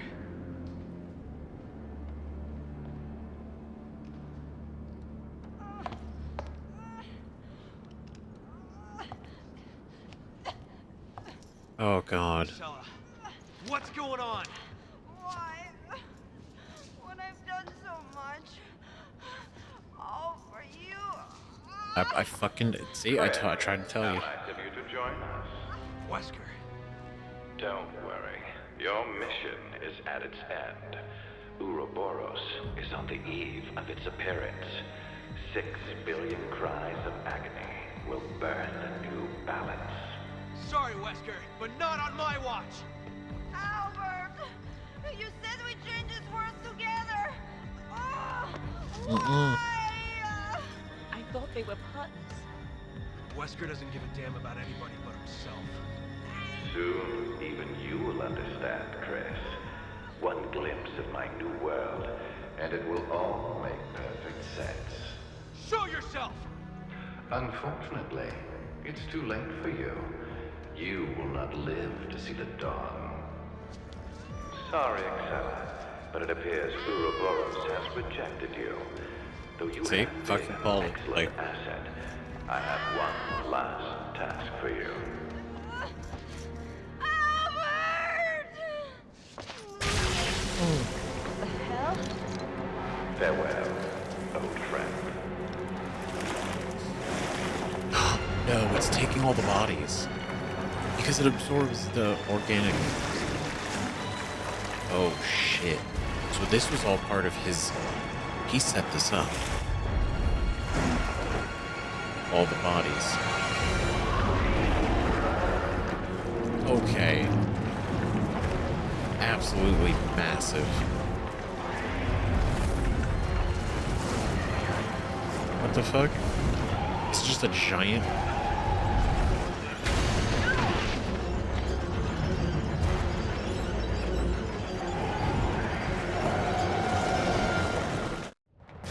Holy hell. What the fuck? I actually don't know what we do about this. This thing's huge.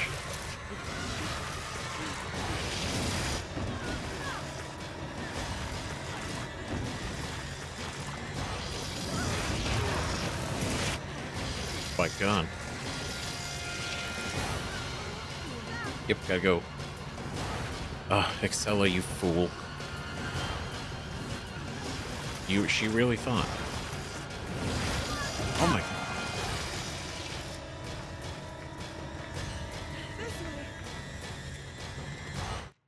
True, if we go back inside, we don't have to deal with her. Persistent son of a bitch.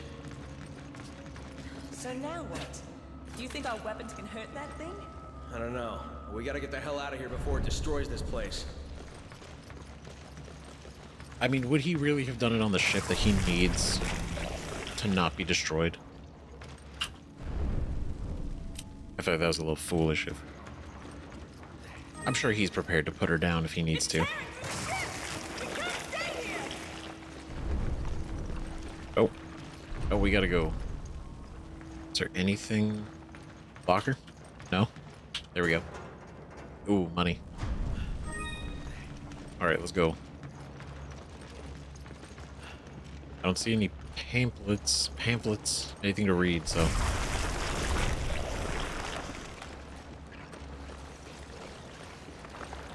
Good lord. Like, what do we even do about that?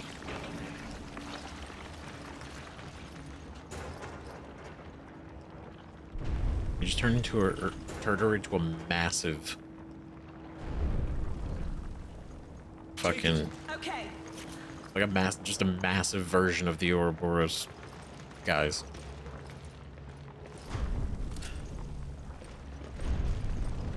I'm not worried about the bomb. I say that now, and it's gonna be like, shit, I should have grabbed the bomb. Okay, what do we got? You grab it. Roger. Okay. Shotgun shells, nothing else. Because that's in there. These are these. This is all. Yep.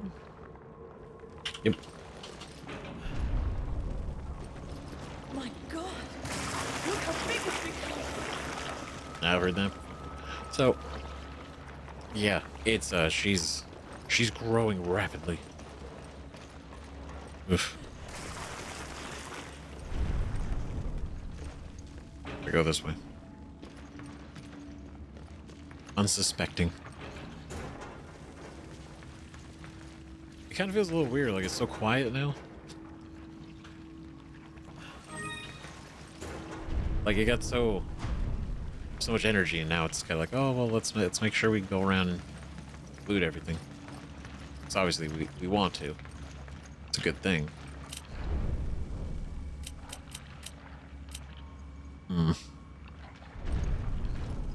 We should get that because we only have half an herb. There's nothing we can get rid of. Damn it.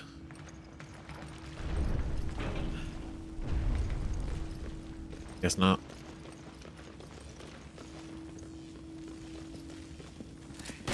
I had a feeling, I was like, he's got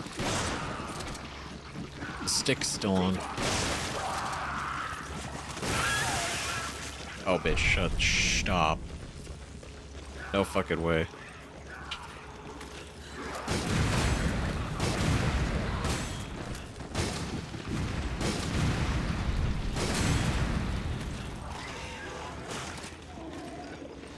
Oh, hold on.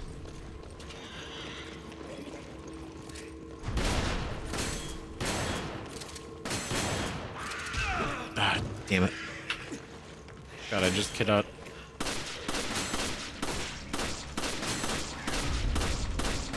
Oh. Oh my god. Hello? You need to be careful. Okay, like what is the catch with you?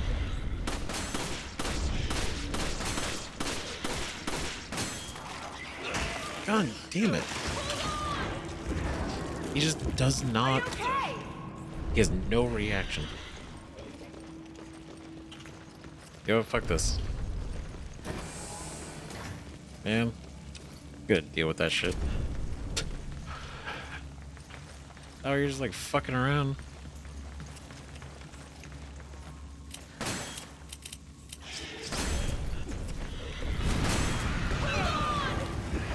Oh, good. You need to be careful. My own grenade.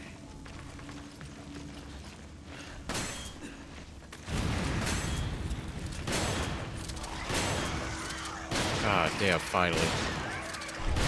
Fuck you, bro.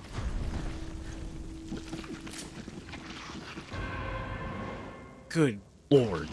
These guys are... Those guys are something else. The automatic navigation has been engaged. Can't operate it. Damn. Report on Project W. August 28th, 1998. It has been confirmed that the accident at the Raccoon City Arclay Research Facility was due to the involvement of Project W test subject number 013, hereafter referred to as Albert. Dude. He was a test subject. He was... What the f... Okay. His death in the accident has made obtaining any further information an impossibility. Albert's death was confirmed by the Information Department.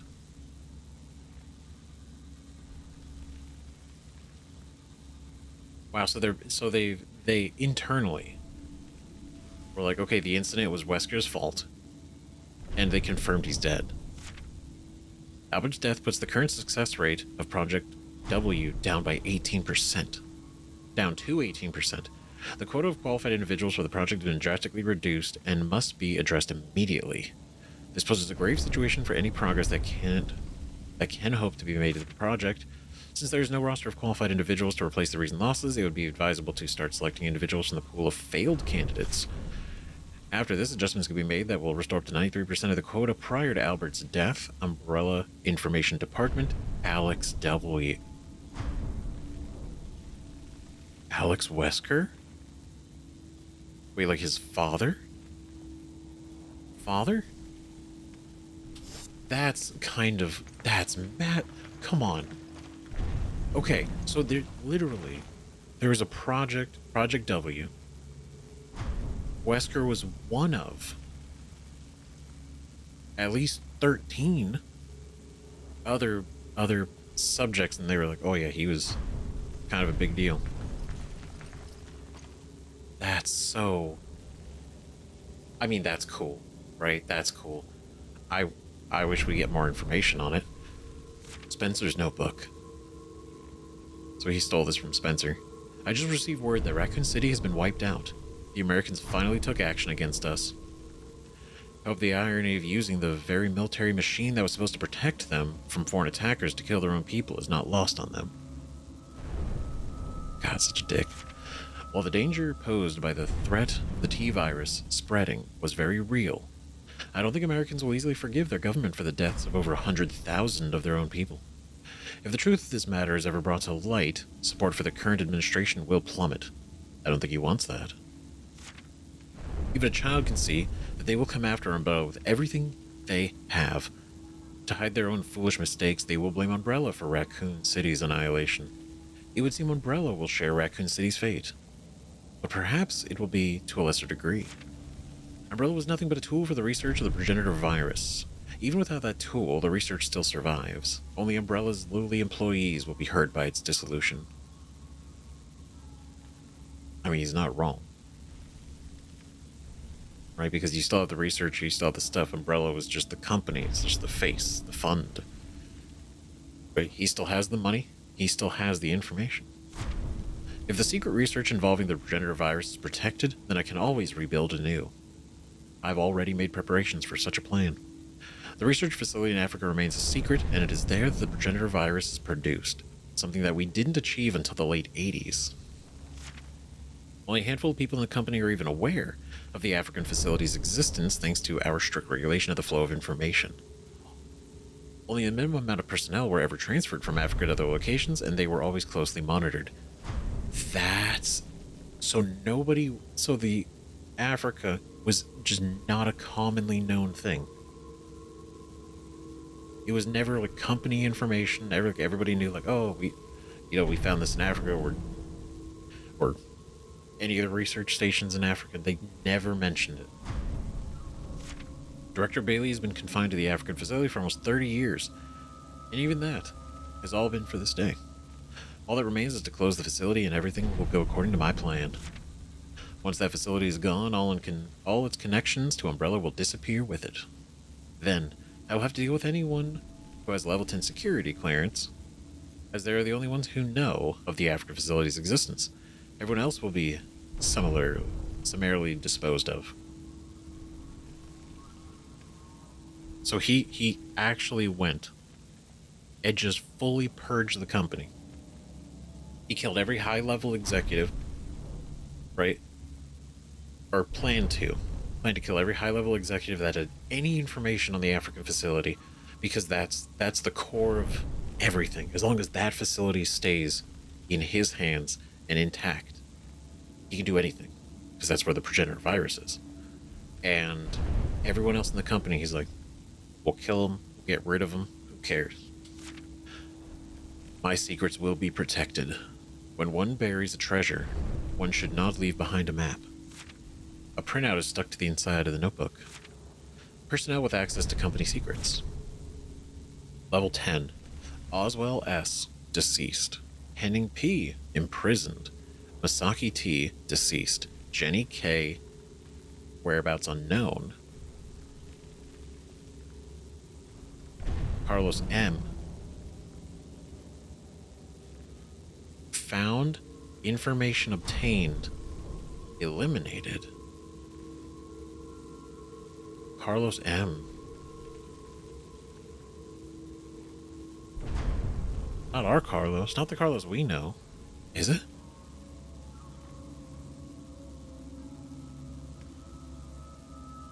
No, that's not RE3 Carlos, is it?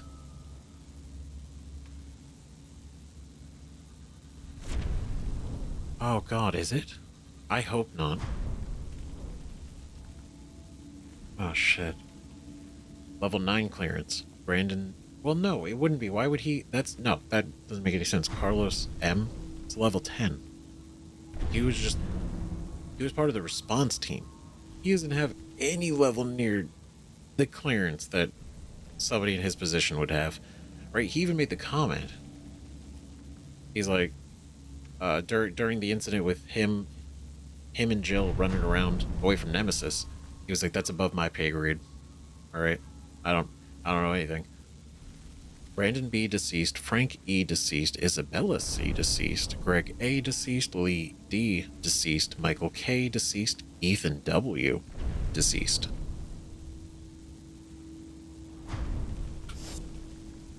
Shit. Ethan Wesker?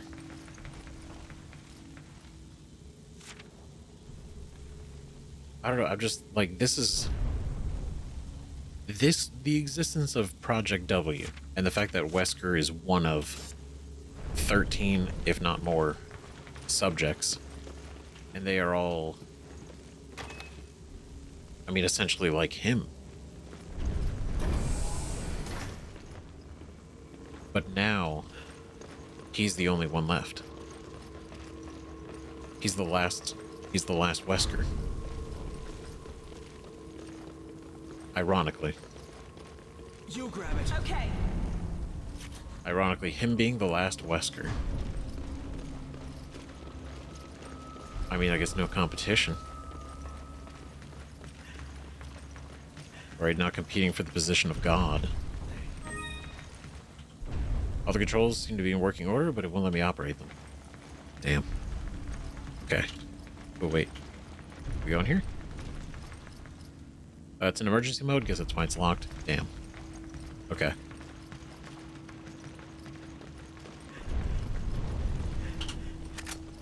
I'm sorry. I'm kind of. I'm geeking over it. It's locked. Can't operate it. I'm 100% fucking loving this new information. This thing is gigantic. We have to take it out before it destroys the ship.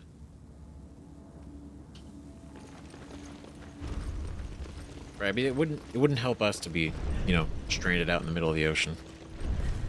Wouldn't help Wesker either, but... Oh. Satellite laser Shango... Satellite laser Shango. Operating manual. Shango satellite laser is operated by using a rocket launcher style laser targeting device, LTD, that sends targeting coordinates to the satellite. The satellite is then capable of firing a highly concentrated laser to within centimeters of the target.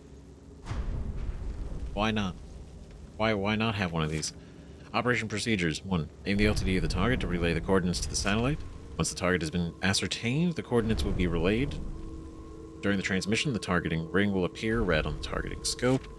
Note that the targeting sensor's AI perceives that the target is no longer being tracked by the targeting scope. Transmission of the coordinates will be cancelled.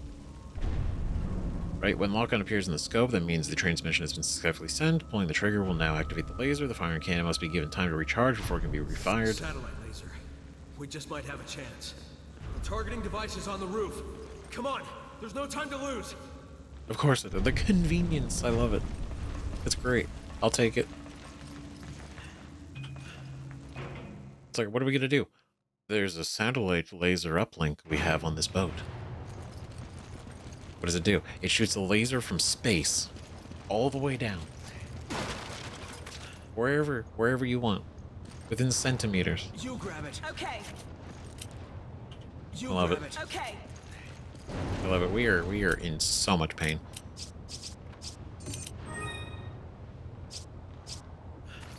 Hey.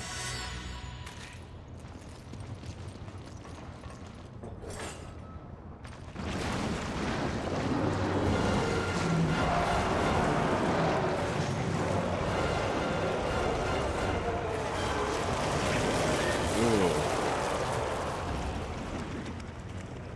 She's huge. Oh my god. That is huge. Do you really think we can kill it? We are gonna sure as shit try. What is that? Oh, is that the... Damn it,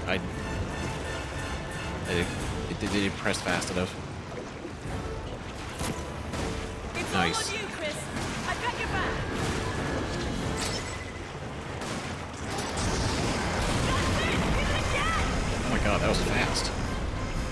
Watch He out. shoots within like Firing off seconds. some sort of projectile. Okay. Okay, alright, come on. Almost done charging. Alright, keep him off me. Alright, let's do this.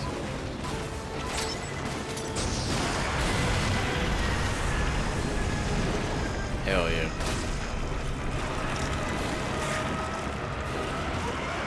Oh, the big one. The bull.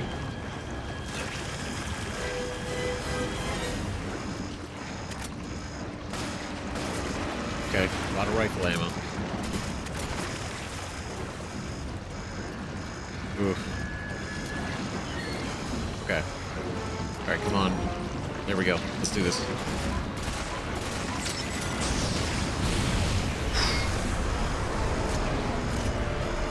Just took that like a champ.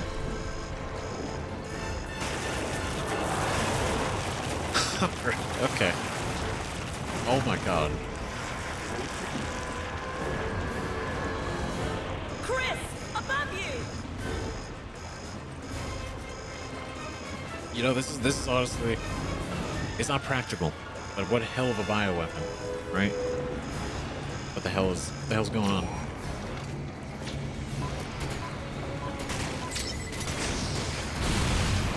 Nice.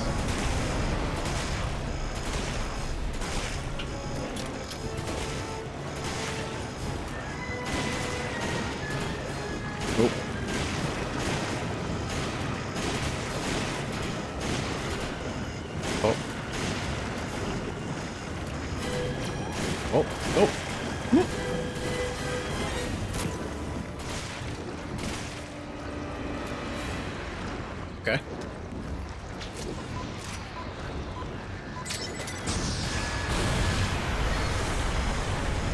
That's what we're talking about.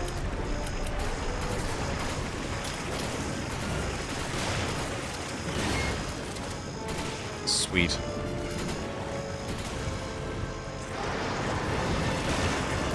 Get out of here. Are we almost ready? Here we go. Ooh. This is nice. We should keep this with us afterwards.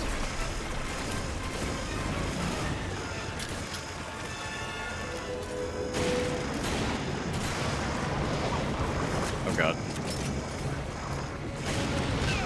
Damn it. Shit.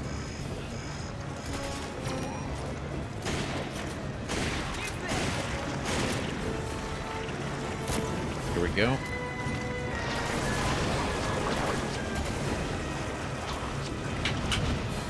Nice.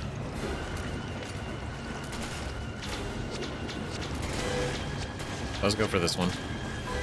Ugh.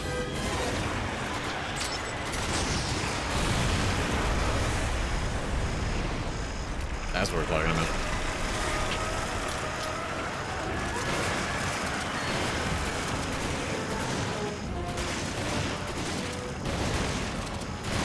Oh god.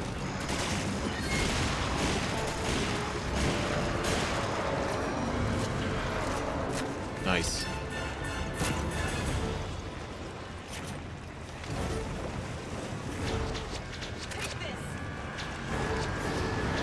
Nope.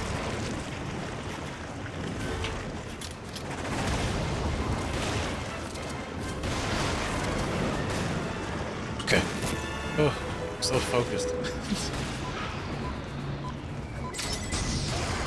Nice. Cool, cool, cool. Okay. Sorry. I'm just thinking. With the. Oh, she keeps growing new bulbs, and then we blow her old bulbs, and then she forms new bulbs. It's honestly impressive.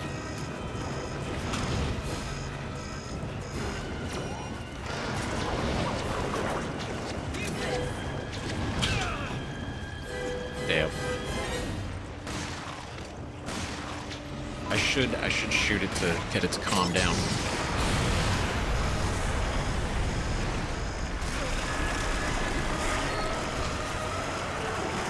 Oh, here we go.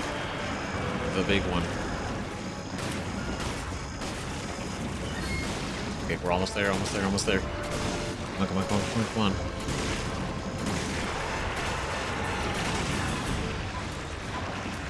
Bitch.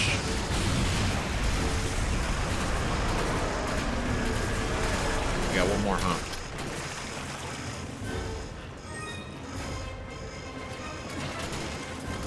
Ooh, ooh. Oh shit, wait, Thanks, partner. here. Oh. God, good timing. Like, panic putting that together.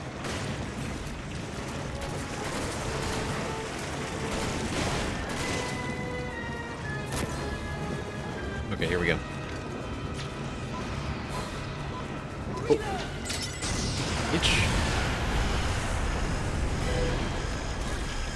Alright, one more.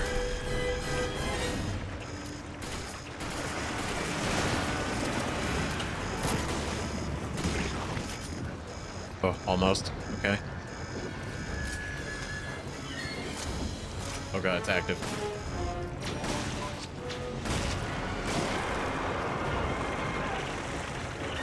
Did you just blow it off? Oh shit, cool. I didn't know we could do that. I've been doing that this whole time.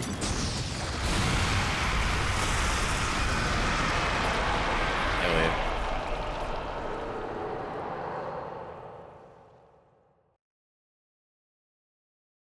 Honestly impressive. Able to take that many space lasers is crazy.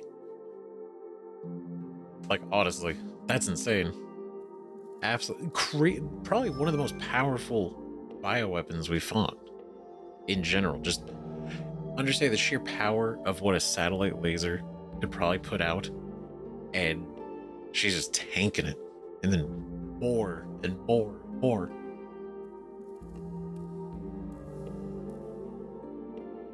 Incredible. Incredible. Honestly, she fucked up. She really assumed. She really thought, you know? She really thought. But then again, that's how much she didn't really pay attention to Wesker at all. She helped him. He obviously was totally manipulating her. But she... seeing the plan... and she genuinely was like, okay, but I got special treatment. He's gonna let me in. He's gonna let me in. Right? It's like, no. He gave you the ultimatum, which figured he would, right? Take the Uroboros.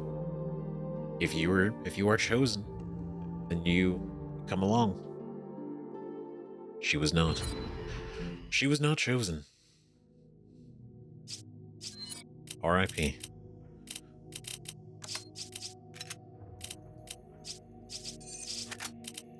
Alright, put those in there. Go ahead and combine here. I didn't even pick up anything. I was so focused on just doing the things. Alright, I'll take one of these.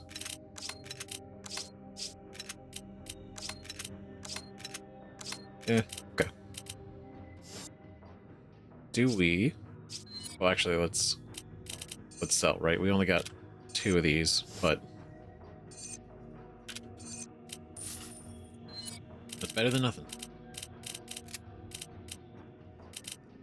Right, and upgrade-wise... what happens if we max it out, though? Nothing. Nothing. Okay. Well, we're not maxed out yet. We have one more. We have one more to go. I'm just curious if there's like a bonus. Like RE4 had. For getting those. Okay. I mean, we just press on. We're going in, right? So that's Uroboros. I fear for the world if that ever gets out. God damn it, Wesker. He's actually serious about destroying the entire planet.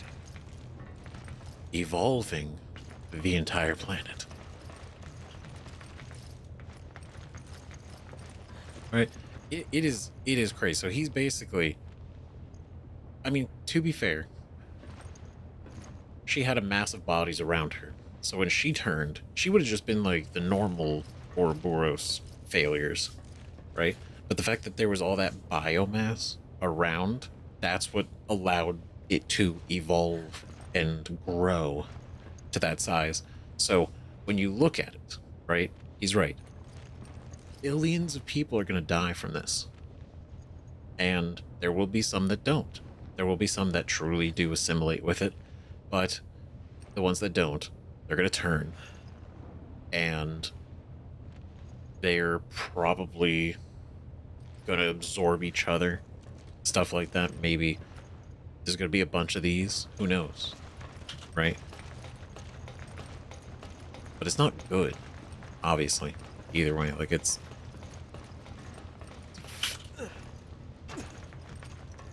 Ugh.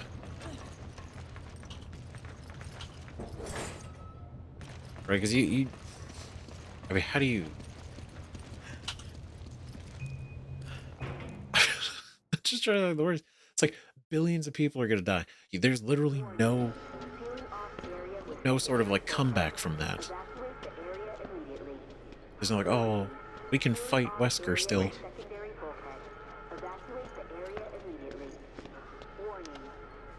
An assault bomber. When Jill said Wesker was planning to spread Uroboros throughout the world. He's planning to use this to spread it. Wesker! There he is! Come on, let's go. Jill, are you all right? I'm fine. Don't worry about me. Just listen carefully. There's something I need to tell you. Wesker's superhuman strength. It comes from a virus. But the virus is unstable. In order to maintain a balance, he must inject himself regularly with a serum. So if we cut the supply of serum, he loses his strength. Affirmative. But he just took a dose, so it's going to be a while before he needs another one. Oh. Listen, Excella said that the amount amount administered has to be precise. So if he injects too much, it should act like a poison. I think she used a serum labeled PG67AW. PG67AW. Albert I'm Wesker. trying to find a way to escape. You need to find that serum. Excella always kept it with her, and that's how she came. Jill, come in. Jill! Shit. Chris, this is it. All right. Let's give it a shot. Literally. We're gonna juice him up. A bomber equipped with missiles. He can't fly around in that without getting shot down. Oh, God. Exactly. The plane can't get shot down. If it does, it'll initiate a biohazard. It's just like Jill said. He's planning to spread this virus worldwide. Looks that way. Things are worse than I thought. We have to stop him here and now. Oh, this is the are we actually gonna go for like full confrontation? Okay, okay, I can read this. Okay, so what? Yeah, bad. Don't blow up the ship. Not great. It's gonna do the thing he wants it to do anyway. But he's gonna distribute to the world in one plane? That seems like a lot. A lot for such one vessel. But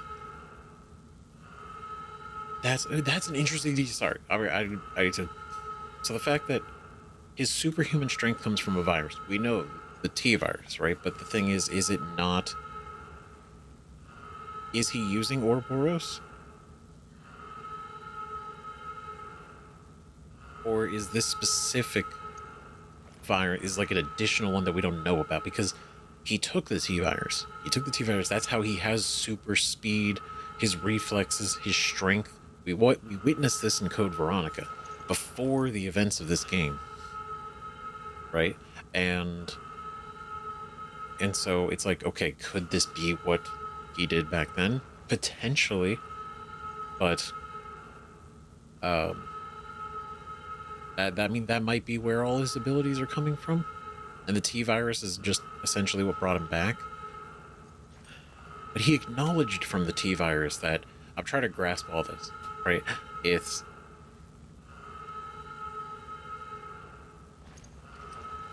I'm not going to overthink it. I'm not going to overthink this one. I'm just trying to think of all the facts that I do know and that we have seen throughout all the games that we've played so far. And now we're at Uroboros. But either way, so he takes the dose. He has to do it, otherwise he's unstable, and the virus will take over. So he's special. He's manufactured. He's created in a way, right? He's good. Like, his body's physically good. It's just this injection helps keep it stable.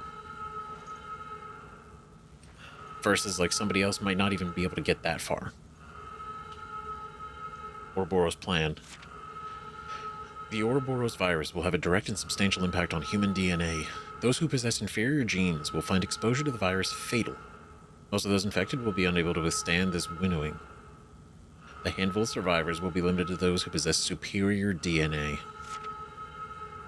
There's no room for this new world for those who do not qualify. A new day will dawn only for the chosen few. Tonight, Uroboros and I shall awaken the best of this world. Everything is on schedule. When the bomber reaches the tropopause, the missiles carrying the Uroboros virus will be deployed. Oh. Okay. Once released, the virus will enter the upper troposphere and spread using the wind currents.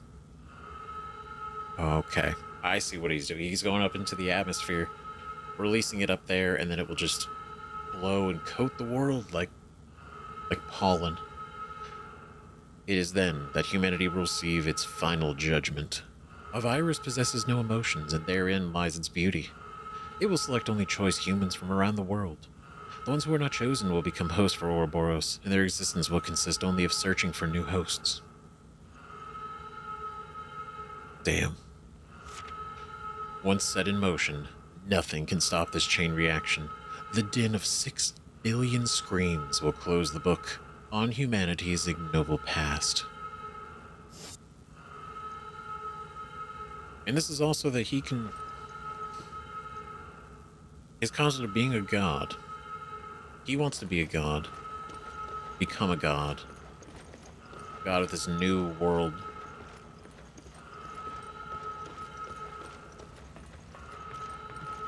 I don't know, that's a lot. That's a lot. This is like he himself, but to change the world, like the chosen humans, the evolution of everything. It's very, very grandiose. It's kind of a big deal. Right? Okay, so, 1 second. Okay, I had to get water so that we're focused and ready to go into this. Because this is a big deal. This is confronting Wesker. Warning. Fire detected in the engine room. Warning. Sealing off area with primary bulkhead. Evacuate the area immediately. Warning. Sealing off area with secondary bulkhead. Evacuate the area immediately. Shit. Oh, damn, bro. Ugh. That sucks.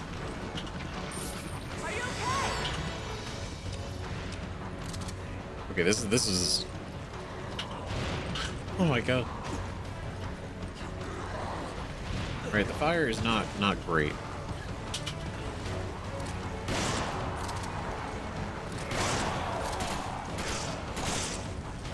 But it seemed like the fire would mess up his plan too.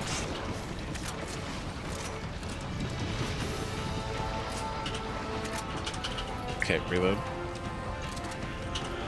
Let's go.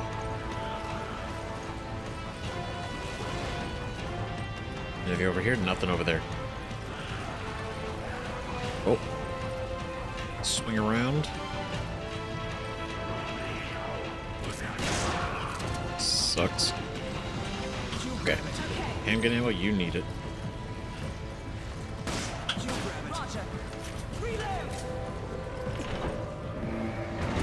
Opening secondary bulkhead. Please maintain a safe distance from the bulkhead. So we gotta get on that plane. We gotta get the hell on that plane before he takes off. Oh god.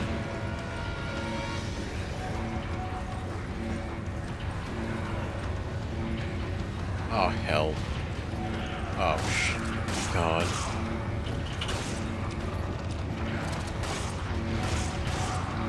Okay. Almost open.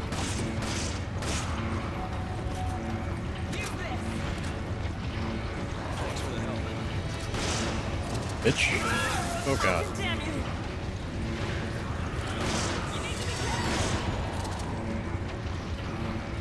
God, that door really taking its time. Just like... Oh, we don't need it all the way open. We can just need a little open. Take it. Okay, come on. Take it. Roger. Reload. Oh my god, it's like the entire width of the boat.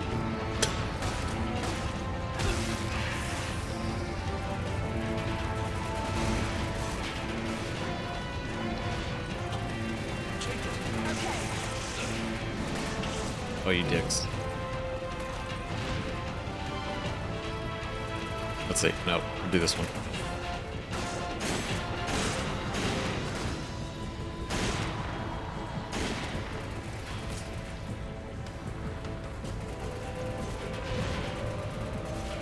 Nope, go.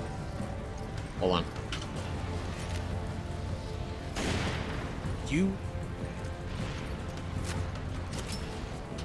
You know what? Why do I try?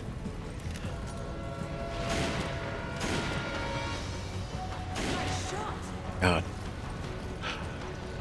Alright, nice. Let's go.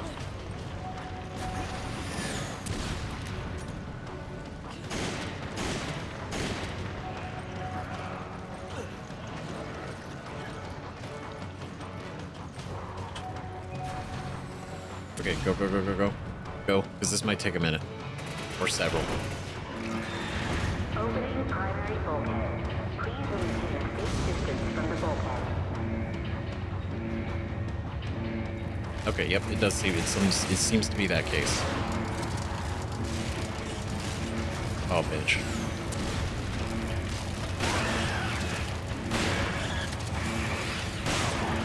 Oh.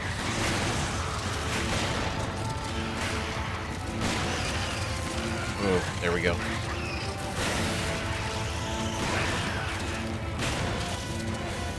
Oh, shit. Reload.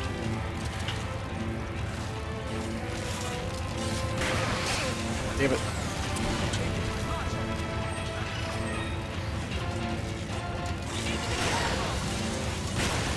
Did you combine those?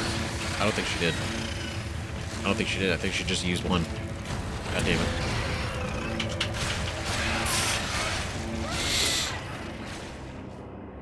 I was like, I was gonna pick it up. I was gonna combine it, but then obviously I didn't have any room, and then everything was happening at the same time.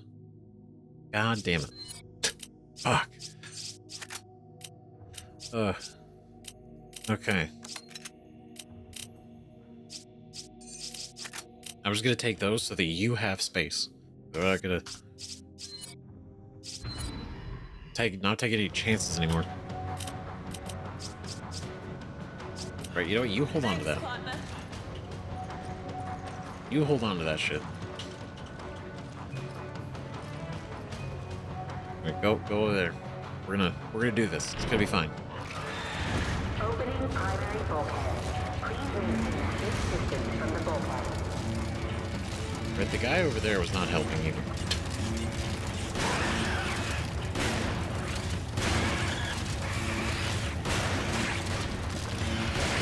Oh. Okay, you're dead.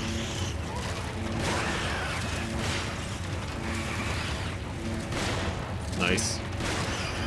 Oh. Oh, we got it. Great. I'll take it. What is down here? Oh, thank you.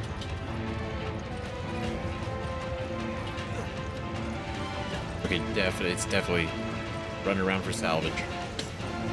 Real quick. Oh, second green arrow. Great, so we got a full heal. Got one full heal.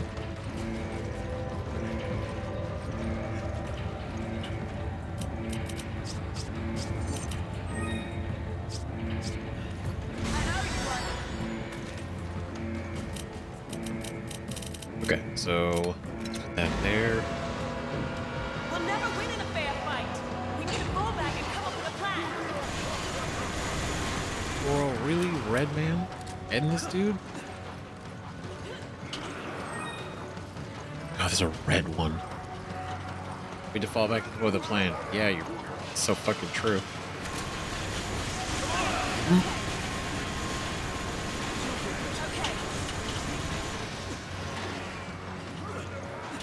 We do. Get over here. Come on, Roger.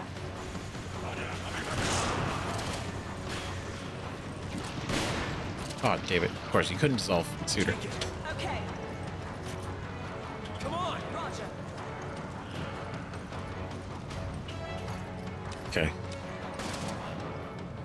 We need to come up with a plan. We do.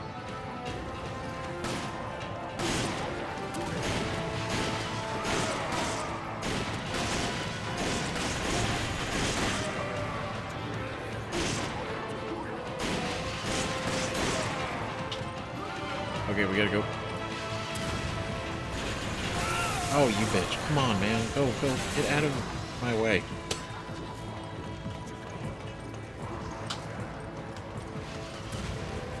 Shit. Watch out.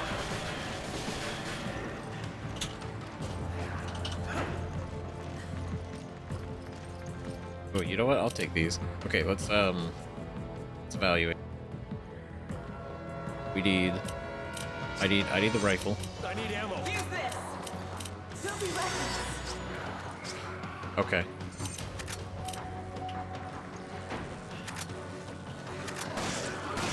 Roger.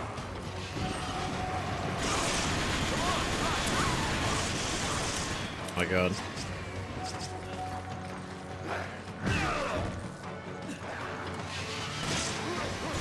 Oh.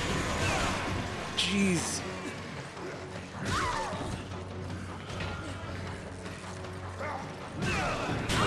Get out of my way. Hold on. Thanks, partner. He'll be right. Okay, come on. Come on, come on, come on, come on, come on, come on, come on, come on, come on. Gotta go. Ah, fuck these guys. Holy shit.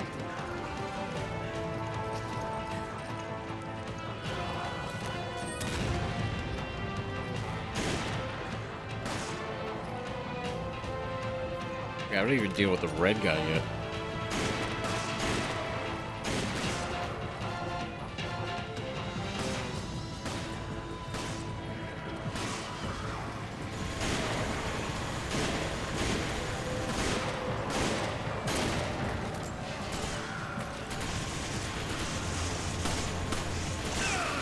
Oh, hell. No, no, no, what are we doing? What are we doing? What is he?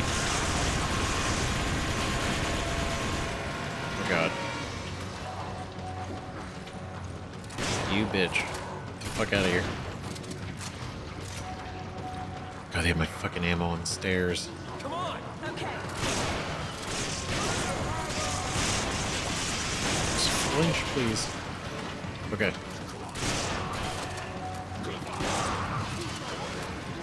No, no, no, no, no, no, no, no, no, no.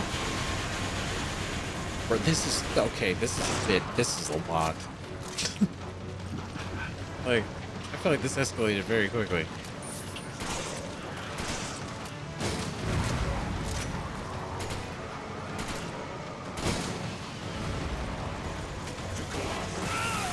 Oh my god.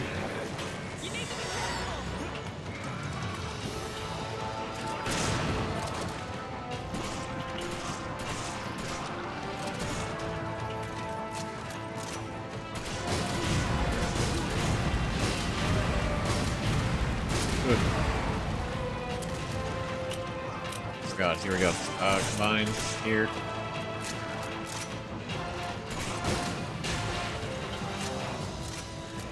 Oh, he's fucking dead.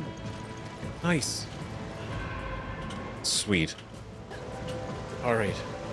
Okay, alright. They're both dead. Thank God. Alright.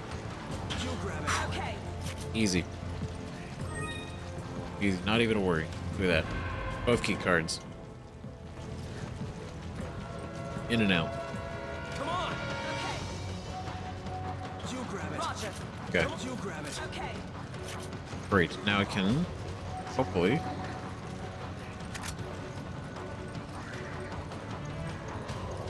Where are you? I hear you. Okay, combine. Here we go. Oh, we only have enough space for this, so let's do... Thanks. Okay, do that. Okay, don't do anything weird. Okay, just hang tight. Take it. Okay. Alright, you got that. Come over here. Come on. Roger. Come on. I can't right now. Oh, okay, then I'll take it. Jump down here. There's an herb over here we need. Right, we pick this up. We can go in here, combine. Huge. Now I will then take... I will take nothing. I would like to have the space.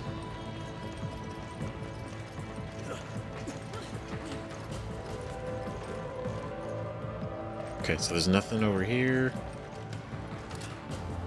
That would have been nice. Wow, I really did this the hard way. God damn it, man, there's a fucking turret. That would have been... Oh my god. You know what? No, we did it. We did it the cool way. We earned it. We earned it without a turret. Resident Evil style.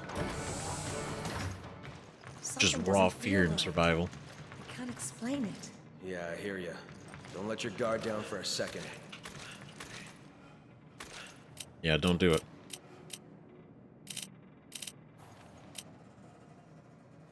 Okay, let's do... Give me a grenade. Take this. Okay, I'm gonna give you this. I owe you one. All right. Here we go.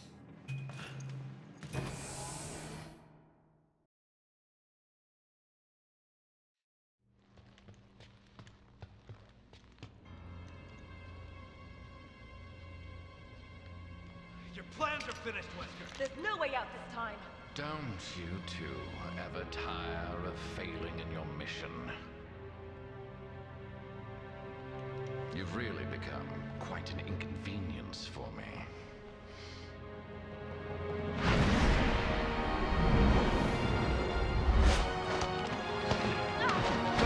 Oh man, come on, guys. Classic move.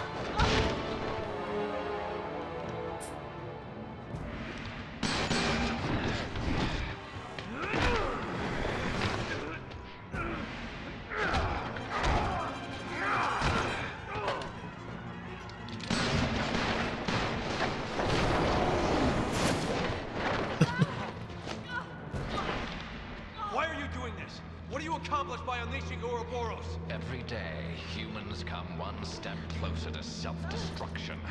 I'm not destroying the world. I'm saving it.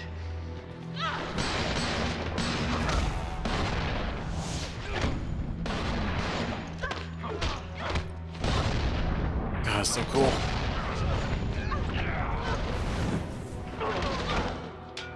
He's saving the world. This guy's lost This may be our only chance. Okay, don't break it.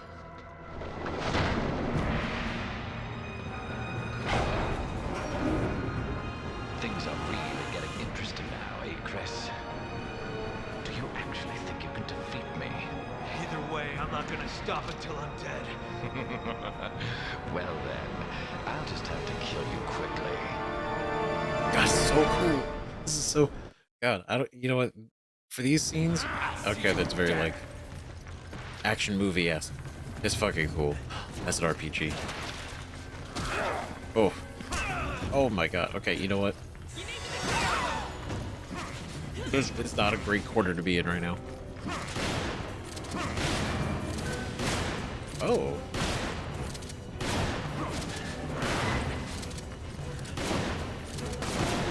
Well, we got him a little bit, though. He felt that. He's so angry. Is that all you have? I can tell. Should I use this on him?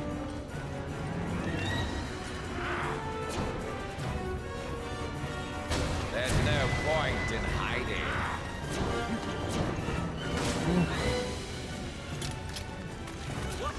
Nope. So, no. Every time we shoot, he dodges. Fighting in the shadows might be our only chance. Oh god, go. Oh, why am I reloading now? Fighting in the shadows. If we take advantage of the dark, we might actually hit him. Oh, like he can't see us?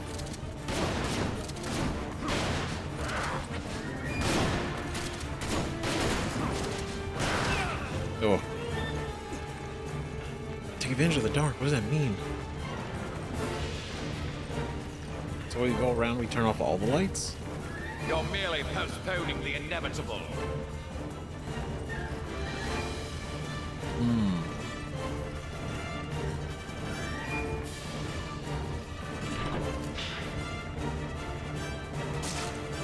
Oh, he don't like that. Your struggle is over.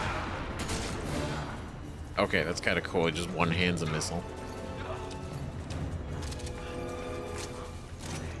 I know he's the villain, and I just can't help it. I love to hate him. Certified. Ooh. Oh, okay. That was two of us. Use this. Oh, God. Okay, Sheva, come on. Okay, it's dark. Oh, it's pretty dark. It was pretty dark. That has it never occurred to you that this planet is overpopulated. Only a handful of humans truly matter. Everyone else is just so much chaff. So now I have to separate this chaff from the wheat, and with Uroboros, I can finally accomplish this. So you were just always dreaming of being the hero of humanity. Only those with Oh shit, this is the ammo. I didn't know there was ammo for it. I'll get the rocket launcher. Oh, great, good idea. And let me guess, you're the one that's gonna rule this new age, right? Somebody has to. There's no point in hiding.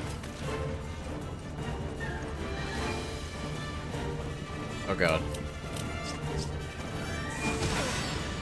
Oh.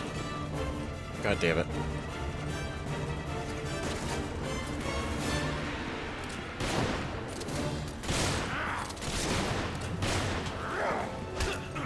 Oh, sucks, dude. Fucking.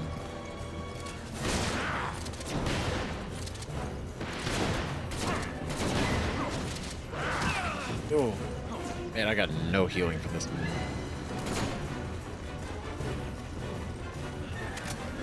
I'll get the rocket launcher. Great. But actually, you know what? I'm right behind you. I might as well.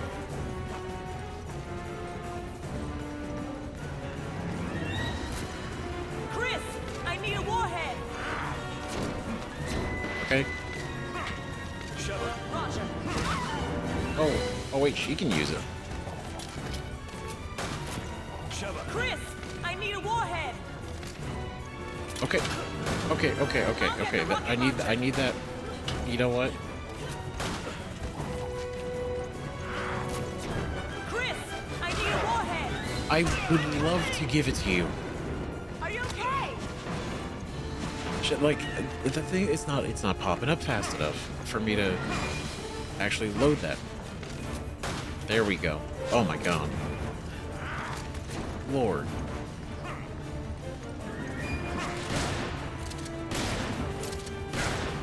Okay, shoot him. Great. Oh, his glasses are gone. He's mad. Oh.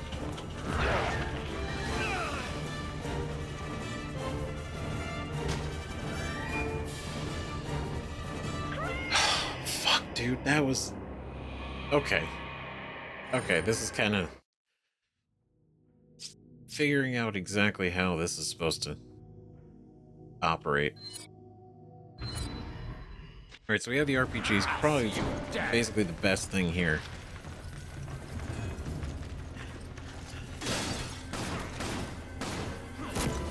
Right, the only catch is we also have to do a bunch of this darkness to be able to hurt him. I mean, we were able to do some counterattacks and stuff, which was great. That was pretty cool. Not gonna lie. Now find a place to hide. I'll kill the other lights. Great.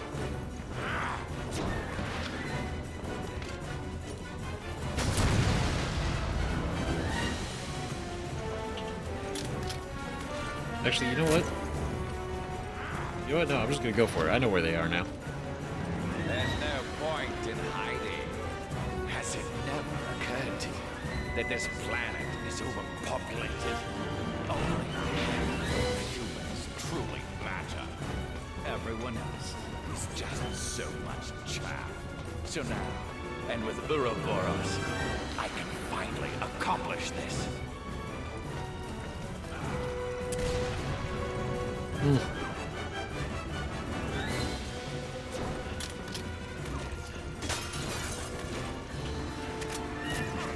Chris, I need a warhead. Okay, we're not doing this.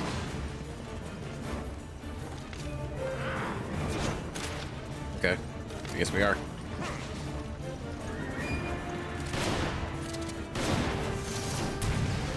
That's all you have.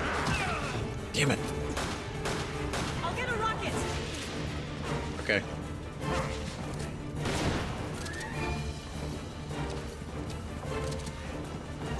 Shit.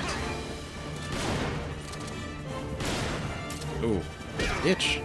Oh yeah. Why would he? Why would he even?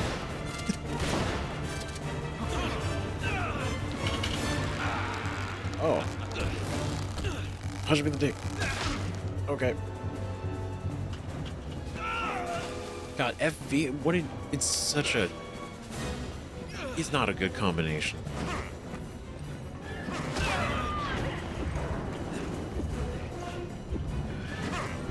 Oh god. Okay. That's that. Okay, great.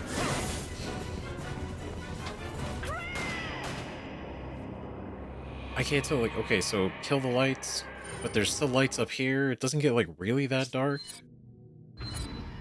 He dodges everything. I'll see you. It's like, okay, attack him from the darkness.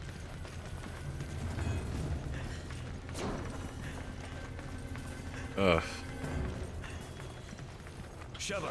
Okay, God, this feels way harder. got them. Because I'm, like, purely relying on her AI. I'll kill the other lights. There's no point in hiding.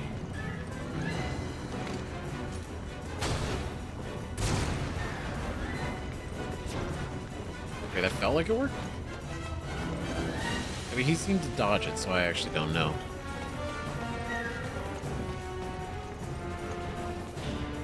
Problem is, there's still lights up here.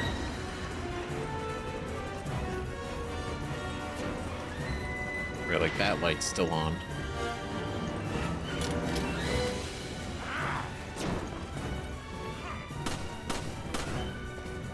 Okay. Well, I don't think I'm gonna be able to break it. Damn it. I'll get the rocket launcher. I'll get the rocket launcher. Chris, I need a warhead. Come on. Roger. Come on. Sheva. Roger. Damn it. Chris, I need a warhead. Oh god, everything happening at the same time. I'll get the rocket launcher.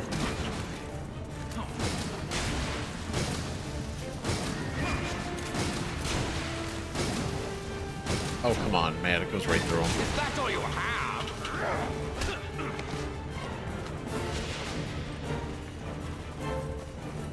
Oh, the problem is, like, this feels so cool to do. Okay. Okay. And...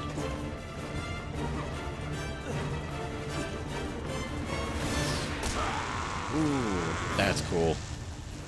Shoot him. Cool. Hurts, doesn't it, dog?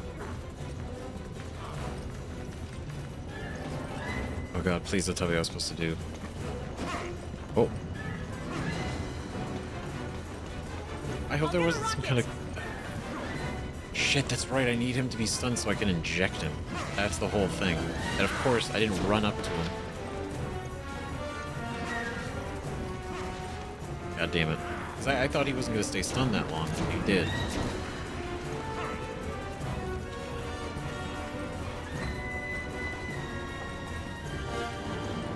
Okay. Oh. Oh, shit. Oh, okay. Got the counterattack.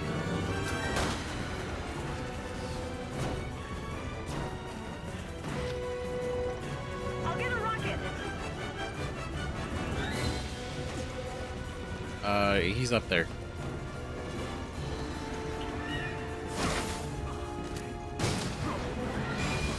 Okay, you know what? Yeah, I'll distract him. You get the...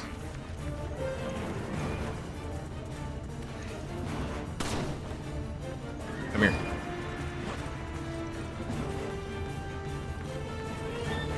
Let's do this.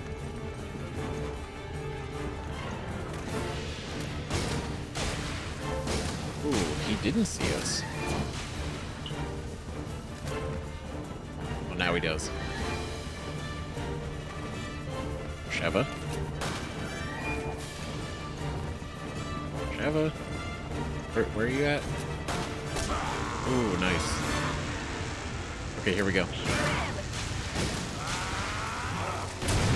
God damn it. I was like, for real? Do it now! Give him the shot!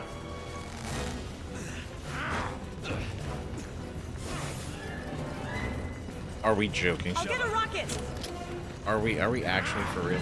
Take it. Okay.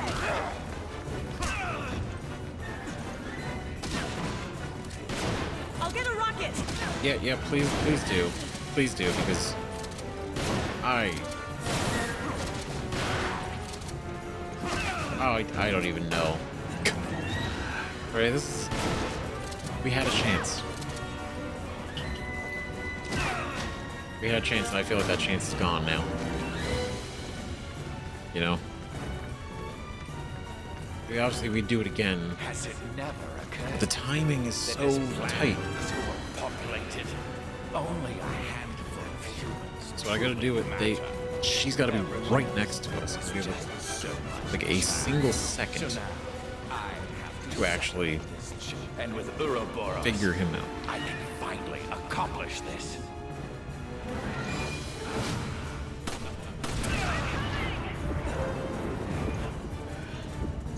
I'll get a rocket. No, actually, could you, I'm not gonna make it! please, Sheva? I swear to God. This is, oh my God. This is crazy. Like, I knew it wasn't gonna be easy, but this feels like, I'll see you dead. feels like a lot. Right? Come on! Roger. Go. Nope. Okay. All right. Sure. Take. Cool. All right.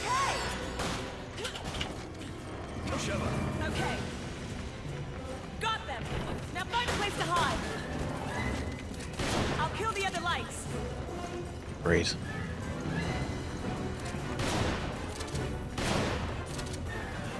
I was just trying to keep him distracted while she like fucks around. It's just so much. There's no point in hiding. Only a handful of humans truly matter. Everyone else is just so much chaff. Help me. I owe you one. Well, damn. Come on, Sheva. Let's go. We gotta keep this thing near the ammo.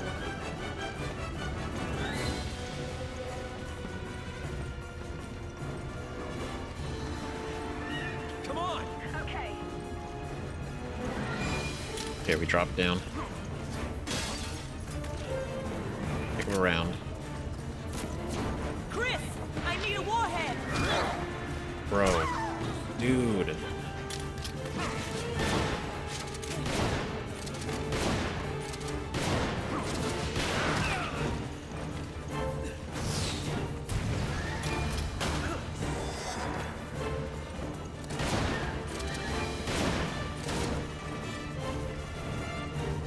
Gotta keep him in the darkness, right? Where's the...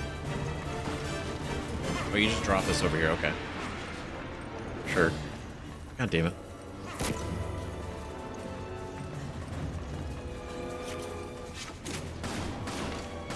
Is that all you have? Take it! Okay. Yeah, you have it.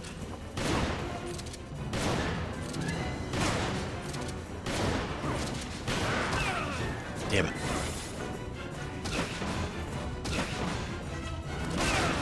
Fuck. Okay, you know what? I don't trust this is not gonna miss, so I'm gonna take one of these with me.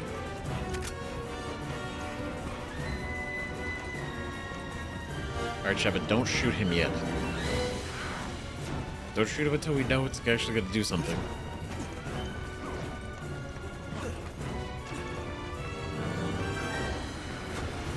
Chris, I need a warhead. Oh, hello. Okay. There we go. Uroboros. Ooh. Nice. Do it now! Okay, Give him he's a shot! Shut the fuck up. Are we for real? I'll get a rocket. She doesn't drop it fast enough to do the actual...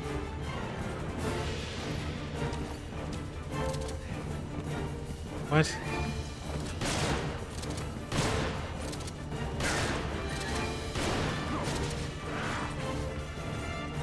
Like it's cool that she's helping, but I feel like at this point, like it's completely With superior not helping. Actually, will be chosen by Uroboros. Only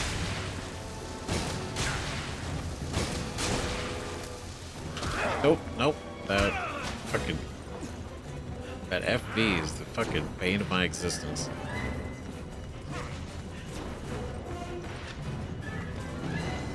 Okay, go this way. Nope. No. What do we do? Come on! Come on! Shall I get up here? Do it! Inject him! Oh. I'll take it. Fuck it.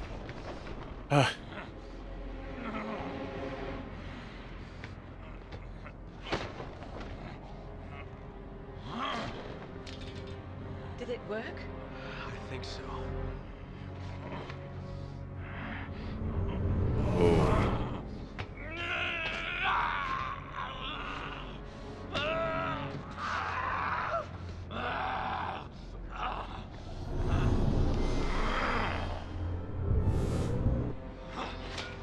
this isn't over, Chris.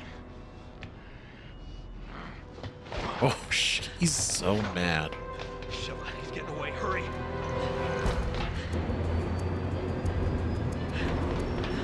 God damn. Okay. Oh, good lord.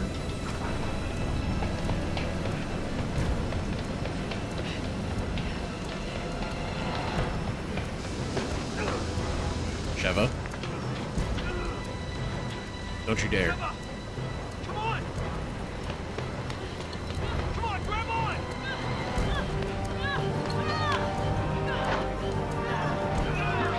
Right.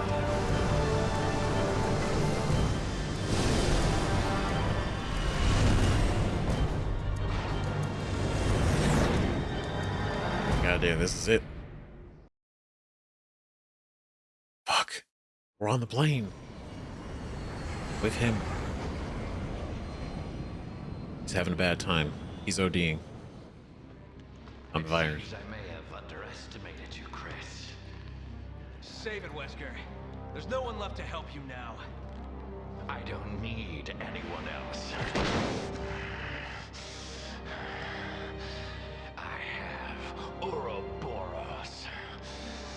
In less than 5 minutes, we'll reach the optimal altitude for missile deployment. Uroboros will be released into the atmosphere, ensuring complete global saturation. Saturation.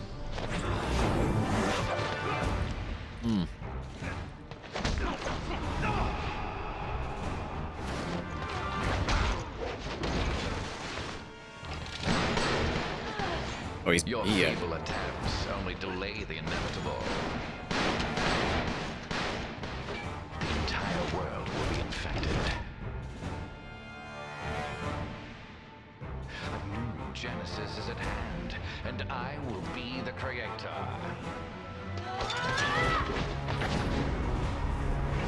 He could have done it.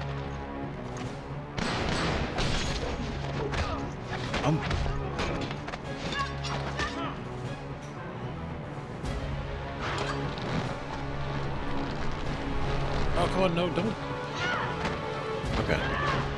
Nice. Enough of your bullshit! You're just another one of Umbrella's leftovers. Estimated know what time we until have to missile do. deployment. Alright, I'll go for the override lever. Cover me. Leftovers.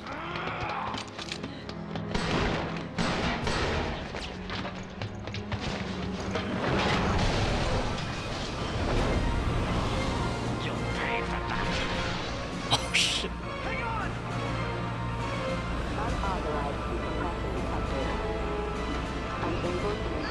What the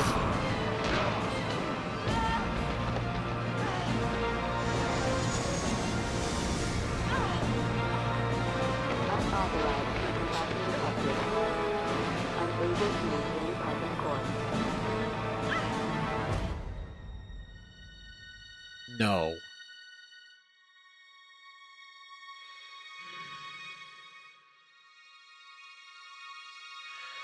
Oh shit.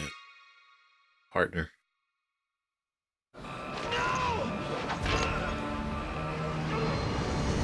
Okay. Oh shit.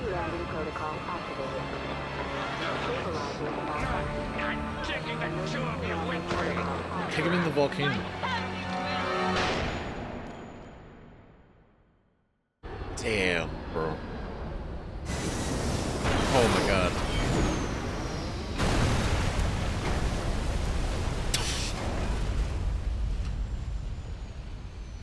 This is insane. This is insane. What a...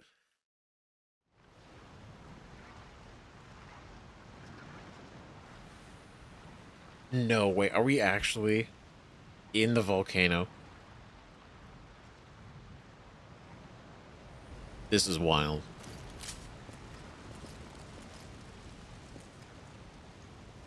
Aside from... I mean... Who's gonna bring facts into this? This... What a fucking moment. Right in that moment, we have Chris reflecting. Lost Jill the same way. Like his partner giving up their life. To save him, but also to take out Wesker. Losing another partner. You grab it. Okay. Not again.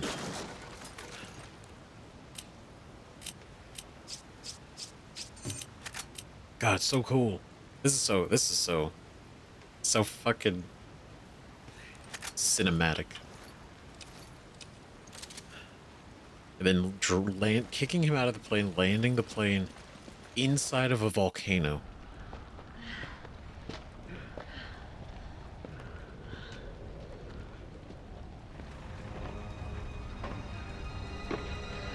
Is he still... Good. We're not done with him yet. I should have killed you years ago. Chris. Your mistake. It's over, Wesker. Over. It's been over many times. Just getting started. What? Oh shit, he's absorbing it now. Whoa.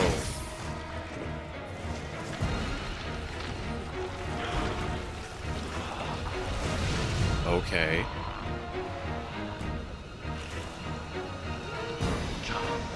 To die, Chris. Okay, but you can't go back after that.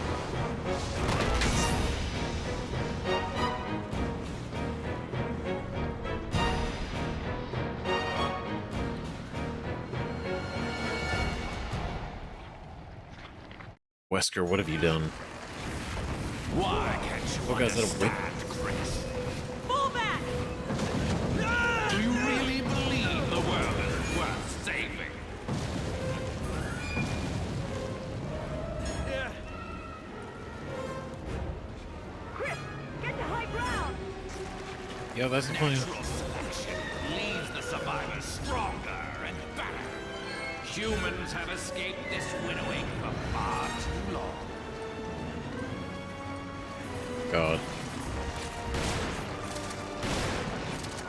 He does not give a shit. I got him, Chris! Good. Get him. Fuck him up.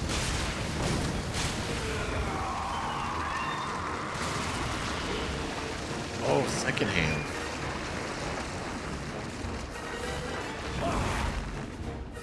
He's really thrown it all in now. Now he's willing to give up. He's willing to mutate himself. Everywhere, nothing but loathsome humans.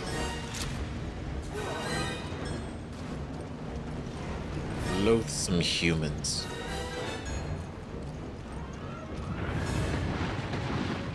Just hold on. Oh God. Shoot him! Oh, where is he?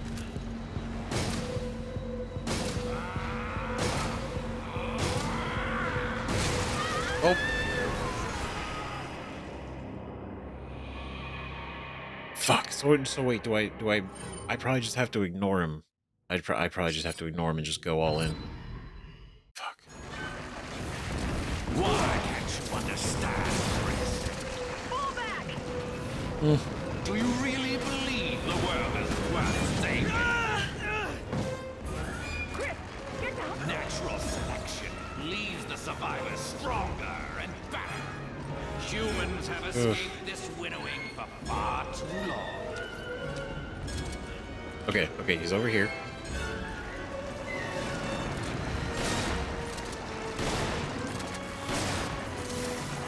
There we go.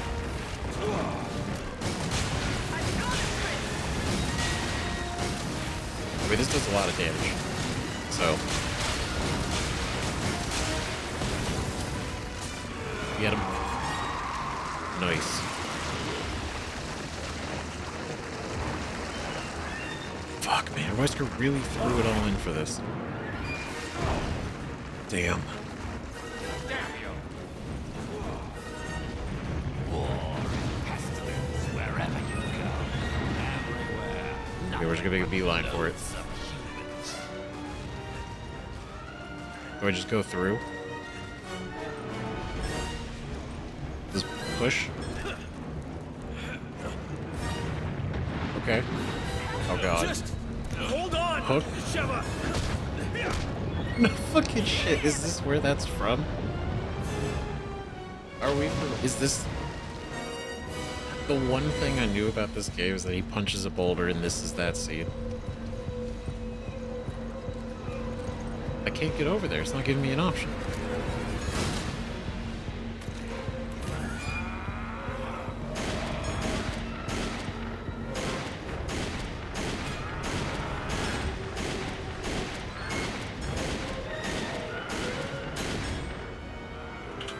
Oh, you're up. Good. Great. Good work. Fuck. I didn't dodge it fast enough.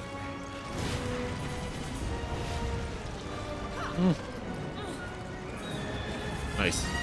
The human race requires judgment. You're going to judge us? You get all your ideas from comic book villains? God damn it. Of course, fitting for how cinematic this entire game has been so far. Comic book villains. It's kind of ironic that he himself has in a way become one with all of this now.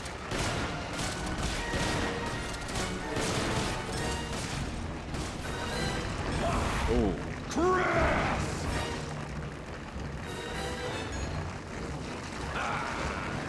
By the way, we shared the name, so it feels personal. Oh God, what the fuck?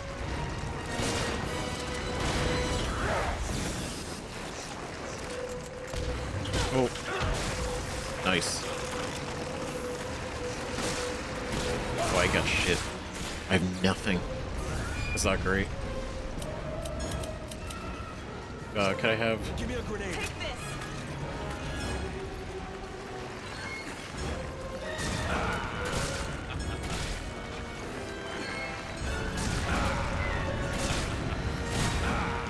Ugh.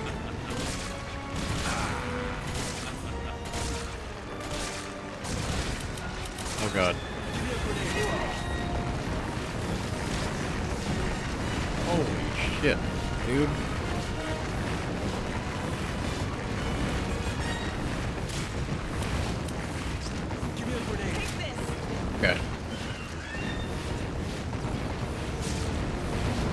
Okay,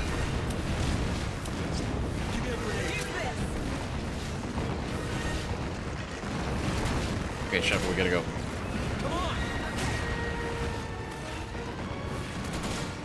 My god, dude.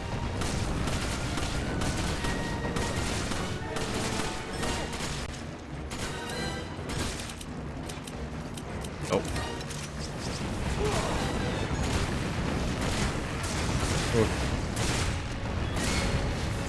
I'm so out of ammo. Okay, we gotta go. We gotta go. Can I cross this now?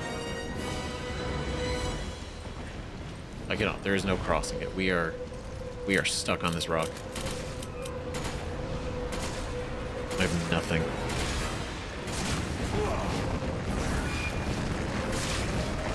Oh god. Fuck.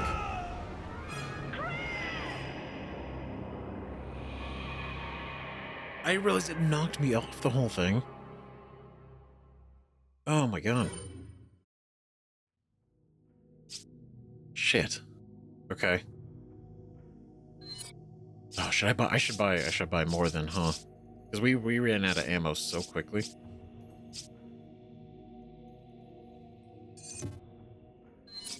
I have no money.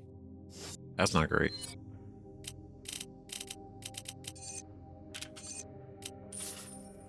Okay, 10,000. Oh, 10,000. We have no rounds. The only rounds I can purchase are these.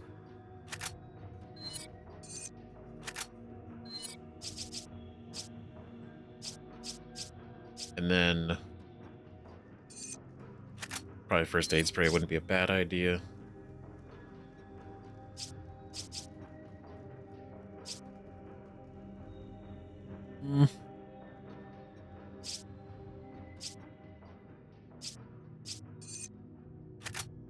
Okay. Okay, let's sort this out. Okay, first aid, Sheva. Great.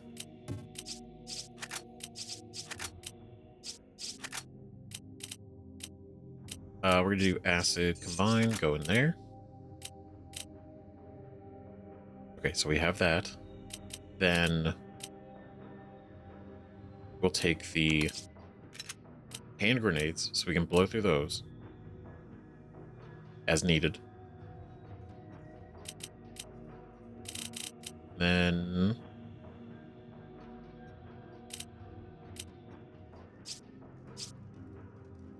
I feel like for the sake of it, right, this might not be something we need, right?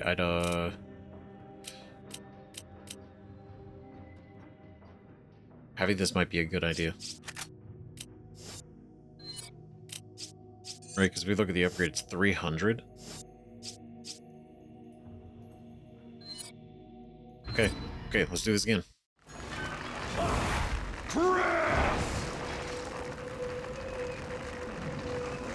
Aim 3.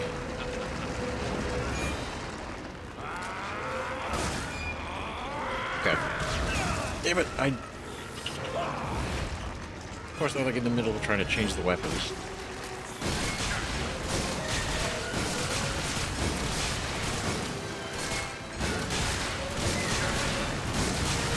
Ooh. Just fucking unload on them. Oh. Nope. Okay. Not the one I wanted, but I'll take it.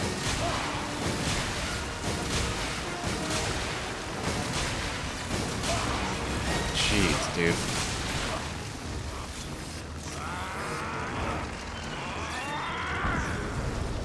Okay, come on. Oh, that was crazy.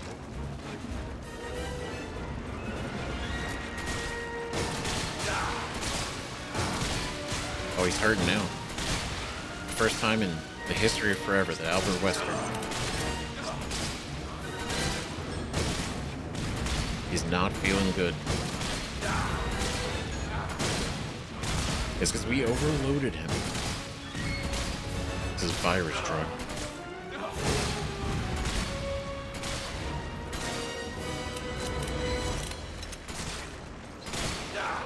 Okay. There you go. Put that there. Throw these out first. Good job holding that bag shovel. Let's fucking go. Get his ass. You can jump down.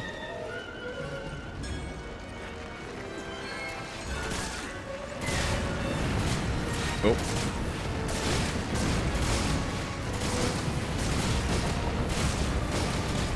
Oh.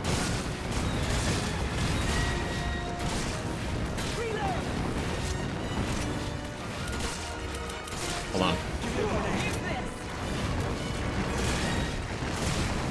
Oh god.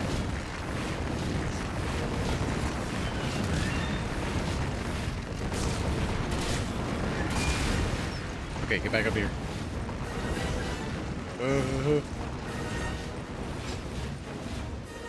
Okay. Okay.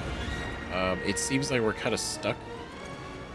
So we just have this small area to work with.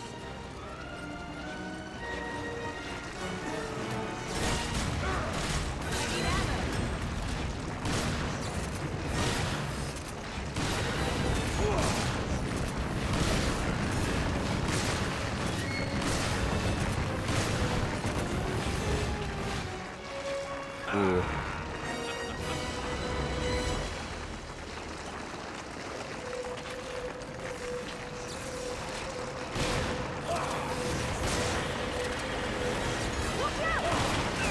Ooh. Are you okay? No. Give me a grenade. Use this.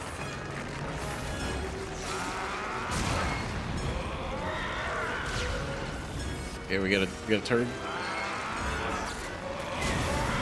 Yeah. God, I'm still out of ammo. This is... Okay, yeah, I can't go over there.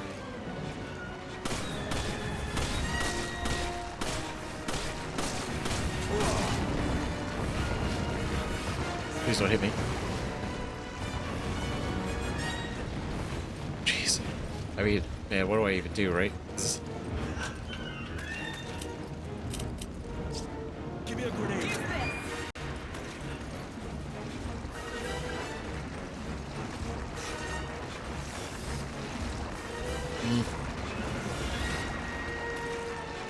Okay, come on. Are you out too? Oh, we're both out. This is bad. What do we do? What do we do? I actually don't know what to do.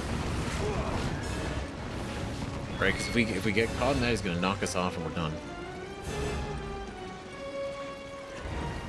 Fuck, I can't go. I still can't get over the fact that we punched the boulder into the... That is kind of fucking wild.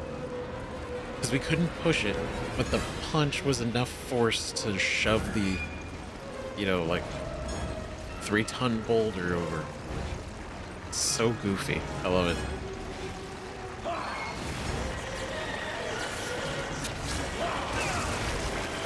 Damn it. Okay, we're just gonna have to go.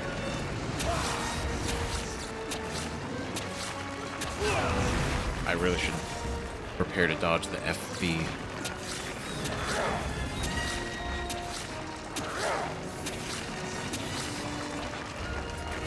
Come on, man. Oh, of course, I'm just... Oh, now it changed.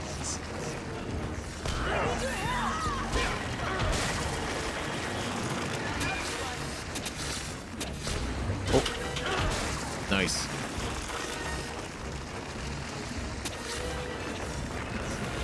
Nope.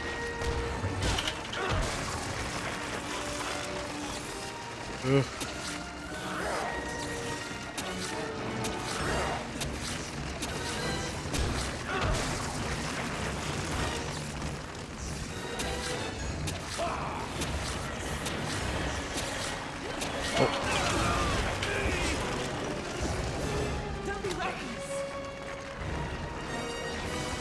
No. Nothing about this is reckless.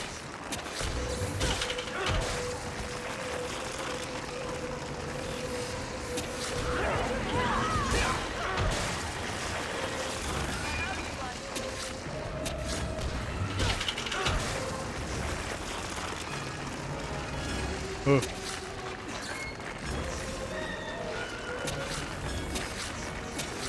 Oh. Nice. Nice. Okay.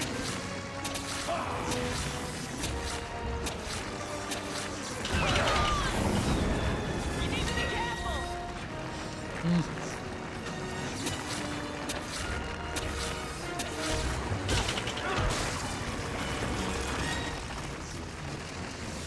Help me.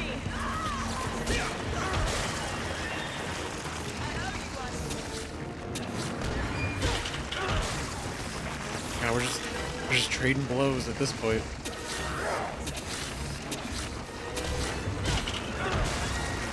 Just keep punching him, kicking him in the face.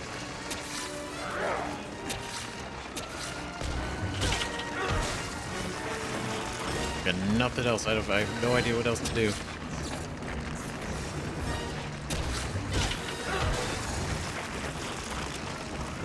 I just gotta get right into that personal space. Oh, sucker, dude.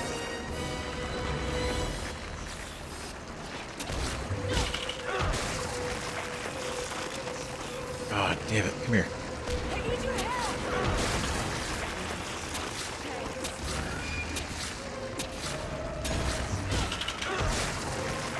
Right, 'cause it's on its back. That's the whole problem with this.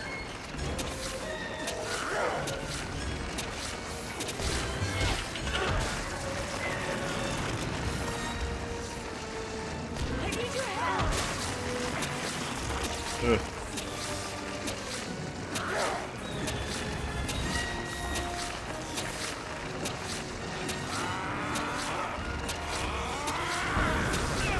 Oh, fuck me. That's a lot. Okay, man, I don't even know what to do about that one. That one was rough. Right? How much we got? Does it count that we sold treasures? It does. Okay, so we got these. Okay, hold on. Okay, we're gonna try this one, right? So I moved everything that has ammo. We have it, right? We're gonna use it. We got a bunch of acid ammo. We got some explosive ones. We got, both of us have machine guns now, right? Gave her this because this just has ammo in it, so might as well, right? If I'm not gonna be able to aim with it, she can at least aim with it. And then shotgun, second shotgun. Yeah. Let's see what we can do.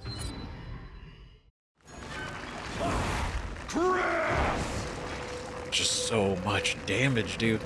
I mean, I feel like if we were gonna fight Wesker, it needs to be a lot. It needs to be a lot.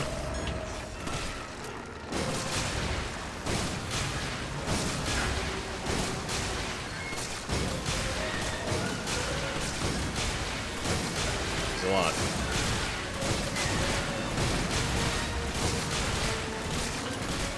Good lord.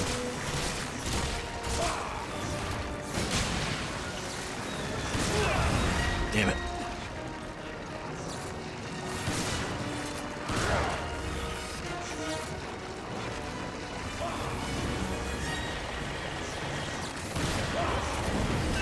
Ooh. Okay, I didn't realize he was rotating. Bitch.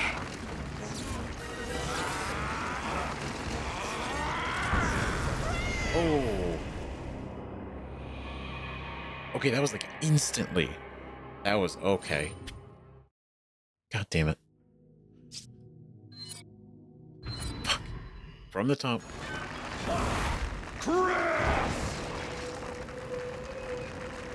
Yeah, that just did more damage than there was even a window of time to heal.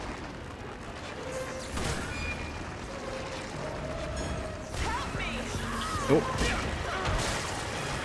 Nice.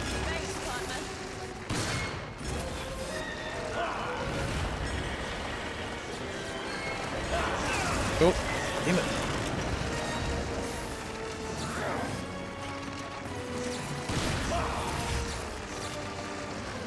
Oh, there we go. Distance.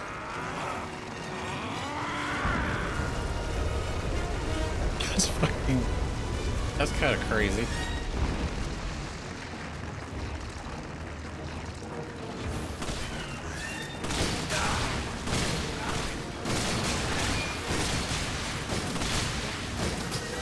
Ooh.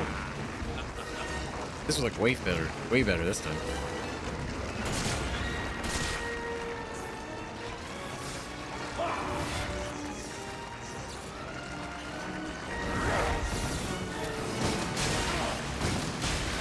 Nice. Reload.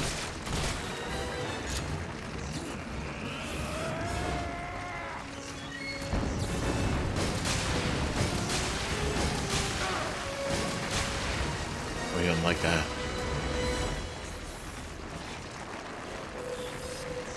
Where are you going? What are you doing?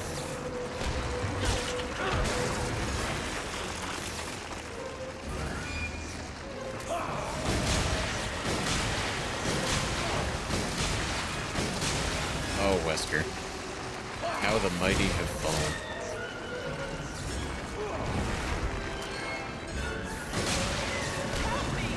Oh.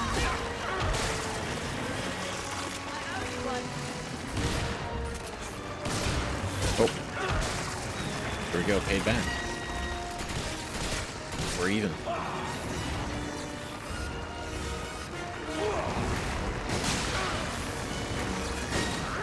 Ah, shit. You know what? You good job.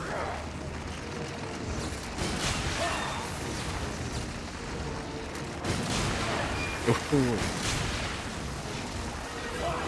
God, how cinematic, huh? Wild.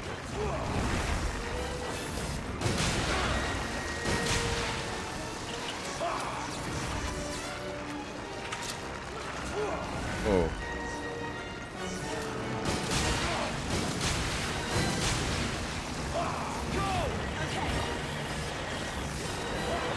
Whoa, ho, ho. Shoot him. Move. Fuck. She was in it. She was in it. God damn it, man. Ah, that was going so well. I feel like we were doing it right. We were exposing his back, shooting his bulb. It was going great. It's going great now. I just gotta be a little bit better.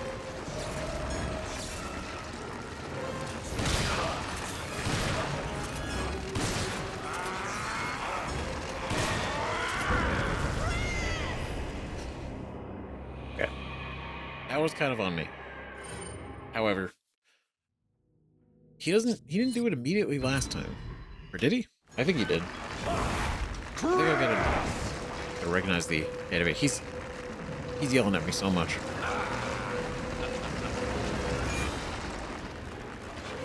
Okay. Oh. Alright, let's get him from behind.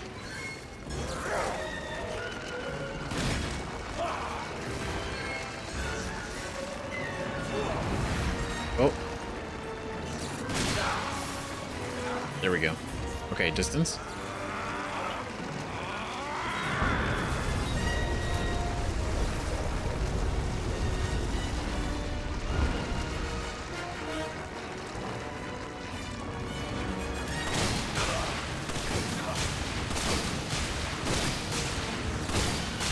There we go.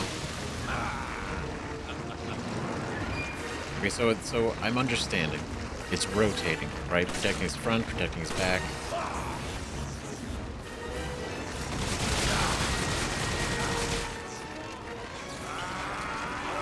Alright, get back here. Alright. Alright, I see what we're doing.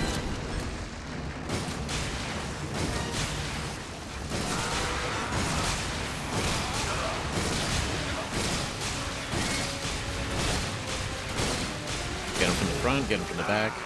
Rotate.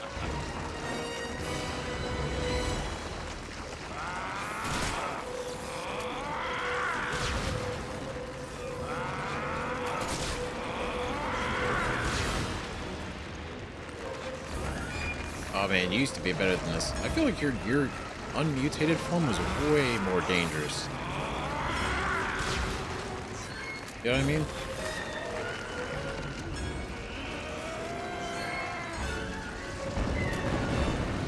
Ooh. Damn it, fuck. Like, that's what I mean, man. Like, I feel like you were, like, faster. You were dangerous. Now? I don't know, man. Kind of slow.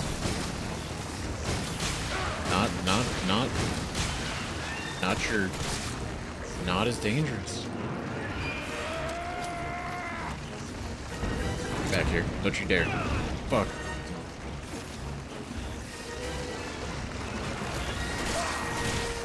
Okay, I did think he was gonna do his little spinnies.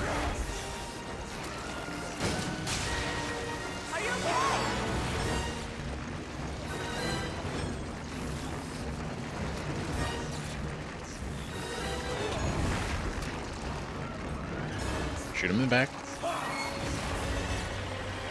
Okay, I guess I'll do it. I got it.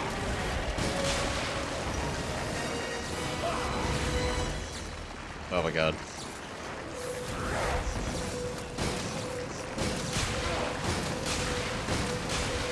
Oh, fuck.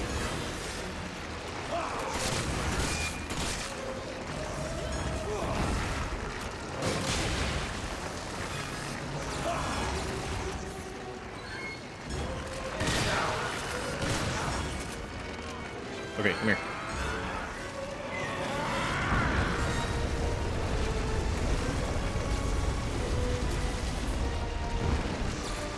All right.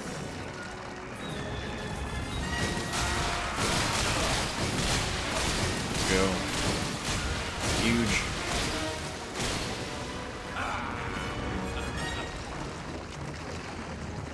Okay, no, it's just going back to his back.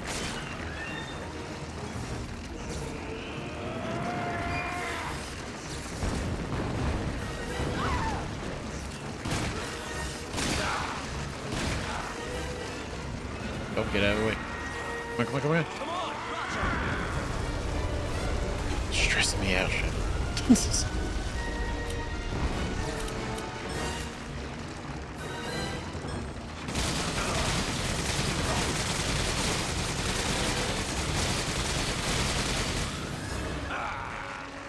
My god, we got another one, another round. Holy shit. I need I help. can't lose, not to you!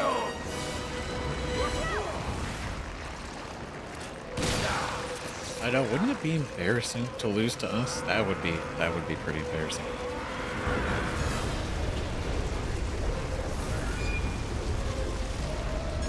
Especially after all the shit you started.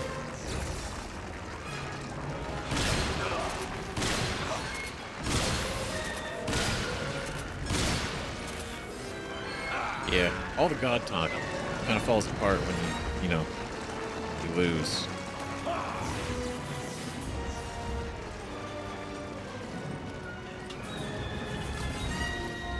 Okay.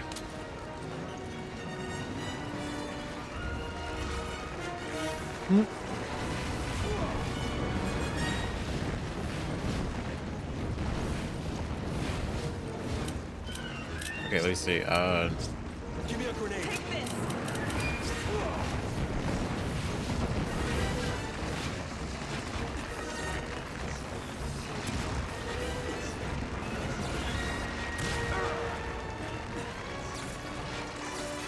There we go. Jump down. Good. Good. Alright, come along.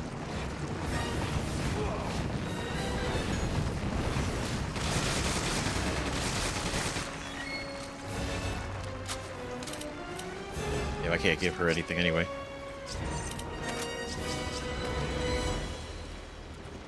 Like, I can't hand her any weapons. Okay, so we're just gonna hope for the best.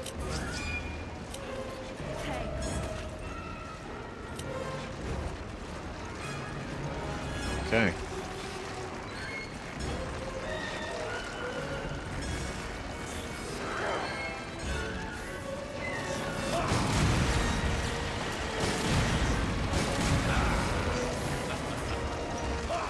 Oh.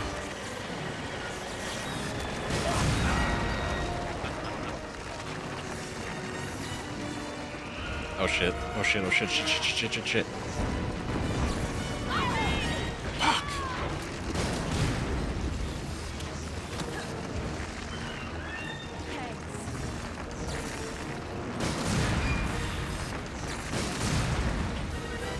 Hmm.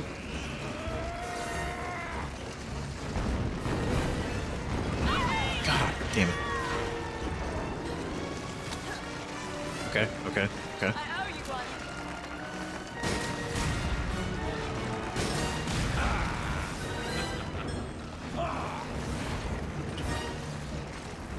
Okay, you know what? We're just gonna go down here for a second.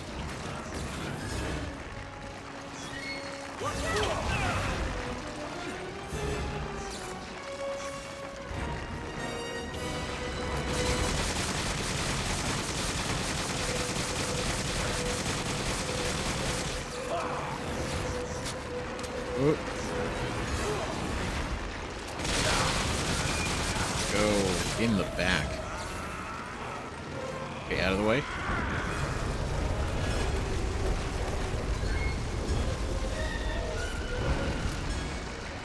Okay, here we go.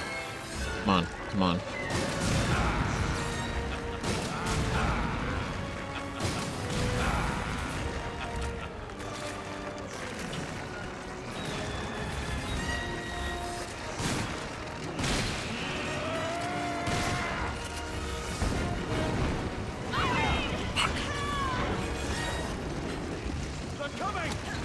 Oh god. Thanks, partner. Okay, okay, okay. We gotta go, we gotta go. Get distance. Dude, I am it is like a damage sink. This dude has so much health. Like obviously like as he should, but I'm just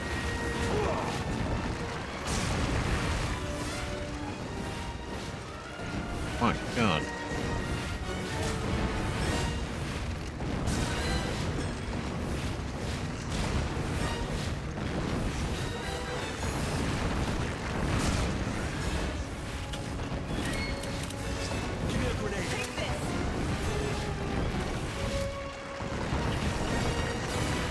Oh. Oh god.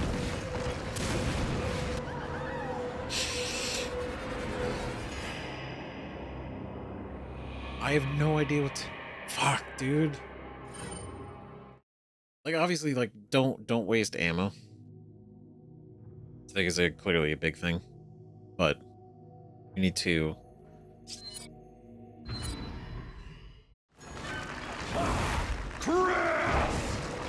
basically waste 0 ammo on anything that's not his little red sphere.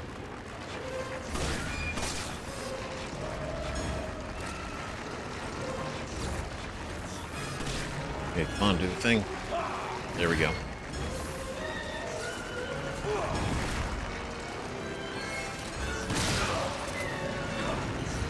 Nice. Okay, distance. Sheva. Swear to God, just swear to God. Okay.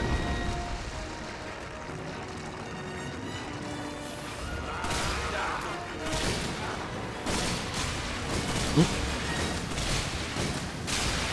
Nice. There we go. Okay. All right.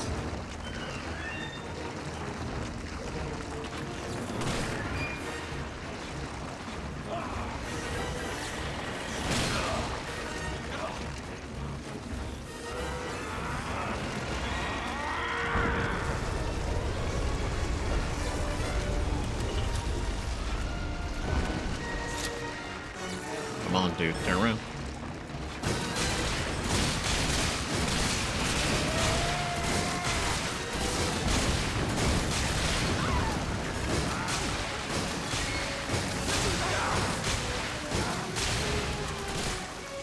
Shoot him. Damn it. Gonna get one more in there.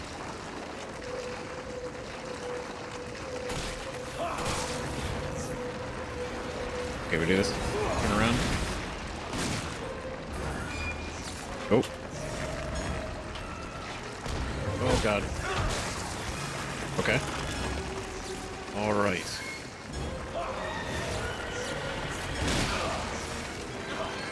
Nice. Okay. Sheva. Nice. Good, good, good, good, good. Good. Great. Great. Fantastic.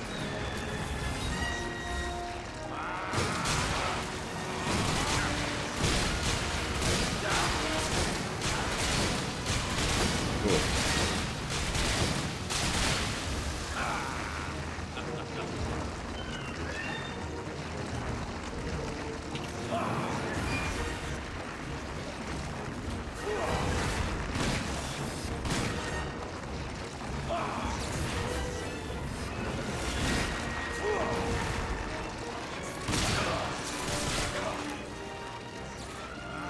Okay, come here.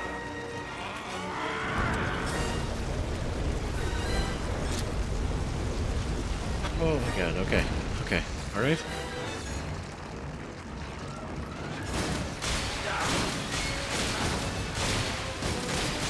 Oh, let's go. Great. Okay, cool. We did enough damage. We're forcing it faster. Not to you! Oh, he's facing me.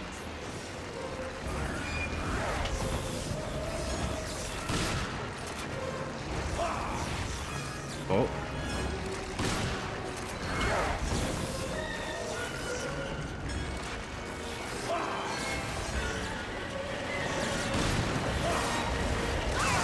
Damn it. Come on, man.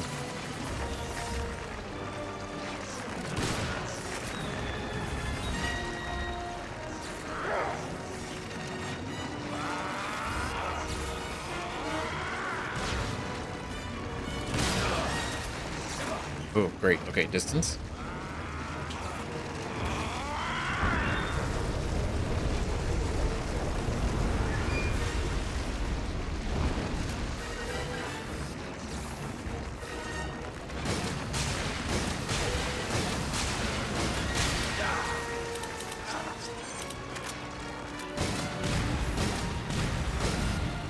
Damn. I can't even tell if the fire's even affecting him. It doesn't seem like it's doing any damage.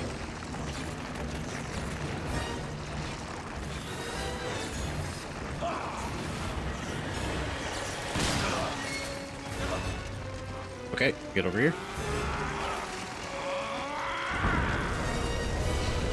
Okay, alright. This has gotta be good. This has gotta be going okay. I feel like I think this is our best one so far.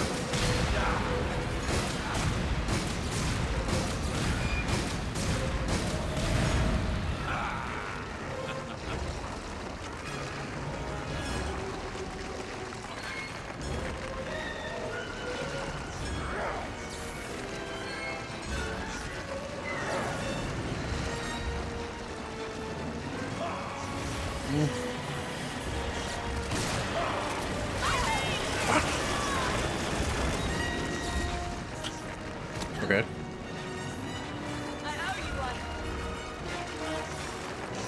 Okay, I think we're gonna have to... Whoa, whoa, whoa, whoa. Get back down. Fuck? Wesker?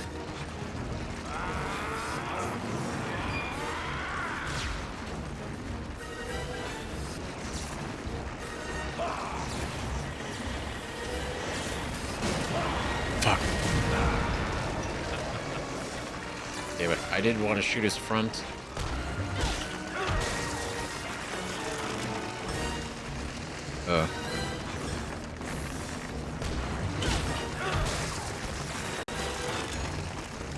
Okay, come on, man. Do your thing. Dude.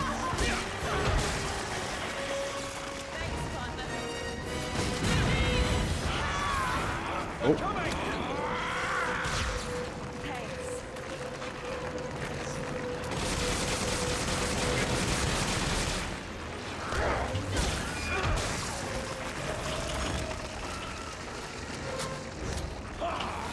Okay, there we go, there we go, there we go. Ooh, all the way over here. He did not like that one. Give me a grenade.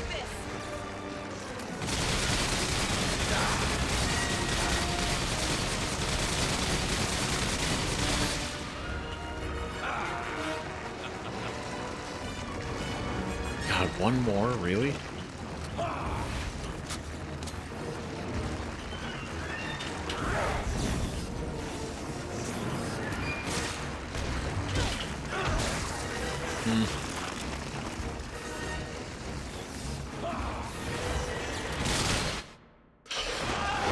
No shit. Okay.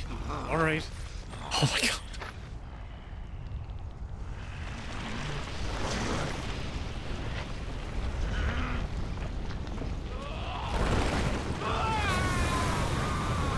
Oh, into the lava. Man. Environment. Grab on!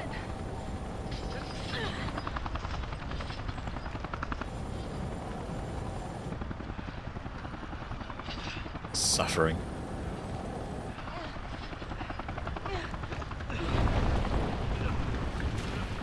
Oh god, no.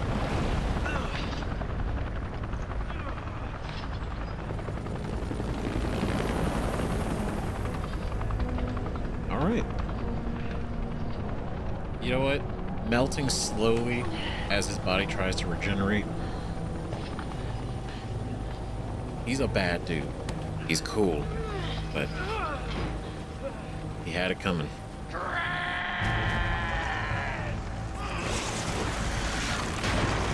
Oh shit.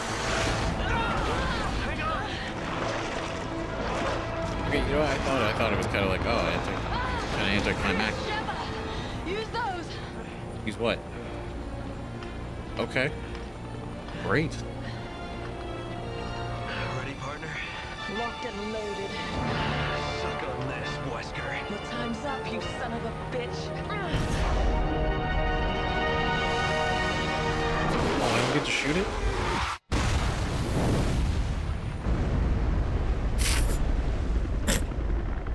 Oh my god.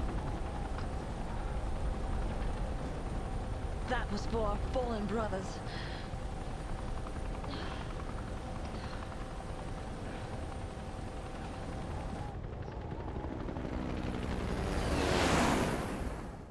Fuck, just like that.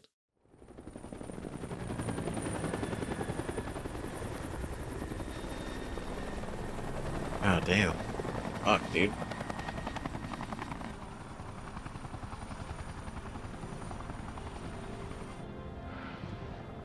It's over. Yes, Is it?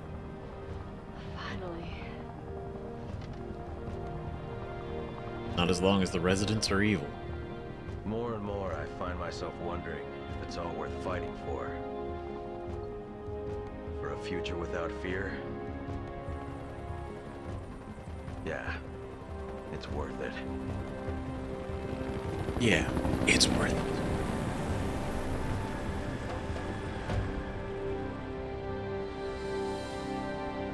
Doing the good work.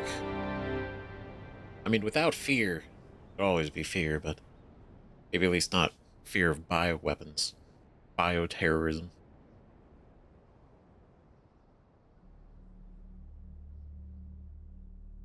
Shit, straight to the... Okay. We did it. We actually we did it. I had no idea how long this game was, and I did want to do longer episodes. Obviously, like 4 hours plus are definitely pretty long, but wow. Oh my god. This was something. This was something. Right? Man. Oh. As a whole? Okay, no. Final fight with Wesker. I'd say it felt... It wasn't bad. I'm trying to dance around it. Like, it was okay. It was okay. I think the first phase where we kind of like just running around him, trying to inject him, it was like, okay, it was a little weird. It felt a little weird, but again, it should feel, I mean, it's hard. I feel it's hard to really translate fighting a character that's got his powers, you know, with a gun to make a lot of sense. So him dodging everything, it's believable, right? But it made that fight really tricky, and then going into the darkness was like the key, so we can get like openings to shoot him, because he won't see us in the darkness, right? But once we got past that, and the whole, honestly, the cinematic of them in the plane going at each other, flipping around, doing all that, it was cool. That shit was rad. That was awesome. I love that. This final fight, I feel like I have mixed feelings on, to be realistic, right? It's the it's the fact that he changes himself and honestly feels almost not as dangerous, right? Obviously he's got the tendril and everything of Uroboros, but he's slower. He can't dodge at all anymore, right? And so I feel like his power move to like absorb it didn't work. It didn't work. I feel like thematically you could say like, oh, that was really cool, but the actual, like, in practice, it I know we needed to slow him down because he was just unstoppable otherwise. But it was a cool, conceptually, it was cool, right? I feel like once I got the pattern down, it was kind of like, okay, go over here, try to get behind him, shoot him in the front, try to get behind him, shoot him in the back, go back, shoot him in the front. And it was kind of just that, and it was how much ammo do we have? That's basically what it felt like that fight mostly was do it, because there was no way, realistically, right, we were in a position to finish it with the knife, because that's just so much damage. He was taking it from the fucking grenade launcher. But right, outside of that, right, DC Douglas, fucking one of the best Weskers, right? I love all the Wesker voices. Honestly, they've changed over the years, but I'd say outside the final fight, right, the game itself, I thought was pretty good, right? I thought it was pretty good. I feel like it would be way more fun with somebody else, right? Having somebody else play as Sheva, or vice versa, or however it works, right? I feel like that'd be way more fun. That's where the fun of this game, I think, really lies, in the co-op nature of you and a friend, right, coordinating together, or seemingly some stranger online, right, can team up with you and you can go at the game. And I feel like that's really fun. That's awesome. I feel like the level layouts were kind of too simple in certain areas, and I don't need them to be like elaborate. What I mean is with like Resident Evil 4, right? And I'm only saying that because this has taken a lot of inspiration from 4, and it's the direct one after it, right? And so the initial area, right, the first place we go, whereas it's like the actual town area, that felt so fast. Like, we went through there so quickly, and it felt very streamlined, like very straight. Not a lot of exploring, not a lot of like extra areas, and with most of the combat being like ambushes, because I felt that too, right? Most of the combat being ambushes, it definitely felt like you couldn't tactically approach a situation like you could in 4, right? When you show up to the village in 4 at the beginning, right? You see them burning the cop. It's like, oh shit, this is pretty bad. They're all there. You now have a choice. What are you doing? Do you go around? Do you go straight in? And then even after you start the fight, however you decide to start it, right? How you handle that fight, there's a lot of options. Like you got the buildings you can go into and like running them around with the ladders and the rooftops and jumping down, and you got this big area to cover. And I feel like they tried to replicate that with that opening fight, the guy with the giant axe, which, by the way, the fact that there was only ever one of him, I feel like was a kind of a bummer, right? Because he was so cool. He seemed really cool. Like, what a cool enemy, you know? Strong, dangerous. And then, man, with the levels, right? They seem like very confined set pieces. Like, here's a section of the map. It's like, here's this box, and then an area to get to the next box, and then you permanently move to the next section, right? There's no going back, there's no changing anything. It is just moving on. just so there. So there's not a lot of backtracking. Oh, mercenaries is in this. Cool. You know, Sheva. Ink. Desperate escape. Ooh, wait. So we can choose to play a Sheva now in the main game. Heavy metal costume. Fairy tale. We're gonna take a look at those. But I just want to wrap this whole, I guess, quick review. I guess, considering I beat it so within these last couple sessions, right? Gameplay wise, very much action facing, right? Very much action focused. The Resident Evil side, I feel like, is definitely missing a lot of it. Like, I feel like it's trying to be there, right? Like, it's trying to be like, oh, we're we got the monsters, we got the, the infected enemies, we're going through like the stages, but getting rid of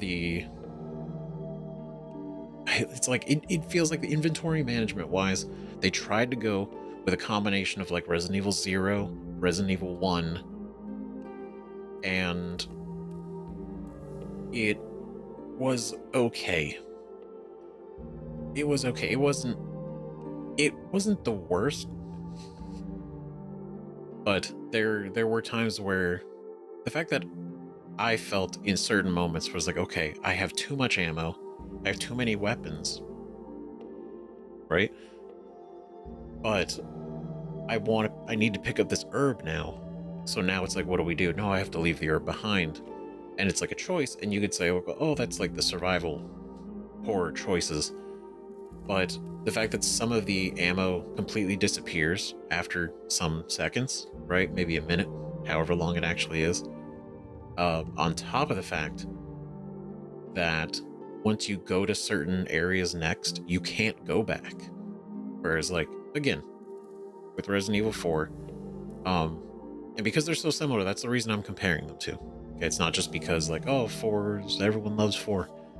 It's the fact that in 4, you could go from the front of the village, you go all the way through, so much of that map is open, and then you can return, right?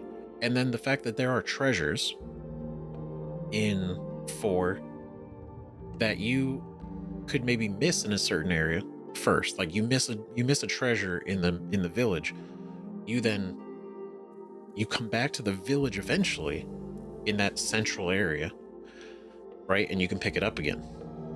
So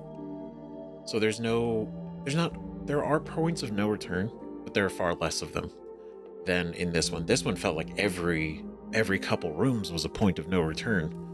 And so I immediately felt obligated, like, I gotta pick up every weapon because I don't know if I'm gonna be able to take this, right? I don't necessarily feel like we should purchase the weapon.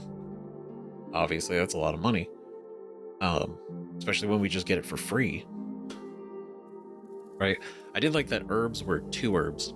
Red and green, or green and green. Right? We didn't need 3. And they didn't add, like, yellow herbs or blue herbs again. They just kept it straightforward. Like, there's no poisons, there's nothing. It's just straight up, just heal. Just healing. Right? So Inventory wise, it felt a little clunky, but it wasn't the worst, right? It wasn't terrible. Managed. And then, yeah, with the level design, it felt very, I don't know. Like I say streamlined, but I'm trying to think of the word that I mean. Hey, what was the word? Right, where it's just, you kind of just go like A to B. Like there's not a lot of exploring around. There's not a lot of like options. You just kind of straight go straight in, right? Like railroaded in a way. And yeah, with all the combat being ambushes, there's not a lot of like, oh, let's tactically approach this area. Let's think about it. You know, let's be cautious, trying to like maybe go around this way, get some of these enemies first. It was virtually every single thing, aside from a few, were just ambushes. Tons of enemies, just they come flooding in. And it's not even the amount of enemies. I think in some instances, it's the fact that it goes from 0 to 20 enemies immediately.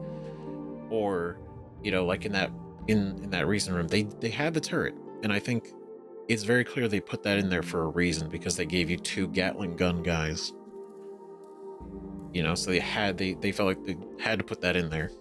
But if they didn't have it, which is the way we handled it, you know, it's like that room got crazy with the amount of enemies, but then dealing with those 2 at the same time. It was pretty nuts. So a lot of action focus, definitely less Resident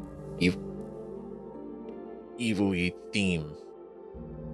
You know, because you could say, oh, Ouroboros, conceptually, the enemies are terrifying, right? They are. Because when you think about it, it's like, that is terrifying. Like an entire section of like a country is completely infected, and they're all turning on us. Then, you know, this dude Irving, he's fucking around, and then the bosses that actually come into it, it's like those conceptually should be like fucking crazy. But I feel like the vibe was off compared to like the earlier Resident Evil games. And I know that was the sentiment with 4, especially when the original 4 came out. And why the 4 remake was, you know, tone-wise way more, you know, like horror focused. And I love that. And I love the original 4 also. You know, so I liked that it was actiony. I liked that there was action. But I do miss that there weren't any like really creepy, like, ooh, unsettling areas. Like, we didn't have a lot of interaction with anybody. You know, like Irving was kind of just somebody we were already going after, instead of we sort of like learn and meet him, have a back and forth with him. It just felt so cryptic like the entire time. And it wasn't until reading his file, actually, because even up to his death, he didn't answer any questions. He didn't say anything, right? The whole assumption he was a smuggler is because it was a comment made by, I think Josh. I think Josh said it, right? Either Josh or Sheva, but either way, right? So I feel like there wasn't really an investment in his character as an enemy. Be like, why are we going after him? Because we have to, you know. And then Excella it's like also could have been really interesting, but the fact that they had such little presence in the story with us, it was sort of like, what are their motivations? What are we trying to do? Like Wesker, we grasped pretty quickly, knowing, you know, the history of Wesker with both Chris and Jill and, you know, the prior games. When Wesker's in here, I'm like, okay, it's like, okay, we know he's up to some shit. He's doing something. You know, he's got a plan. We just got to figure out what it is. But Josh was cool. I wish we got more Josh. Josh was nice. Right? He was a good one. Sheva is the most, like, chill, cool. I like her. Normal. And I mean normal in a nice way, right? I didn't mean normal in an absolutely respectful way, because I think she's just motivated purely by trying to prevent what happened to her parents and her town from happening anywhere else. Right? No personal vendetta, no sort of like deep history of being betrayed and, infected at one point, surviving, Raccoon City, all this. She's just a person with a mission, and I respect that. Jill being alive is fucking great, right? That happened very, very, that was, like I said, it was a roller coaster. Like, oh, she's dead? She might not be, but maybe she is. She could be. She probably is, but she's not. Actually, she's mind controlled. But now she's free from that mind control. And we know she was aware of all of her actions the entire time. And now she's free. Now she's back. Now she's back. And we don't really get any information on what happened. Obviously, the files will probably give us some details, right? But I would say, realistically, if review-wise, it's not bad, right? It's not bad. Would I really go through this again with somebody else? I don't think I would. I don't think I'd probably go through the story on my own, by myself again. Like, I just don't feel like a lot of replayability solo-wise is here, right? After feeling like how the ammo system works, the inventory management, the level design, and kind of like how all the weapons are, it immediately doesn't feel very like, oh, I want to go in it again. Because with the Resident Evil 4, I was replaying that game dozens of times, to the point where I started doing like weird challenges with myself of like, and I was like a kid, like this was teens, right? So I would do runs like I'd only use the pistol. I would sell everything else, sell every bit of ammo that was for any other gun. I would sell every other gun. I would sell everything that wasn't healing or the pistol. So no grenades or anything. And I would try to see like a self-challenge. Can I go through the entire game with this weapon? And I would do the same thing with each weapon. So like the shotgun, I would go through. And basically that just ended up being fun because the game felt really fun to replay. And approaching different situations and the weapons you get, created this sort of like, I have to approach this differently now. Like when I played 4 through all the way with just the sniper rifle, that shit was crazy. That shit was chaotic and stressful. Right? But I couldn't imagine doing this game with just the sniper.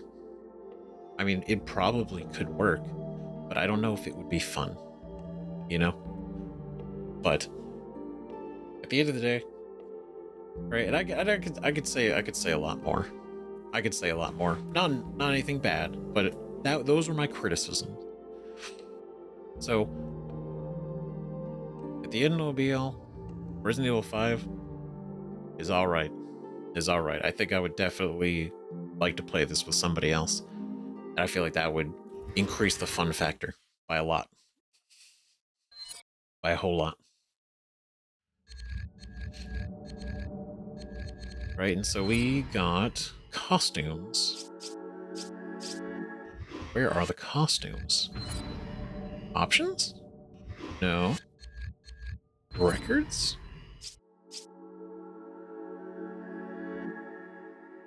No. Look at that, though. All A's. S-A-B-A. B-S-A-A. There it is. We did it. Gun turret. Y'all gave me a gun turret. I feel like that's very fair, being the number one. Accuracy. Jebber. Never missed a shot in all 7 rounds I had for that thing.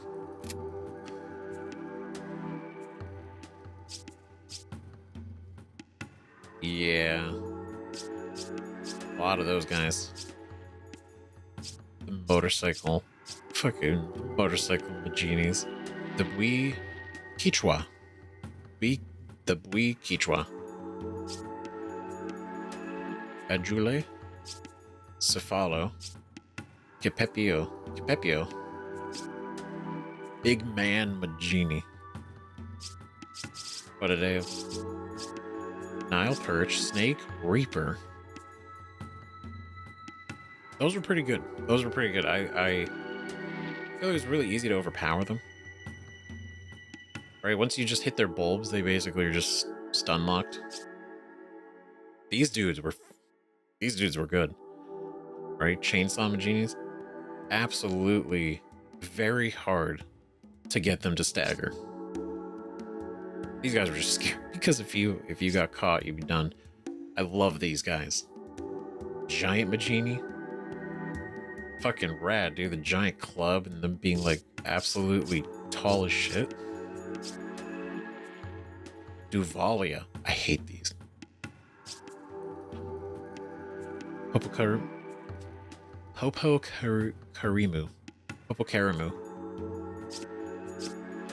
Indesu. Uroboros, Makono. Uroboros, Ahiri. Interesting, so that was her transformation. Irving. I like how he doesn't even get a fucking cool name. Like she transforms, right? It becomes Uroboros, Ahiri. Irving is just Irving. Still Irving. Right? U8 was cool. U8 was really cool. Indesu, I was so sad that this was basically just a turret fight. We just sat there. I just sat there holding the fire button, basically. And it takes away, like, kind of like the cool and also like scary feel of fighting these dudes because they're they're giants, right? Running between their legs, running around like Leon going and dodging them, running up on their back, slashing the parasite out. It's like there was something dynamic about it, you know? These guys, this one was unfortunate for such a cool looking enemy too. It looked awesome. It was great. Jill, very cool. Sorry I shot you a lot. Wesker, absolute fucking badass. Spider, 1. Wesker, 1. Yeah. Damn shame. So is that it then? What I mean is, Wesker's done. Like, Wesker's dead. Because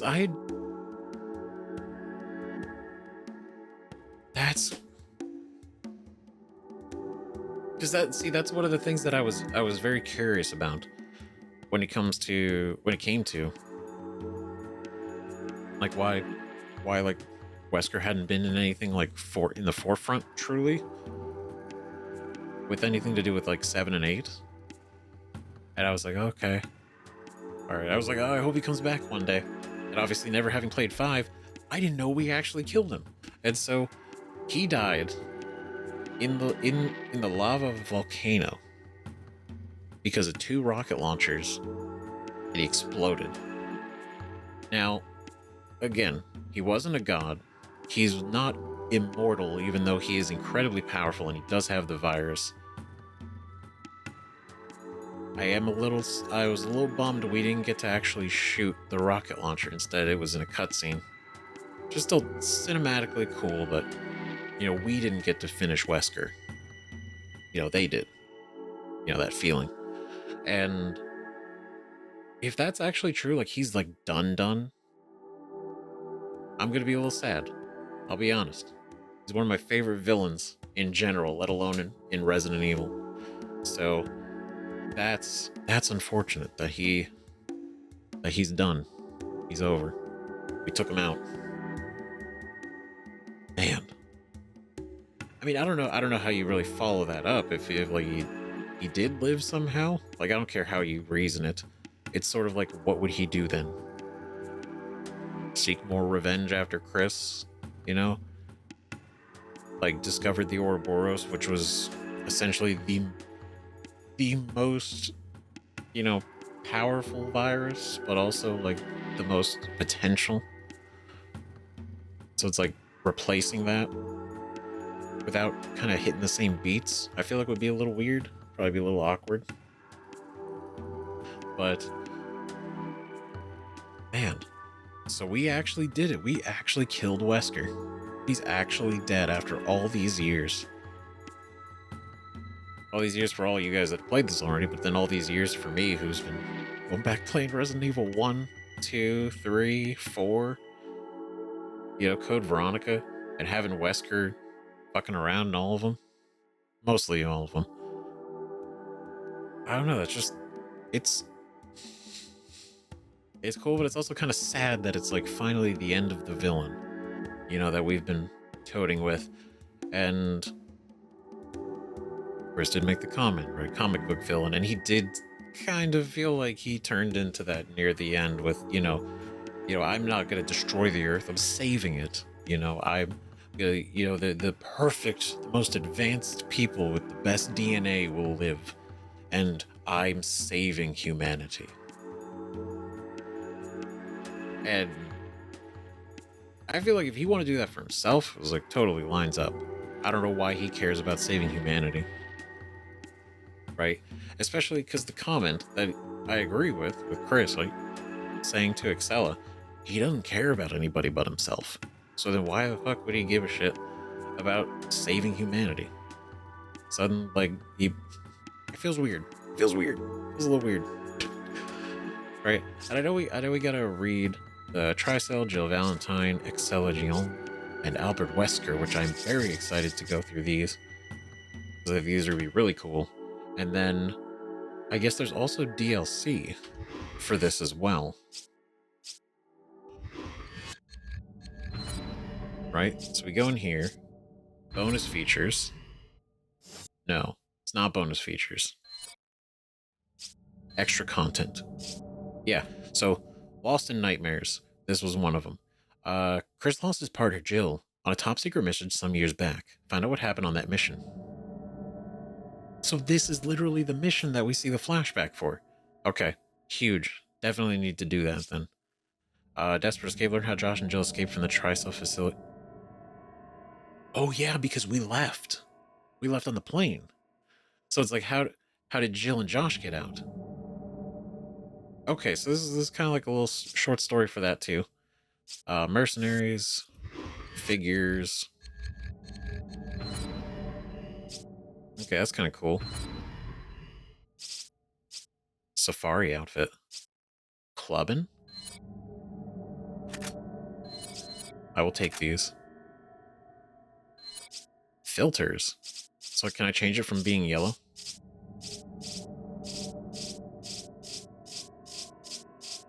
Oh. Okay. Okay, let's see. I think... Ooh, there we go. Costume select. So BSA. That's great. Safari. Zebra. Whoa. Damn, Chris. Oh shit. The chest and everything. Alright, that's kind of fucking cool. That's badass. Damn. Do we get the gun too? That's cool. Sheva. Clevin. God damn. Alright. Hell yeah. Business. Very cool. I like that. Fairy tale. Oh, that's Little Red Riding Hood. How cool. What is this one? It's got a bow. This one, I don't know what that is. That's cool. That's neat. Shit. Okay. As promised, I said I'd squeeze this in at the end of the episode, at the end of the game. Right? And we have 4 more to look at. And also go read the history of Resident Evil, which I think would be kind of cool anyway. But, real quick, before we end the episode, we're going to read Tricell. Tricell is a conglomerate organization comprised of shipping, natural resource development, and pharmaceutical divisions. Tricell's history dates back to the period known as the Age of Exploration. The forebearer of Tricell was Travis Trading, forebear to Tricell was Travis Trading, a company owned by the wealthy European merchant Thomas Travis. This company profited greatly from expansive trading with the Orient and laid the groundwork for what would become Tricell's shipping division. Travis Trading entered the 19th century as a profitable trading venture. In the 1800s, Henry Travis, the youngest of 7 siblings, invested much of his own fortune into the exploration of Africa. During this period, the exploits of explorers like David Livingstone were creating quite a stir in the newspapers of the day. Henry's expedition was inspired by these accounts, and his decision was to have a great impact on Travis Trading's future. Henry made 5 expeditions to the African continent in order to explore all of its regions. The extensive funds of the Travis family allowed him to continue his research into Africa even through times when results were not forthcoming. After his 5th and final expedition to Africa, Henry Travis returned to his home country a full 34 years after he had first left it. Long time. Henry compiled the records of his expeditions into an impressive 72-volume set entitled Survey of Natural History. These books covered everything from animals, plants, insects, minerals, and topography to the native inhabitants and their cultures, histories, and traditions. These books also contained extensive records detailing the folklore of various peoples throughout the continent. These tomes were a veritable encyclopedia of the African continent. But that's a hell of a read. 72 volumes. Henry's survey was published in its entirety, but his meticulous details were viewed as products of creative license and an overzealous imagination. Books were ultimately discredited by the scientific community. Considered to be a novelty item, only a few copies of the entire series were ever published. The shock of being shunned by the scientific community sent Henry into a deep state of depression. He passed away only 2 years after his return from Africa. That's fucking tragic. Jeez, you leave your home for 34 years, you feel like you've been incredibly in-depth and thorough and, recording everything in Africa, and then to be shunned. It is now believed that the head of Travis Trading at the time, Henry's eldest brother, purposely spread the rumor that Henry's books were nothing more than fiction. Wow. The thought being that he did this because he wanted Travis Trading to be the only company that could exploit the information contained within those books. Oh, so he's a dick. Okay. Wow, what an asshole. His older brother did this. Allegedly. Right? It's now believed. Of particular interest was the topographical information contained in volumes 17 through 24. By the end of the 19th century, Travis Trading had begun to exploit the mineral resources of Africa. All over the continent, the company was mining for precious metals and discovering, developing oil and natural gas fields. Meanwhile, the company's profits continued to soar. These operations formed the basis for Tricell's Natural Resource Development Division. Travis Trading built a firm foothold in Africa, and beginning in the mid-20th century, they had begun to actively collect samples of plants, animals, and insects. Henry's books were instrumental in guiding these endeavors. Yep. Instrumental. Right, so basically they're, like I said, allegedly the one who started the rumor, right, very much believed to be, just to have everybody ignore the books completely so that they could actually use it factually and be the only, so there is no competition because nobody would have this level of information, and at least not nearly the same level of competition. The collected specimens were used in pharmaceutical research, and before long, the research brought commercial success and the subsequent founding of Tricell's Pharmaceuticals Division. Travis Trading was the basis for the shipping division. Natural Resources Development Division was born from the information contained in Henry's journals. Specimens obtained from the African fauna were used to create the independent pharmaceuticals division. By the 1960s, these three divisions of Travis Trading were firmly established, and they formed a conglomerate under the name Tricell. Makes sense now, because there's three. The Travis Trading, however, the Travis family, however, were not the only ones privy to the knowledge of Henry's journals. Umbrella's founder, Oswell E. Spencer, was interested in them for the folklore recorded therein. Of particular interest were the accounts of the Nidapai's rituals. Spencer hypothesized that the flower used in their rituals held significance, and this ultimately led to the discovery of the progenitor virus. So literally, these journals were the reason that Spencer even had an idea of where to look. So these books recorded the Nidapai people, the rituals, and the flower, and Spencer read that and went, something's going on with that flower. Interesting. And that's what led him to seek it out. It's crazy how it all connects and ties back together. And man, poor Henry out here fucking died like a joke, but he really wasn't. He probably was the most authentic in this. He was the most genuine and authentic and real breakdown and information.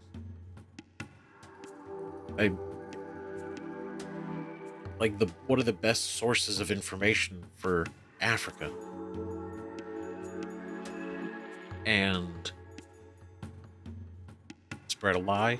People believed it. Just to explain, it's fucked up. And Spencer, fucking Spencer. God, we're gonna keep reading this because there's also some interesting. I have a couple other end thoughts that I was been thinking of too regarding a couple things. Jill Valentine. This is within his files a general background information overview for former STARS agent Jill Valentine is pieced together from various sources.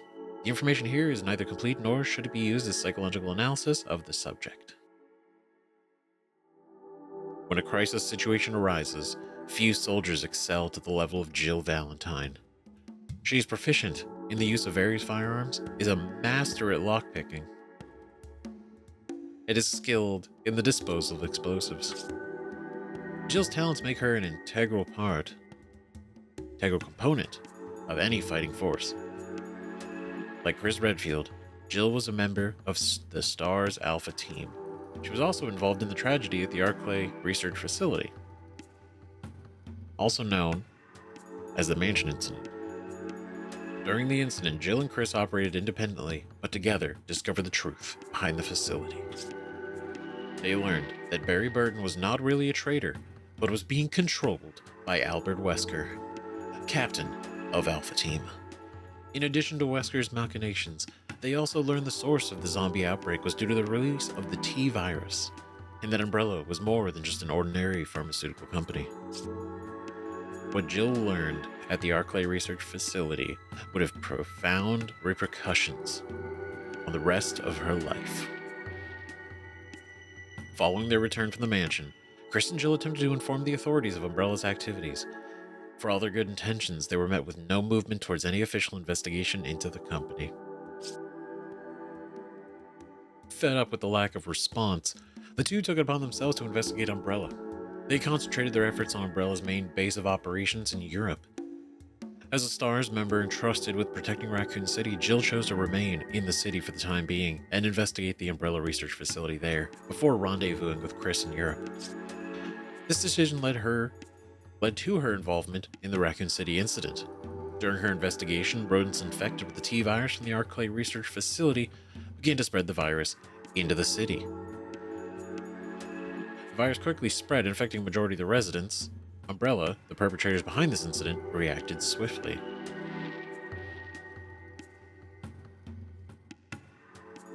Well,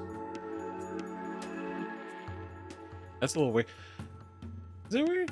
Because, well, I'm not trying to overthink this one, but is this rodents infected with the T virus from the Arclay research facility begin to spread? Okay, I think I'm reading it weird because I thought it was rodents that were infected with the T virus from the Arclay research facility. So these are like rodents, T virus rodents from Arclay that started to spread through the city, which is not true. But I realize it's the T virus from the Arclay research facility. Right, specifically, the T virus from the Arclay research facility infected these rodents. I got it. Just the wording of the sentence felt a little weird. The virus quickly spread, infecting majority of the residents. It did. Umbrella sent in the Umbrella Biohazard Countermeasure Service, the UBCS, to handle the situation, and they also dispatched the bioweapon, Nemesis T-Type, to take out any surviving STARS members, who Umbrella now considered a threat. Jill attempted to escape from Raccoon City, all the while being hunted by the Nemesis T-Type. During this time, she encountered a member of the UBCS team, Carlos Oliveira. Carlos claimed his team was on a rescue mission to save any survivors in Raccoon City. Having no reason to doubt that mission's purpose, he proposed to help Jill escape. Jill, on the other hand, had her doubts. However, the situation had reached critical proportions and Jill did not have the luxury of time. The US government was planning on containing the spread of the virus by launching a special missile strike on the city called Operation Bacillus Terminate. With Latin. When Jill became infected with the T virus as a result of Nemesis T-Type, she despaired of ever being able to get out alive. Fortunately for her, Carlos was there to help. Carlos obtained the cure to the T virus infection and gave it to Jill. After her recovery, she worked with Carlos and they successfully escaped from Raccoon City. In 2003, after Operation Talos, Jill and Chris became two of the original 11 founding members of the BSAA and joined them in their fight against bioweapons and bioterrorism around the world. Right? And because she got the cure, she was immune to the T virus, that specific strain of the T virus. Which is kind of cool. Right, Chris and Jill stopped bioweapons in Asia, destroyed bioweapon labs in South America, arrested smugglers in Europe, and patrolled the world in an attempt to stamp out all bioweapons. Throughout their activities, while they may have suspected the long fingers of Umbrella as being involved, they never had any conclusive proof. Those long fingers, however, would turn out to be connected to the hands of Umbrella's founder, Oswell E. Spencer. The pair received intel on Spencer's whereabouts and rushed off to arrest him, only to find their former captain and hated enemy, Albert Wesker. Seeing Spencer's crumpled corpse on the ground, the two changed their plans to arrest Wesker instead. In a 2-on-1 fight, Chris and Jill have had the advantage, but Wesker's strength and agility were well beyond that of any normal human. For all their training, Jill and Chris were no match for Wesker. As Wesker was about to end Chris's life, Jill made the ultimate sacrifice. Lunging at Wesker, she threw herself and him out a window and over the side of a cliff.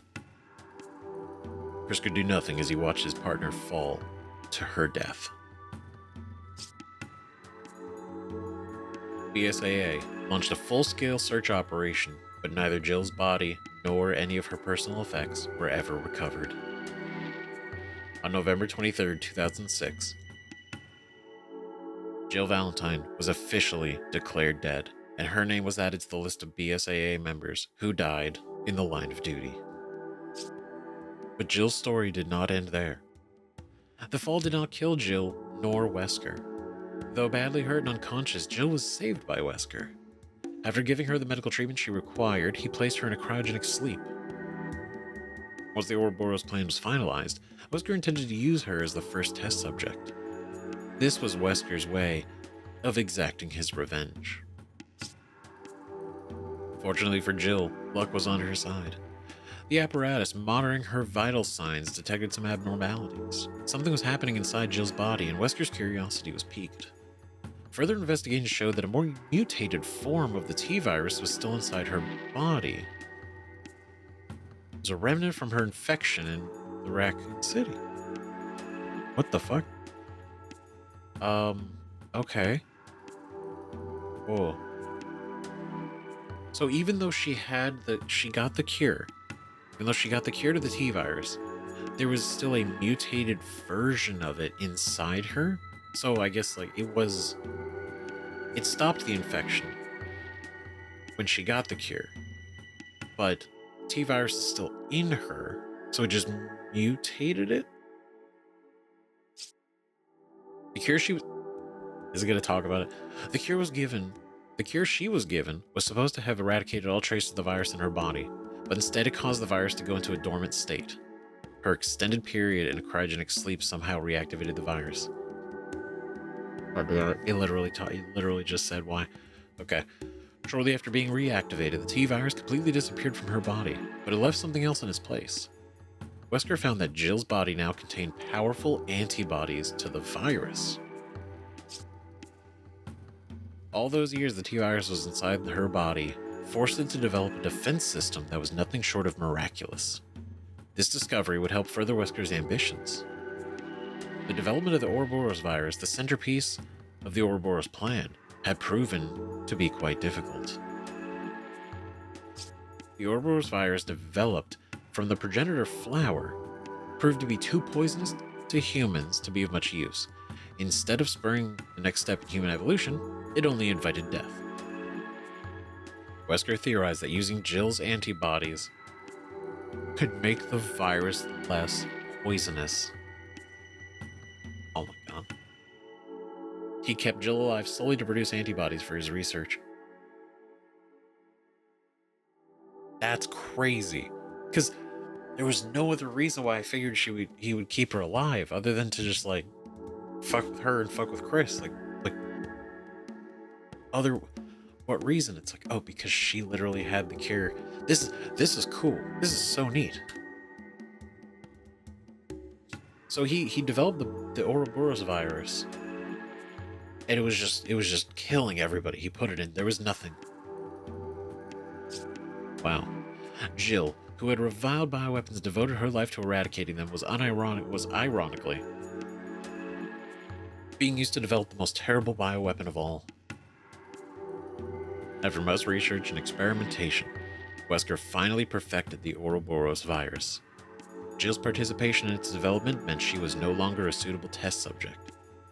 Pure and unadulterated antibodies with high resistance to the virus permeated her body. Wesker decided he would find a suitable use for her elsewhere. During the research into the progenitor virus, an ancillary chemical was discovered. The researchers referred to it as simply P30. When administered to test subjects, it would only give them superhuman strength. Or it would not only give them superhuman strength, but also render them highly susceptible to control. P30 was the ultimate performance enhancer. The aims of the Uroboros plan were to create a new breed of humans, so P30's application in this plan was inconsequential. However, for the time being, it could be marketed as a product and garner additional funding. Okay, those profits. Research into creating the ultimate soldier who didn't resist orders was carried out simultaneously on Las Plagas and P30. Unfortunately, the latter had a severe drawback. The effects of P30 would only last for a very short time. An injection of P30 was metabolized and expelled by the body at an expeditious rate, requiring re-administration of the drug at frequent intervals. This greatly lessened the viability of such a product as a long-term performance enhancer. The only counter to such a drawback was to attach a device to the subject that would continually administer the drug. While P30's effects were brief, it was still a powerful and effective drug. The effects of continual administration were untested, so in order to research this aspect further, an administration device was attached to Jill. That's what that was. An external device was attached to Jill's chest that would continually administer the drug to her body. With her free will constantly being usurped, she remained a servant to Excella and Wesker until Chris and Sheva destroyed the administration device. Wow.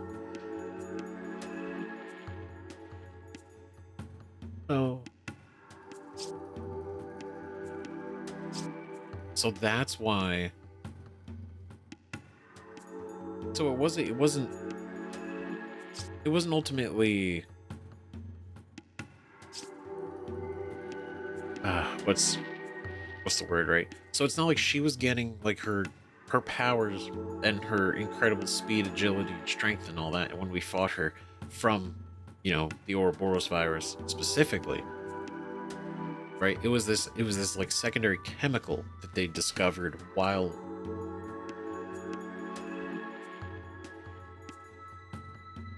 like useful, very short term. So basically she's just got like a pump on her chest. That's what it was. That was just like constantly re-administering this P30 performance enhancer.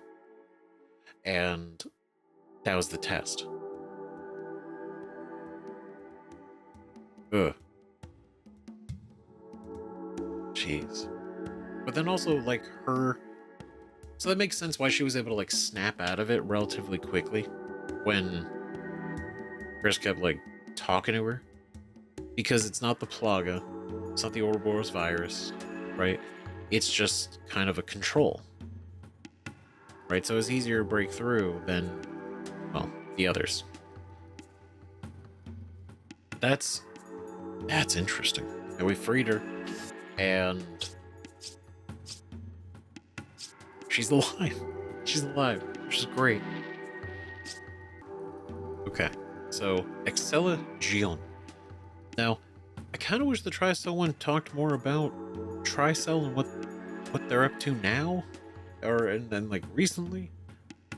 Whereas like it's nice to get the history as well, like, you know, where they came from and all that. So they're not just like, oh, a pharmaceutical company that kind of just popped up out of nowhere. It's like, no, it's one company, and there's this other one, then it kind of became 3 divisions that unified under one name, right? And one of those divisions happens to be pharmaceuticals.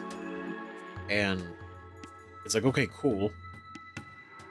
But I want to know, like, okay, but what next? What they do after? How'd they get to where they're fucking around with this shit now? You know, I mean, I don't know. Maybe they do it in. Maybe we find out more in 6, RE6. But is something I'm thinking about. Excella Gion. The Gion family is well known and respected throughout Europe for their successful export-import business. Her grandmother being from the Travis family, the founders of Tricell. Oh.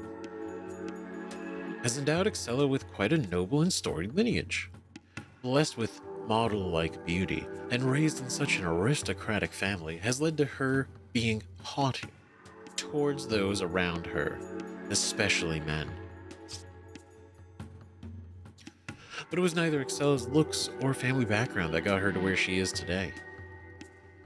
Gifted with a keen intellect and inheriting her father's business acumen, Excella quickly breezed through school and enrolled in a university at a young age. There, she majored in genetic engineering, and her talents were recognized by her grandmother's family. With her connections, she was able to enter Tricell's pharmaceutical division at the age of 18. What the fuck? So she's not just like somebody that just got into the position. She's... Man, I feel like we missed out on what could have been pretty interesting. Right? Because she just kind of came off as like, oh, this executive that's kind of trying to get on Wesker's good side. Which, I mean, yeah, but... No, she's no fool. Well, she's not dumb. She's not dumb. She's very intelligent. She earned this. She earned her position, it seems. Although she was a gifted member of Tricell's founding family, she was still a Geon, an offshoot of the famed Travis family. Even with all the research teams at Tricell's disposal, she was only given one. Excella viewed this act as a slight. While still feeling indignant over this affront, she was approached by Albert Wesker. Wesker's interest in Excella was piqued by her intelligence and character. It was at this time he provided her with all the information he had concerning the T-virus and other research. Excella was now armed with the tools to make the advances to her career that she desired. She used the information and technology she obtained from Wesker to advance Tricell's bioweapons division exponentially.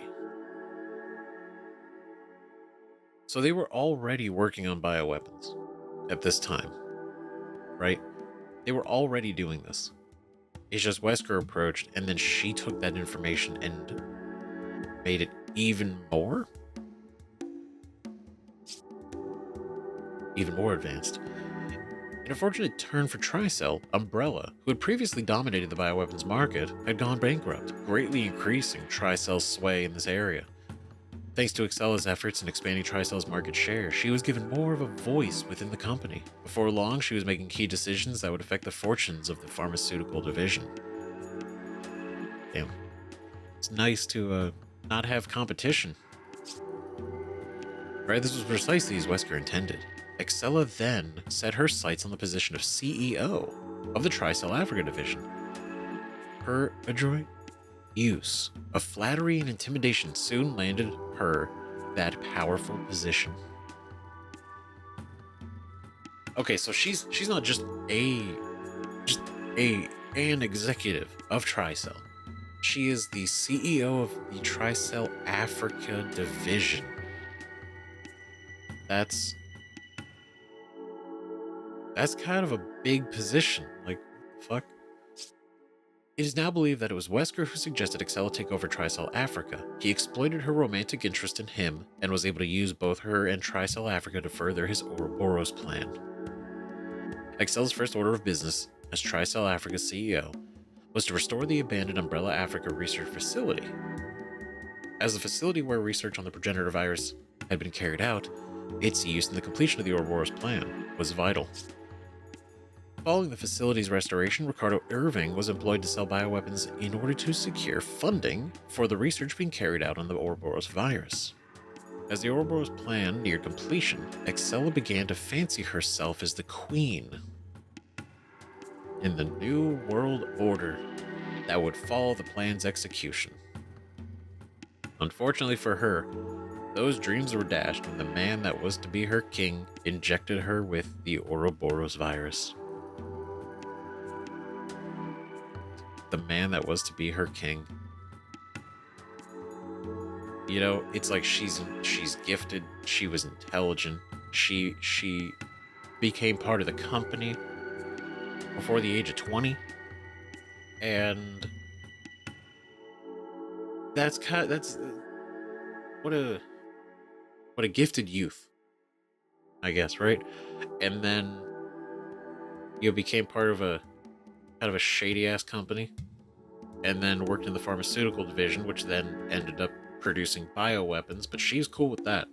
She was totally fine, right? She just wanted to keep going up and up and up, climb that ladder, and she did. But the thing she couldn't see was that Wesker was just using her. Her romantic interest in him, that's... I mean, it came through. Like, she was definitely kind of, like, flirty with him. But I didn't know if that was, like, part of her trying to be maybe, like, also counter-manipulative. It was like, no, she genuinely just infatuated with him and did what he wanted. And then he just cast her aside. Because I know And he probably knew she wasn't gonna be a candidate for the virus. There's no way. But it's fucked up.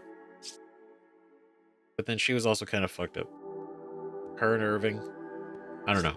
It's just like bad people getting their comeuppance from other bad people for working for bad companies to do bad shit.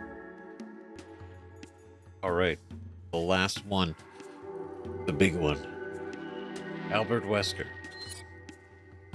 The mansion incident. The tragedy at Raccoon City, Rockford Island, Umbrella's Antarctic Research Facility, and the Umbrella Caucasus Research Facility in Russia. The kidnapping of the US president's daughter. One man was involved either directly or indirectly with each and every one of these incidents. Albert Wesker. Now keep in mind, technically this is coming off the original Resident Evil 4, right? So we played the remake, and I had played the original 4 on my own. So they did change Wesker's involvement in the kidnapping of Ashley. Technically, right? But small detail. And of course, obviously, this wouldn't take into account the remake as it came out way later. But just in case anybody is not sure, or maybe they only played the remake, and this might not make sense. There's that. The motivation behind all of Wesker's actions can be found in this current incident in Africa. It was all building up to this the whole time. All of this. Wesker had already obtained samples of various organisms and viruses, including the T virus, the G virus, and T Veronica virus, and Las Plagas. All of these were eagerly and enthusiastically received by Umbrella's former rival companies, who compensated him greatly for each. With wealth, power, and glory, Wesker appeared to have everything a person could ever want. Wesker, however, was not interested in material gains. So he did what he mentioned, like way back when. Right? Selling these, other companies would pay a fortune for this. Other companies would love to have these. And so that was the whole plan. Well, part of the plan, right? Collecting the T virus, the finalization of Tyrant, right, as like a creature, right? But also like the virus, the G virus, making sure to try to get that sample, the T Veronica virus, and Las Plagas, which we know for sure we physically see him take, right? So the reason all these other companies have this, the reason they have this capability, the reason Tricell, right, even got it, all because of Wesker. An all too familiar sense of trepidation continued to gnaw at him, the source of this uneasiness being Umbrella's founder, Oswell E. Spencer. During his time at Umbrella, Wesker could never ascertain what Spencer's true intentions were. Spencer's extensive funding of BOW research was unheard of in the field. The whole reason for producing bioweapons was that it could be done relatively inexpensively when combined with a normal weapons delivery system. Spencer's extreme investment in BOWs seemed unnecessary. Why would Spencer need such BOWs in the first place? To find the answer to that question, Wesker joined Umbrella's information department.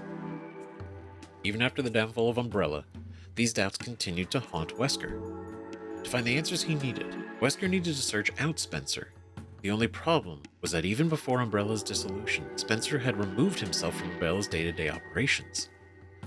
Wesker had to use every resource at his disposal, all his time, money, and connections. Eventually, he ascertained Spencer's long-hidden whereabouts.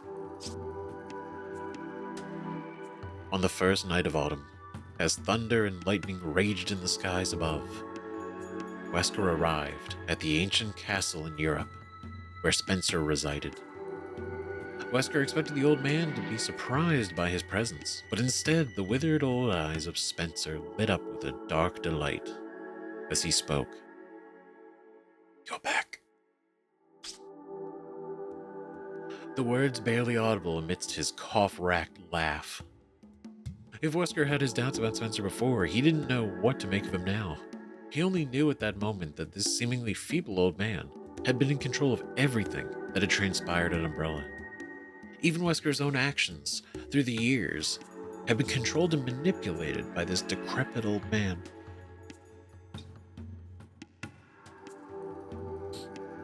It's true. Everything. He was the puppet master. With this sudden realization, Wesker now knew the source of his anxiety for all those years. Appearing to read Wesker's thoughts, Spencer laid out everything to him. The development of bioorganic weapons was only a means of achieving his true goal: the forced evolution of mankind via viruses. It would be the end of the current form of humanity and the birth of a new superior human race. With this new race, he would build his utopia for himself as a god on Earth. In order to realize this dream, he required 3 things. 1. The progenitor virus. Without this key component, his dreams would be no more than abstract ideas. Once he discovered the progenitor virus, he had the foundation of which all his subsequent plans would be built. 2. The Umbrella Corporation. The manufacture of bioweapons was the perfect method of conducting his research on the progenitor virus. Any profits gained through Umbrella's research were secondary to his true goal. The third thing Spencer needed in his grand vision was Wesker himself. Spencer knew what was required for his utopia. He also knew he would need a new human race. But what would that new breed of humans be like? The progenitor virus would spur natural selection upon the population. That was the fundamental premise behind Spencer's plan. What if the new breed of humans brought about by this selection process were unwilling to share in his vision? Then there would be unwanted complications. This 4th stage of evolution would give the surviving humans increased strength and intelligence, but it would not affect a person's knowledge, logic, or general character. If any indolent or unsavory individuals survived to be a part of this new race, it would be a blight on Spencer's utopia. Spencer was not about to have his vision stained, so he enacted a plan to ensure that would not happen. And no, gotta make sure no unsavory individuals would survive. This plan was called the Wesker Plan, which was named after the chief researcher at the time. According to this plan, hundreds of children born of parents of superior intellect from all nationalities would be collected. Oh. If their knowledge, logic, and self-will could not be altered by genetic manipulation, then Spencer himself would instill his values into these children by whatever means he deemed necessary. These children were all given the surname Wesker, and after completion of their indoctrination manipulation, they were placed into select controlled environments in various locations around the world, ever under Umbrella's watchful eye. The children themselves were to be kept unaware. They were being monitored. With Umbrella's concealed aid, they all received the best educations available in the fields they pursued. After a few years, one child who showed particular promise was sent to Umbrella's training facility in Raccoon City. This Wesker child's name was Albert. Spencer was quite pleased by all of Albert's actions. And if the other Wesker children were like him, Spencer would have nothing but quality individuals for his new race of humanity. Spencer then enacted the 2nd phase of his plan. All the Wesker children would be administered an experimental virus. This virus was administered to screen out the more gifted of the Wesker children. Some took the virus on the recommendation of a friend, others were given the virus as part of their medical treatment. Still, other had it forcibly administered to them. Albert Wesker was no different. His partner, William Birkin, gave him the experimental virus, and he administered it to himself.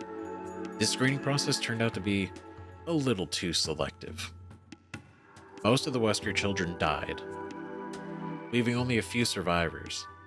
Albert Wesker was one of those survivors, and he disappeared shortly after. Holy shit.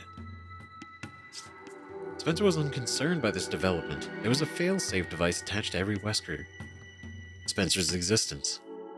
This was the discomfort Albert felt throughout all his life. All Wesker children were programmed to seek Spencer out, which manifested itself as a growing anxiety within each of the subjects. Just as Spencer had predicted, Albert soon came to him. Unfortunately, Spencer made one miscalculation.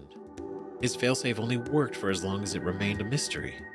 As soon as the mystery was revealed, Wesker no longer had a need to restrain himself. All that was impeding Wesker was a feeble old man on death's doorstep. The right to be a god. That right is now mine. With these words, Wesker broke from the shackles that Spencer had laid on him. It was only random chance that brought his former subordinates Chris Redfield and Jill Valentine to Spencer's mansion at that exact time, but Wesker took it as a sign. The weak would always resist the will of the chosen. With renewed purpose, Wesker reflected on his own evolution and the evolution of the human race. After the incident at the Spencer estate, he went underground.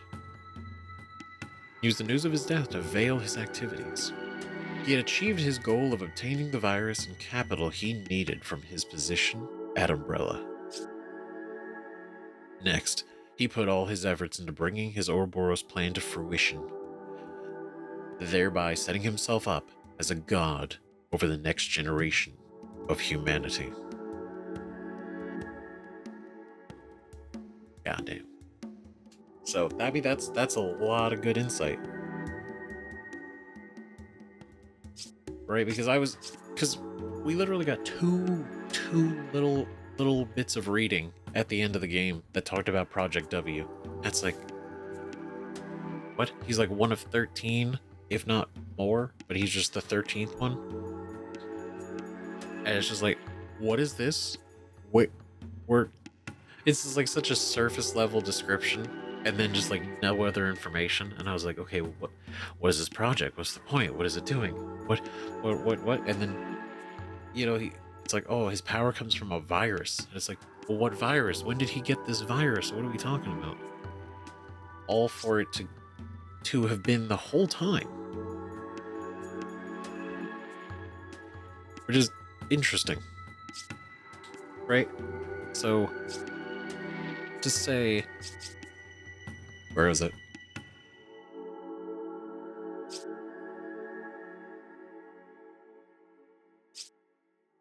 Right? Basically, children born of parents of superior intellect from all nationalities would be collected.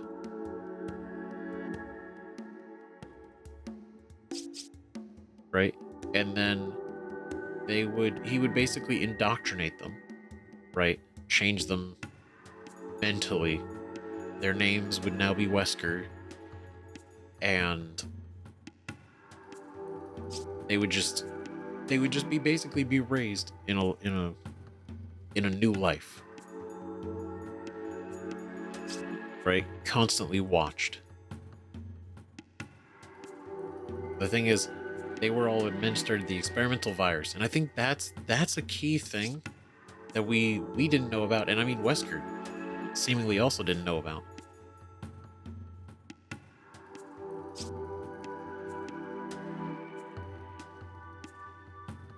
Right, basically it killed everybody else. Except for a few of them.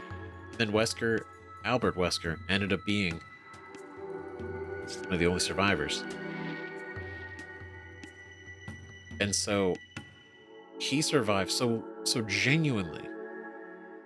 Since the beginning, since he was a kid, he's had this virus in him, and he's had to constantly have it administered, right? Because that was the whole thing with his injections.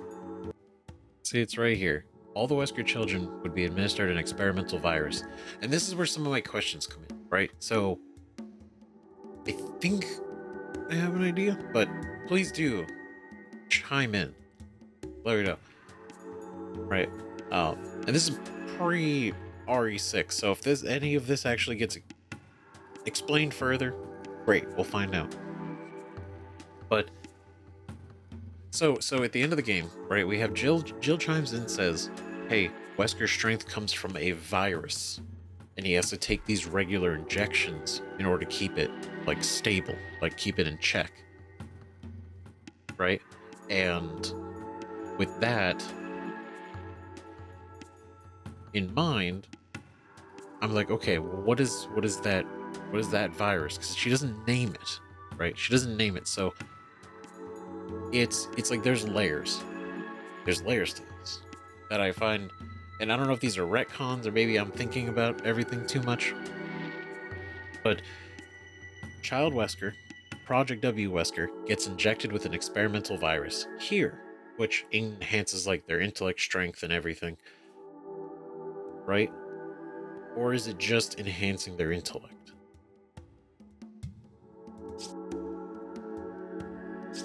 Because it doesn't really say what it does after they're injected, right?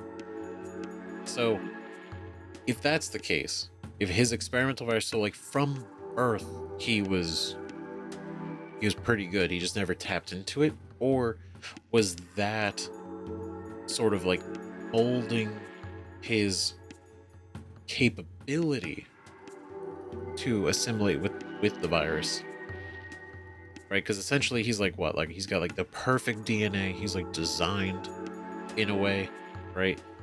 Raised, controlled, and then has this experimental virus, and then cut to way later where him and Birkin are working and the mansion incident happens.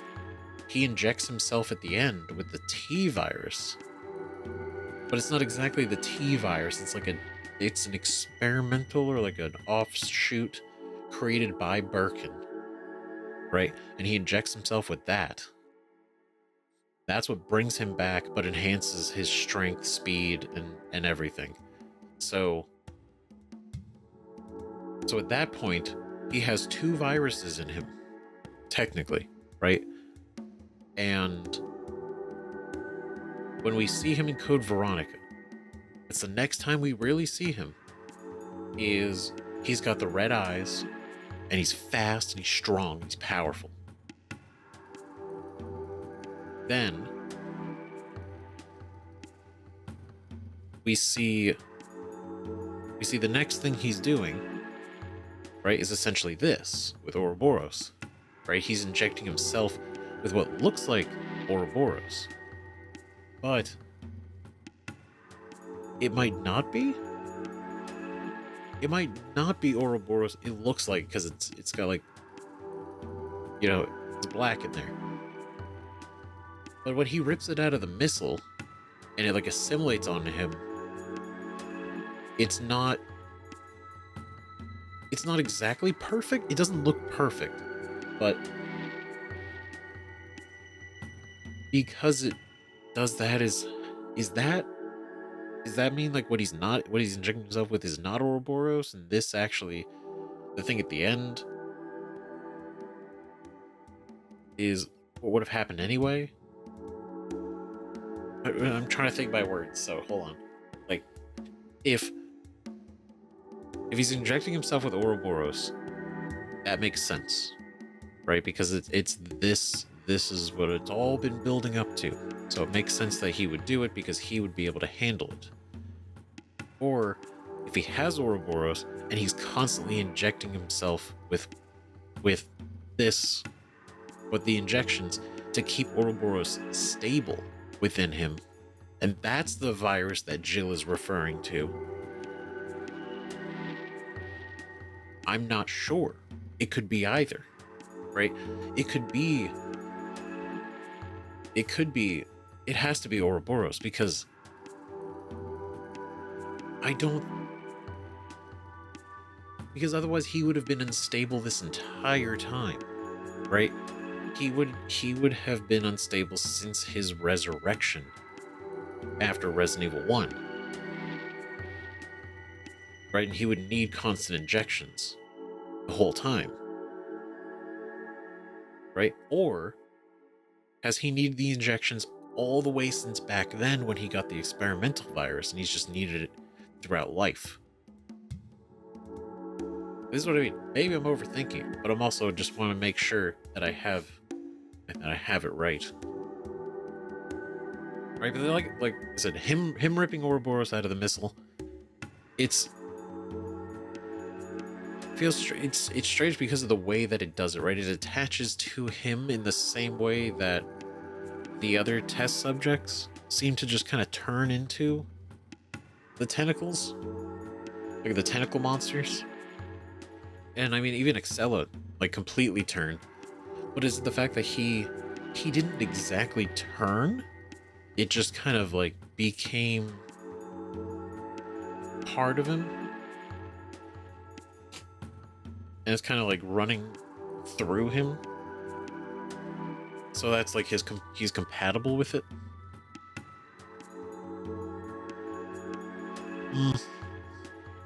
I'm not sure. I'm not sure. I mean, obviously we're told, right, pretty much that he's. I mean, essentially, he's genetically, for his plan of the ascended human race, he's genetically perfect for it, and the goal is to pick everybody else that would also be genetically perfect on a DNA level. All right, now for the big one: history of Resident Evil. Now, in retrospect, probably should have read this at the beginning of the series, but I was very anxious to get into it, and we'd been playing all the other ones up until then. Plus, this would be kind of cool to read also after going through this game, and then everybody's refreshed fully on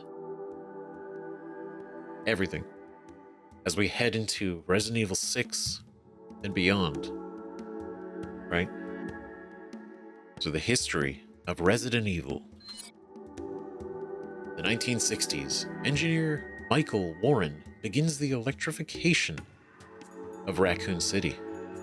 The fifth head of the Ashford family, Edward Ashford, begins his research into what would later become known as the progenitor virus. 1962, Oswell E. Spencer enlists architect George Trevor to design and construct a reclusive mansion on the outskirts of Raccoon City. 1966 December, Oswell E. Spencer, James Marcus, and Edward Ashford officially establish the progenitor virus, which reconstitutes a living organism's DNA.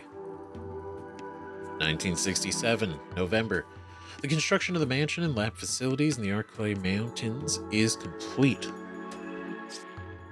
Jessica and Lisa Trevor are injected with a variant of the progenitor virus. The virus fails to establish itself in Jessica, and she is subsequently disposed of. The virus shows promise in Lisa, and as a result, she is placed under close observation. George Trevor is chosen to be a test subject. However, due to his intimate knowledge of the mansion facility, he is disposed of instead. Tragic. 1968, construction of Raccoon City's public transit trolleys begins in Europe, and they are quickly put into use within the city. Spencer founds the pharmaceutical company Umbrella with Marcus and Edward Ashford. The company is established to mask their biological research. July. Edward Ashford contracts the progenitor virus and dies. His sons, Alexander Ashford, succeeds him as head of the Ashford family. August. The Umbrella training facility is established in the Arklay Mountains, with Marcus appointed as director. 1969. Nice. February. Alexander Ashford begins to design a facility in Antarctica. He secretly makes plans to build an underground laboratory for the purpose of the Code Veronica project. November. Umbrella's Antarctica base and research facilities are completed. 1971. The Code Veronica project is successful. The twins, Alfred and Alexia Ashford, are born. 1977. Albert Wesker and William Birkin join the training facility as prospective managers. 1978 January. Marcus successfully develops the T virus. July. The closure of the training facility is finalized. Wesker and Birkin transfer their T virus research to the Arclay Research Facility. Marcus continues his own research in the closed-down training facility. 1981. July. Although only 10 years old, Alexia Ashford graduates at the top of her class from a prestigious university. Birkin begins to view Alexia as a rival. 1982. Alexia injects her father, Alexander, with the T Veronica virus. But the experiment ends in failure. 1983, December. Wesker researches secondary exposure to the T virus. He begins to have reservations about Spencer's plans. Alexia injects herself with the T Veronica virus and enters a 15-year cryogenic sleep. To maintain the secrecy of this plan, it is reported that she died of accidental exposure to the virus. 1987. Michael Warren becomes mayor of Raccoon City. 1988. Wesker, under orders from Spencer, assassinates Marcus. Under Birkin's guidance, the T-Virus program begins development of the BOW Tyrant. Umbrella begins work on the Nemesis project at its 6th European research facility. 1991. The Umbrella begins construction of an expansive underground laboratory beneath Raccoon City. Spencer approves Birkin's G-Virus project, and work begins on it. Wesker is transferred to the Information Department. 1992. Umbrella contributes funds for the refurbishment of City Hall and the building of the General Hospital. A statue of Michael Warren is erected in City Hall. 1993. Raccoon City Police Chief Brian Irons begins conducting negotiations with Umbrella. Birkin transfers to the underground lab in Raccoon City. Clandestine meetings with Irons begin. Alfred Ashford graduates from a university in England, becomes director of the Antarctica facility. He rises up the ranks to eventually become an executive of Umbrella, then director of Rockford Island. December. A training facility for anti-BOW squad members is completed. 1994. John from the Chicago lab takes over for Birkin at the Arclay Research Facility. Alfred builds a private mansion and prison on Rockford Island. 1996. Raccoon City Police Department STARS team is founded with Wesker as captain. Hunk, later of the Umbrella Special Forces, undergoes combat training at Rockford Island. Ooh. Training. 1998, May. A mysterious clone of Marcus's appears at the Umbrella training facility. There's a large-scale viral leak at the Arclay mansion. The research lab there is destroyed. Cerberus claims its first victim, a 20-year-old woman whose body is found dismembered. June. Cerberus sightings are reported in a local Raccoon City magazine. Yep, Cerberus, the dogs. July. 2 groups are sent to investigate the training facility. The first one is wiped out by BOWs located on the premises. There's an increase in reports of accidents and missing persons in the Arclay Mountains. The city sends the STARS Bravo team to investigate.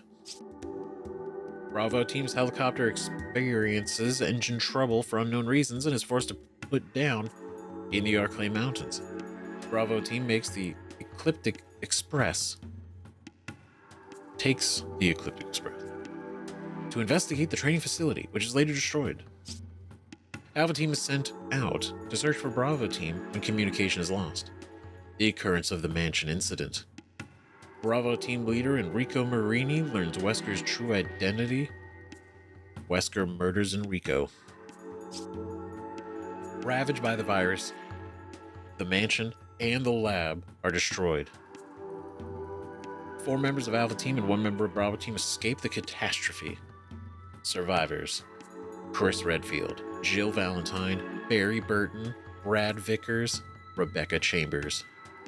Wesker escapes the Arclay research facility before it is destroyed. August. Former STARS member Chris Redfield learns of the G virus and heads to Europe to investigate Umbrella. September. Virus spreads throughout Raccoon City via infected mice. The city is declared a biohazard as incidents of cannibalism continue to rise. Birkin completes work on the G virus. A zombie horde attacks the city's police station. The police station is destroyed and Chief Irons descends into mania. Warren escapes the city but leaves his daughter behind. UBCS, Umbrella Biohazard Countermeasure Service, arrives in the city to begin rescue operations. Rookie police officer Leon S. Kennedy arrives in the city at the same time as Claire Redfield. Umbrella deploys the BOW Nemesis T-Type into the city, and it begins its hunt for former STARS member Jill Valentine.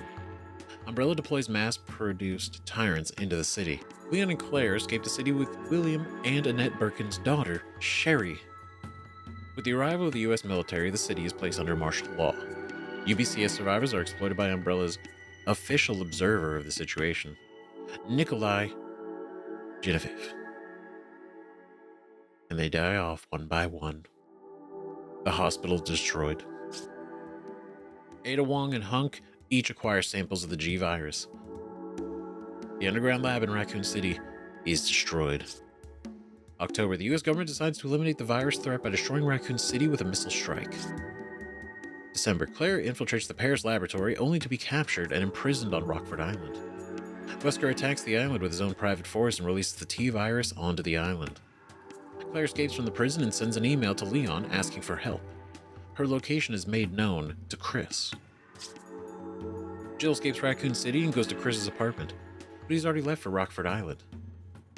Alfred Ashford escapes the island. Chris arrives at Rockford Island and finds Wesker. Alexia Ashford wakes up from her cryogenic sleep at the Antarctica base. Alfred dies shortly after. Claire and Chris are reunited at the Antarctic base, and together they defeat Alexia. They escape before the base is destroyed. 2002, Jack Krauser fakes his own death and joins Wesker's secret organization. 2003, February, Chris and Jill take part in the mission to destroy the Umbrella Caucasus research facility in Russia. They were successful in destroying a new BOW known as Talos. 2004, the US President's daughter, Ashley Graham, is kidnapped by the religious group known as the Los Illuminados. The actual kidnapping was carried out by Krauser. Leon Kennedy was scheduled to join Ashley's Secret Service detail, but is ordered to find her instead. Leon Kennedy is injected with the Las Plagas parasite by the Los Illuminados. After that, he and Ashley, who is also infected with the same parasites, take shelter in a church. After escaping the village, Leon and Ashley are forced to seek refuge in an old castle, but Ashley is once again apprehended.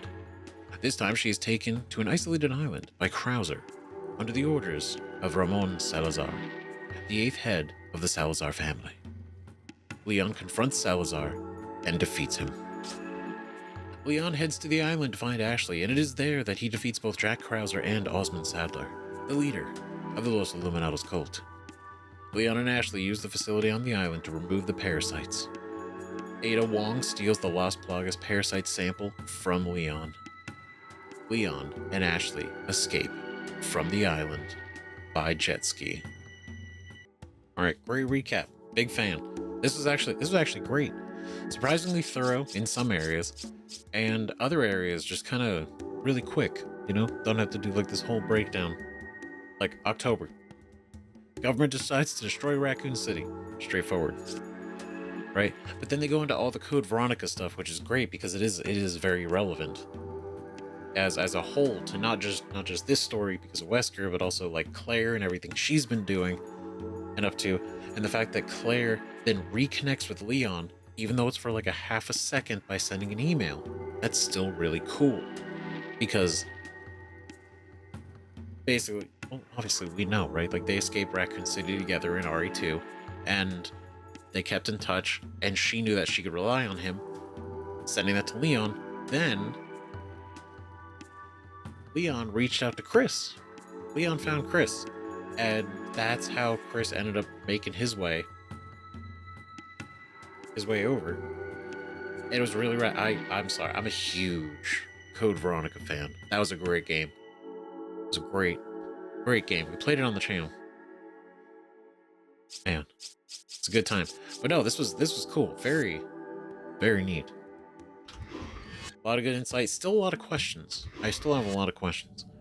But I will wait to ask most of them until we finish RE6. And then I will ask every single question that may or may not be answered. Okay. We'll have to look at the costumes. And here's what we're going to do, right? We're going to pick up on the next episode.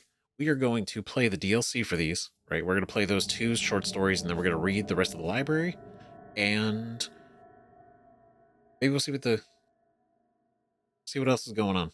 Oh, we'll see that. But anyway, thank you so much for watching. If you're here for just like the main story, I really appreciate you being here. It's been awesome, right? If you made it this far, thank you for sticking through my TED Talk for the whole review of the game and feedback and criticisms and praises and all the stuff. And for real, this has been super cool. This has been great, right? And as far as all the games that I have, going up to Resident Evil 9 right now, right? The next one we're going to do is Resident Evil 6. Resident Evil 6, which I'm anxious to see how that goes, right? Truly. But thank you again for watching. This has been really cool. I hope it's been fun, right? I know it's a little bit different, right? Not everybody is, the biggest fan of 5, but I appreciate you being here anyway. So let me know what you think about all this and the story and everything in the comments. See you guys in the next video, whatever that ends up being, or the DLC. Bye-bye.